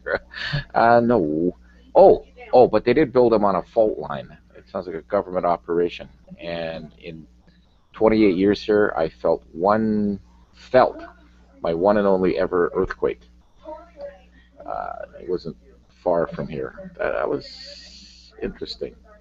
First thing you do, hit the news, like, how are the nuke plants doing with that? If they tell you the truth. Well, I knew 2 insiders, and you know, the one poor guy was actually responsible for all the maintenance work, and he said, nah, they really only kind of hid something once. They had these contractors, Italian contracting plumbing company, and you know, all these fission nuclear plants have these huge vacuum chambers. That's emergency plan A. Like, when something goes wrong, you dump in there, and it's got a drain, so all your radioactive water primarily goes in there. And they were snaking out the drain, and about 200 feet into it, the snake jammed and broke, which technically meant there was no plan B or plan A anymore. If there was an emergency for that time, you couldn't. And they held off, because if they went public, it would be, you'd hear about it, right? They got some other contractors somehow to come in and grab another one of those snakes. I don't know how big the drain is, 4 inches, and grabbed onto whatever was left of that thing and pulled it out, and they called it off. But, geez, you know. I know, because the guy called me at 10:30 and said, hey. No, he just said he was kind of he needed a break, and then he didn't go home till 2. It was 2 in the morning, and I said, well, how long are you supposed to wait by protocol to, you know, like, you have to start invoking step A, step B, and for a stupid thing like that, you know, they come out, they're cleaning out the drain, basically. Don't ask where the drain goes, please, because we live beside Lake Ontario, but the drain, and this thing is busted in the drain, plugging it. You never know what to believe with the government. They freak out here when, you know, 100 liters, which is, let's see, not even like 20 gallons. Okay, it is a little radioactive, tritium, spilt into Lake Ontario, all of Lake Ontario, and the place freaked out. And my other buddy who showed up here, he never shows up at like midnight, 10:30, midnight. He's in bed like 10, right? And he was on his way to the other nuclear plant. He's the IT guy, and they sent him out there because they had to reboot all the new upgraded servers. And I said, does this run the nuclear plant? Well, not exactly. Well, what do you mean by not exactly? Well, when they go down, it starts a protocol which shuts down the nuclear plant. So he had to reboot that. So the what they call, I guess, the application or operational servers actually continue running. So, okay, this stuff never makes the news, right? And don't worry, it only ever happens like once every couple of years, apparently. What happened to 3 Mile Island? Do you remember? You're not. How far are you from 3 Mile Island? Probably 165, 170 miles. See, now that could have caused some light glow, light dome pollution if that had gone bad. Well, worse. That gone worse. I guess technically there's no way they could ever really blow up. They just melt down by design. Hey Don, can you zoom in there a little bit? Looking pretty good. That actually looks better than, at least better than or equal to, and yes. Though that's better than last night. I'm looking at those two. I mean, to me, We were like talking the about little, the W last night. It looks a little bit. I don't know how many stacks we're at, but the we two don't see little that. But the two little dark depressions, 2 yeah, o'clock, 8 o'clock, they're right there, and then just the sharpness right around all that. There's more detail inside. I could be wrong. okay, Geez, so George, I put a link to the solar vacuum tubes. That's all you need. Okay, get an extra 10 degrees from those things. yeah, but you need sun. See, like right now, anybody around here living off solar would be dying. No.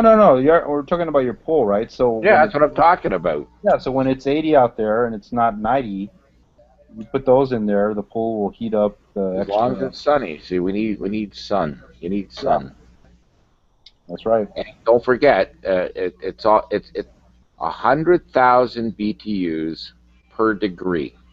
Whether it takes if it's 100,000 BTU per hour, whatever the output of those things are. If they say 10,000 BTUs per hour, it would take 10 hours to get up 1 degree. And don't forget, there's losses off the sides and down through there's losses, right? Radiation losses.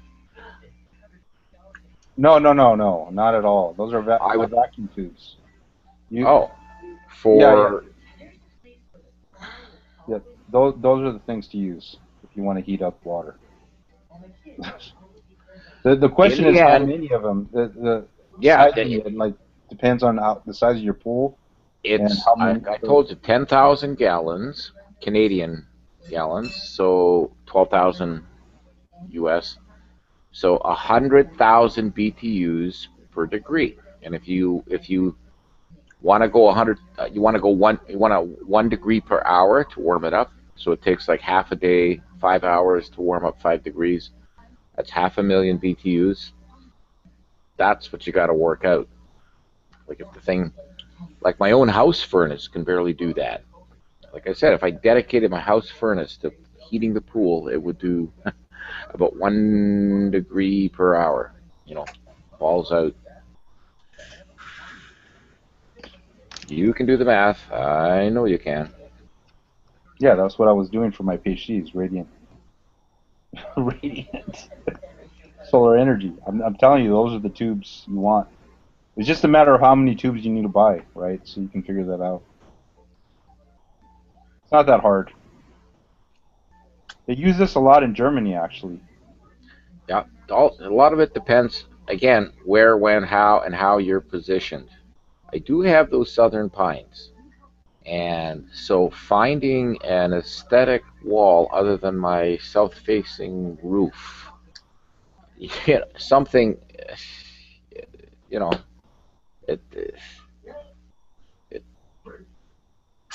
yeah, that's why I think above ground pools should be illegal in Canada, because it's just going to drive you crazy. Well, it doesn't matter. It's up 3-4 feet. I mean, so what? If you sank it, what difference would it make? George, probably the best thing to do would be to build a vault underneath the ground and have the pool down there. Yeah, what would be the difference? It's still there. It's still there. Whether it's up or down 4 feet, except one.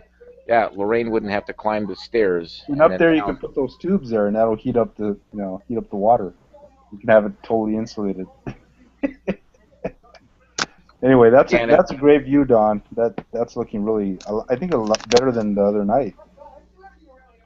I'd like to put a greenhouse dome over the pool.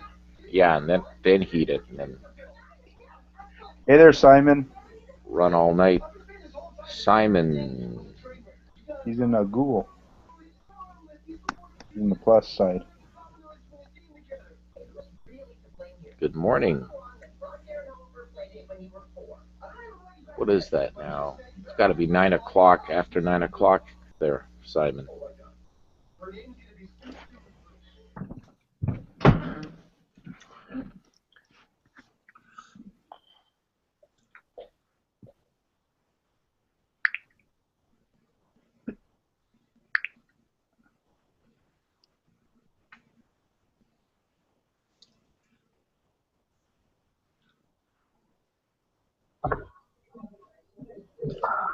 Is Don even awake?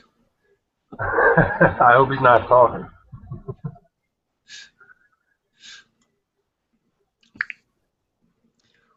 I don't hear him eating. I've heard that a lot of times. Meow, meow, meow. Just kidding. I remember that little kitten used to start climbing up to his neck, and the closer it got. Him and that cat. Now that's got to be a bigger cat now.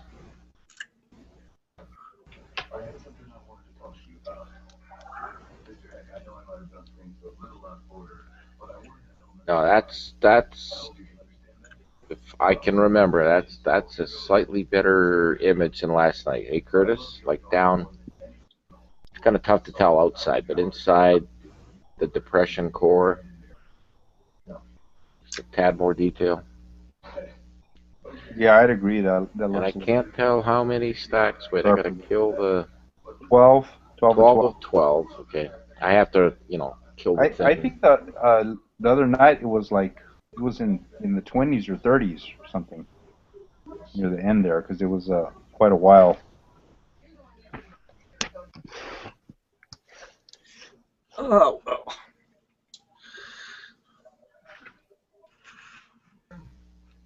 Well, meanwhile, what's it like in the hills there, Chuckles? You got, what, no snow in the woods, no snow in the hills, deer walking around all over the place?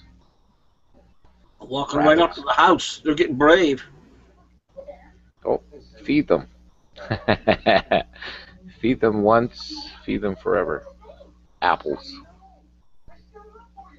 One night, I was laying there. I wasn't sleeping very well. I guess this is about 3 o'clock in the morning. And I kept hearing this banging. It sounded like it was coming in the front of the house.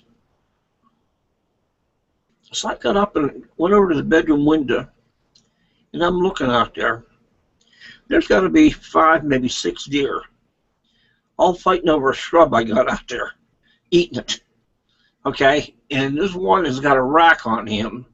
All right, if I'd have seen him about 2 months earlier, I'd have had it on my wall.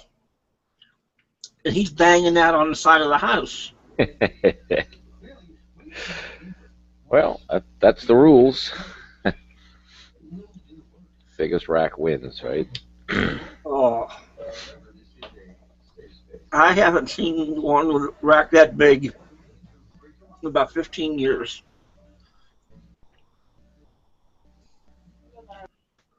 Lady, if you get up around 12 point, you're doing good. But back there about 25 years ago, they pulled one out of here. It was 18 point. It was a beautiful rack. Never even seen a picture of that. Oh, man. Like 14. God, even these outdoor mags. I mean, 14, 16. No. Usually they don't last that long. Somebody gets them. I don't know if it's anything like the guys are around here. They see one and they remember markings and racks and all this stuff. And after a while, nobody gets them. I mean, this becomes a major deal now. This guy's been around too long, too many years, and they make a concerted effort to try to find him. Well, to get 18 points on there, this guy had to be around a lot of years. And Well, that's the thing. You know, you get over, you know, it's like fishing. Eventually, when you get over the hump, you're going to end up with a lake full of small fish as opposed to, you know, that would be one old tough bugger. Smart oh bugger, yeah. too. I mean, if he had, jeez, if you were, if you were able to actually, and if you were close enough to actually count 9 on a side.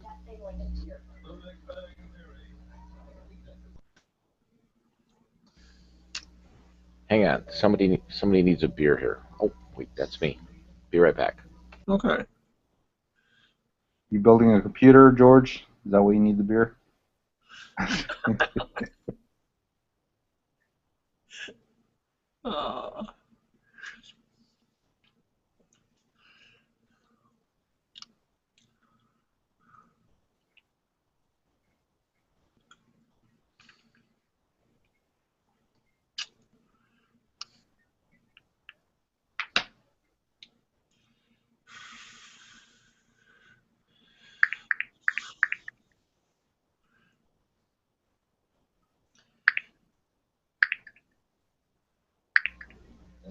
Now, Curtis can confirm this, but I presume Don's still broadcasting us over out onto the YouTube side? That is correct. Hi, folks. So whatever you said about that plant is now on YouTube. Oh, yeah, well, there it is. It's casual social. It's ironic that all these objects, there's only that one satellite that streaked through, and it was probably like an iridium polar. It went through M81, which would make sense.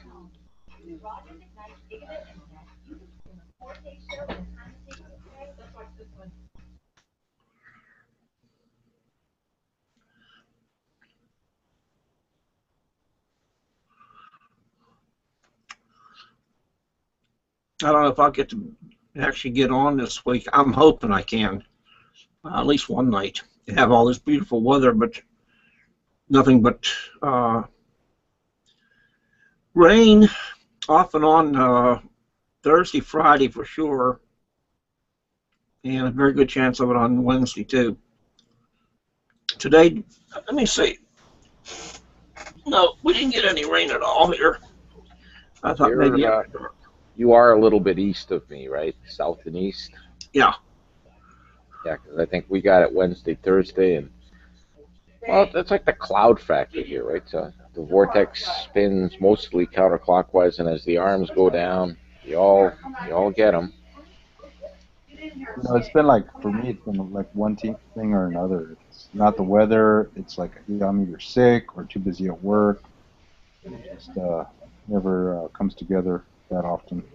Well, that's those three big things: the temperature, clouds, or wind.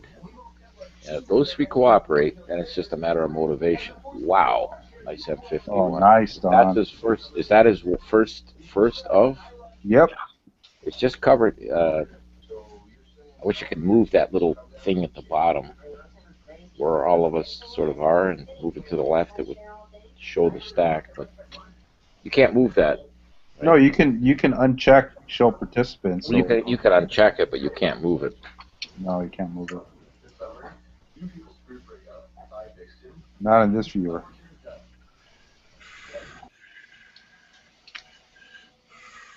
No, that's a great image.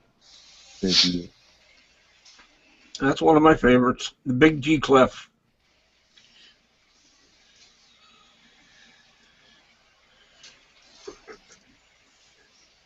Somebody joined us. Simon did. He left. Oh.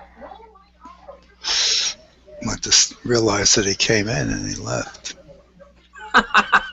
They late dollar short, Don. Yeah, that's me. Somebody did because we went up to 7 viewers. We had 6 before he left.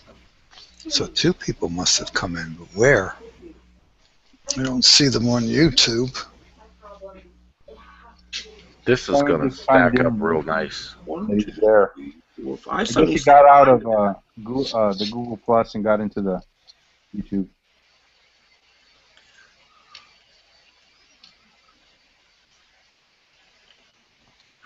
Oh, there we go. Simon's over in YouTube.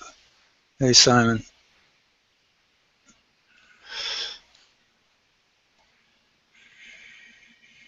He's over there with Buckeye Bob. Yeah, they can't really tell what's going on YouTube because it doesn't let you know who's still in there. Now, YouTube says 6 watching, and here it says 7 viewers. and I count 5. Curtis, Don, George, Now it says 7 watching. Mike, and me. Yeah, I see 5 too. Yeah, 5 and 2 on YouTube. Yeah, Google is showing me 5 down here at the bottom. Isn't this on YouTube? Yes. Or is this just on Google? Both. It's on both. Google is being simulcast to YouTube by automatic. Yeah, mine froze up a long time ago, right after. Oh my God, I can't remember what we were on. M109 probably. And I just kind of noticed that the chat stopped moving, so I clicked up there and M109, and that was a long time ago.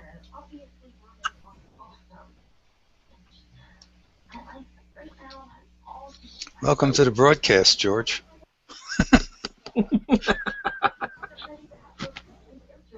Yep. Oh no, that was, like I said, on the YouTube side. I didn't, and I wouldn't be able to find that link ever again. So it's hard enough to find you on here, Don Lulian, and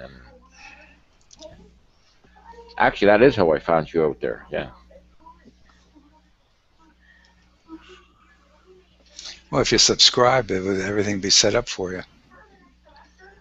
It says I do subscribe. I subscribe to you, and there was 2 other people, but that should have an email giving you a link. It didn't get me an email. Well, you know why? Because you didn't go into your subscriptions and tell it to send you an email. You have to go. There's a little gear there. You click on the gear. My YouTube app pings me and gives me an alert, so I get all these. Every time somebody broadcasts, I get all these. One of these days, Curtis, when it's summer and warmer and 647 people, you're going to just be inundated. Alert.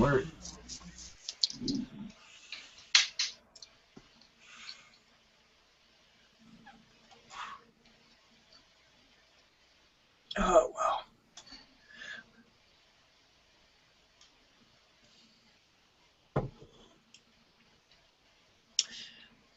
Have any of you taken a look at that comment that P216 or P2016 VA14? Nope. Is it even visible yet? Have no idea. You're not a comet chaser, you're saying. Well, no, this is we chased the last comet, what is it, 2015 or 16 or whatever the heck it was. Catalina. Catalina. Yeah, that was beautiful. I loved that one. Yeah.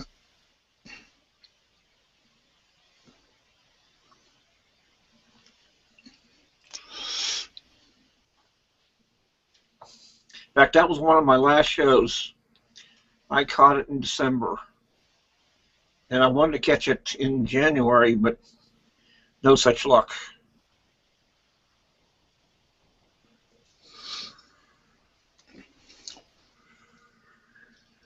Something wrong here. We only have one frame captured. Something's wrong. Because they should be sending frames over. Either Astro Toaster is frozen. Somehow those words don't seem like they go in the same sentence. Toaster and frozen. It's an oxymoron. Yeah. More moron than an oxy. Well, I don't know what's going on here. Wait until it just counted down.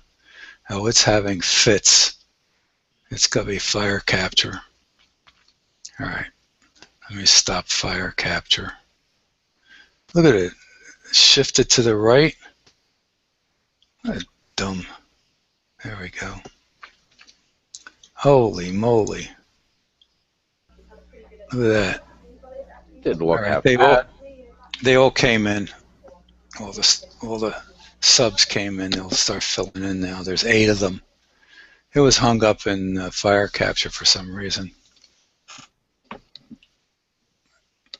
I went to So smack you're it. using fire capture to feed Astro Toaster, Yep. and Astro Toaster feeds the Google. Well, yeah. Hmm. Okay.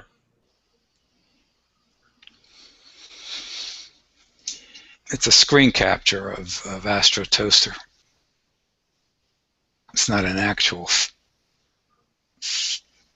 software feed.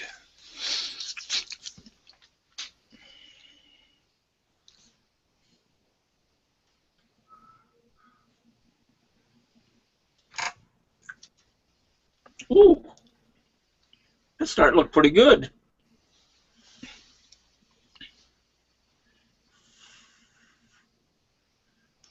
Get a lot of nice colors in this. You never get colors like this until you do it with a camera this type or a CCD camera. Probably would work out quite well with a DSLR too, but you really would have to have a pretty large image to start with. You're getting some nice blues and getting all the colors in there, to be honest with you. Should get a lot of blues and pinks. Well, yeah.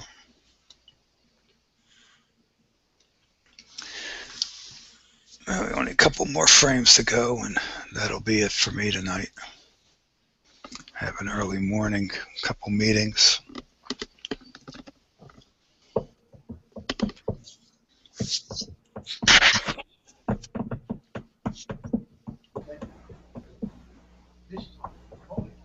Some nice detail, especially that little the little dark arms that are along the bridge to the companion galaxy and right to the core. Right, wow! I don't know if you stuck your head outside and seen if it's still clear as a bell or is it hazy? Because wow, this could be better than last night. Yeah, this area here is just fine. I'm going to go up to 45, 65 and see what the viewfinder looks like.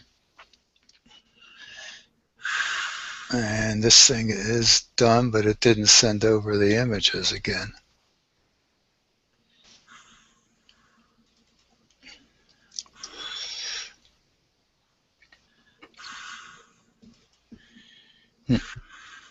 It's missing 2 frames.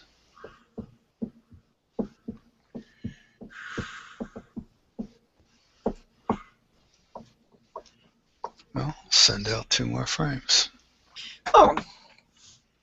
Has anybody successfully gotten on that PC board that Joe set up? Sure, I have. So he sent out the OKs. Well, yeah. Actually, Crystal does the OKs. I only signed up, I guess, late this afternoon, early this evening, turns out I already had a ProBoard account because I was signed up for the Video Astronomy Forum. Yeah. So it was sort of, for me, it's just trying to figure out the semantics of the language. You know, username, forum name, display name, account name. What's No, really. And it was sort of like, let's see, when I typed, that's only 4, right? So I said, if I type Whitby Skies and then something resembling my password, I said, it signed me into the ProBoard. So it said I was just missing the link.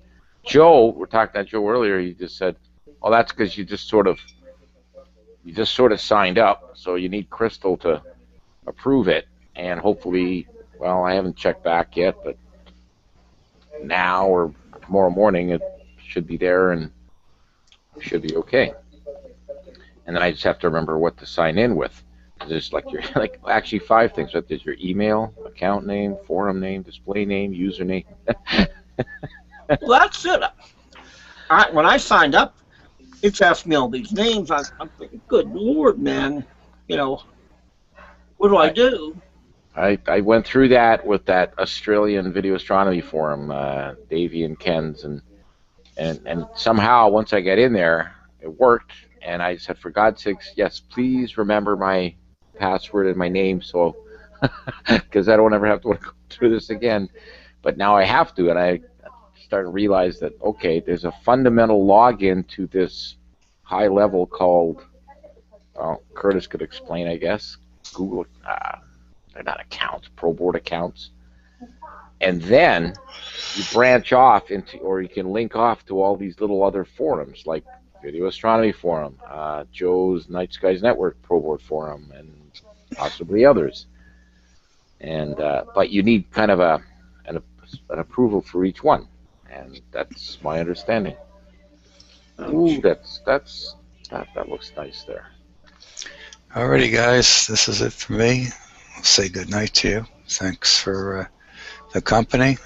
Look at Chuckles and George. Look at that. Michael and Buckeye Bob and Simon and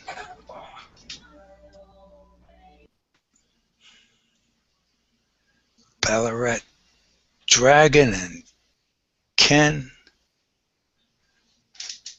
Yeah, good night, guys. Yep. Gals.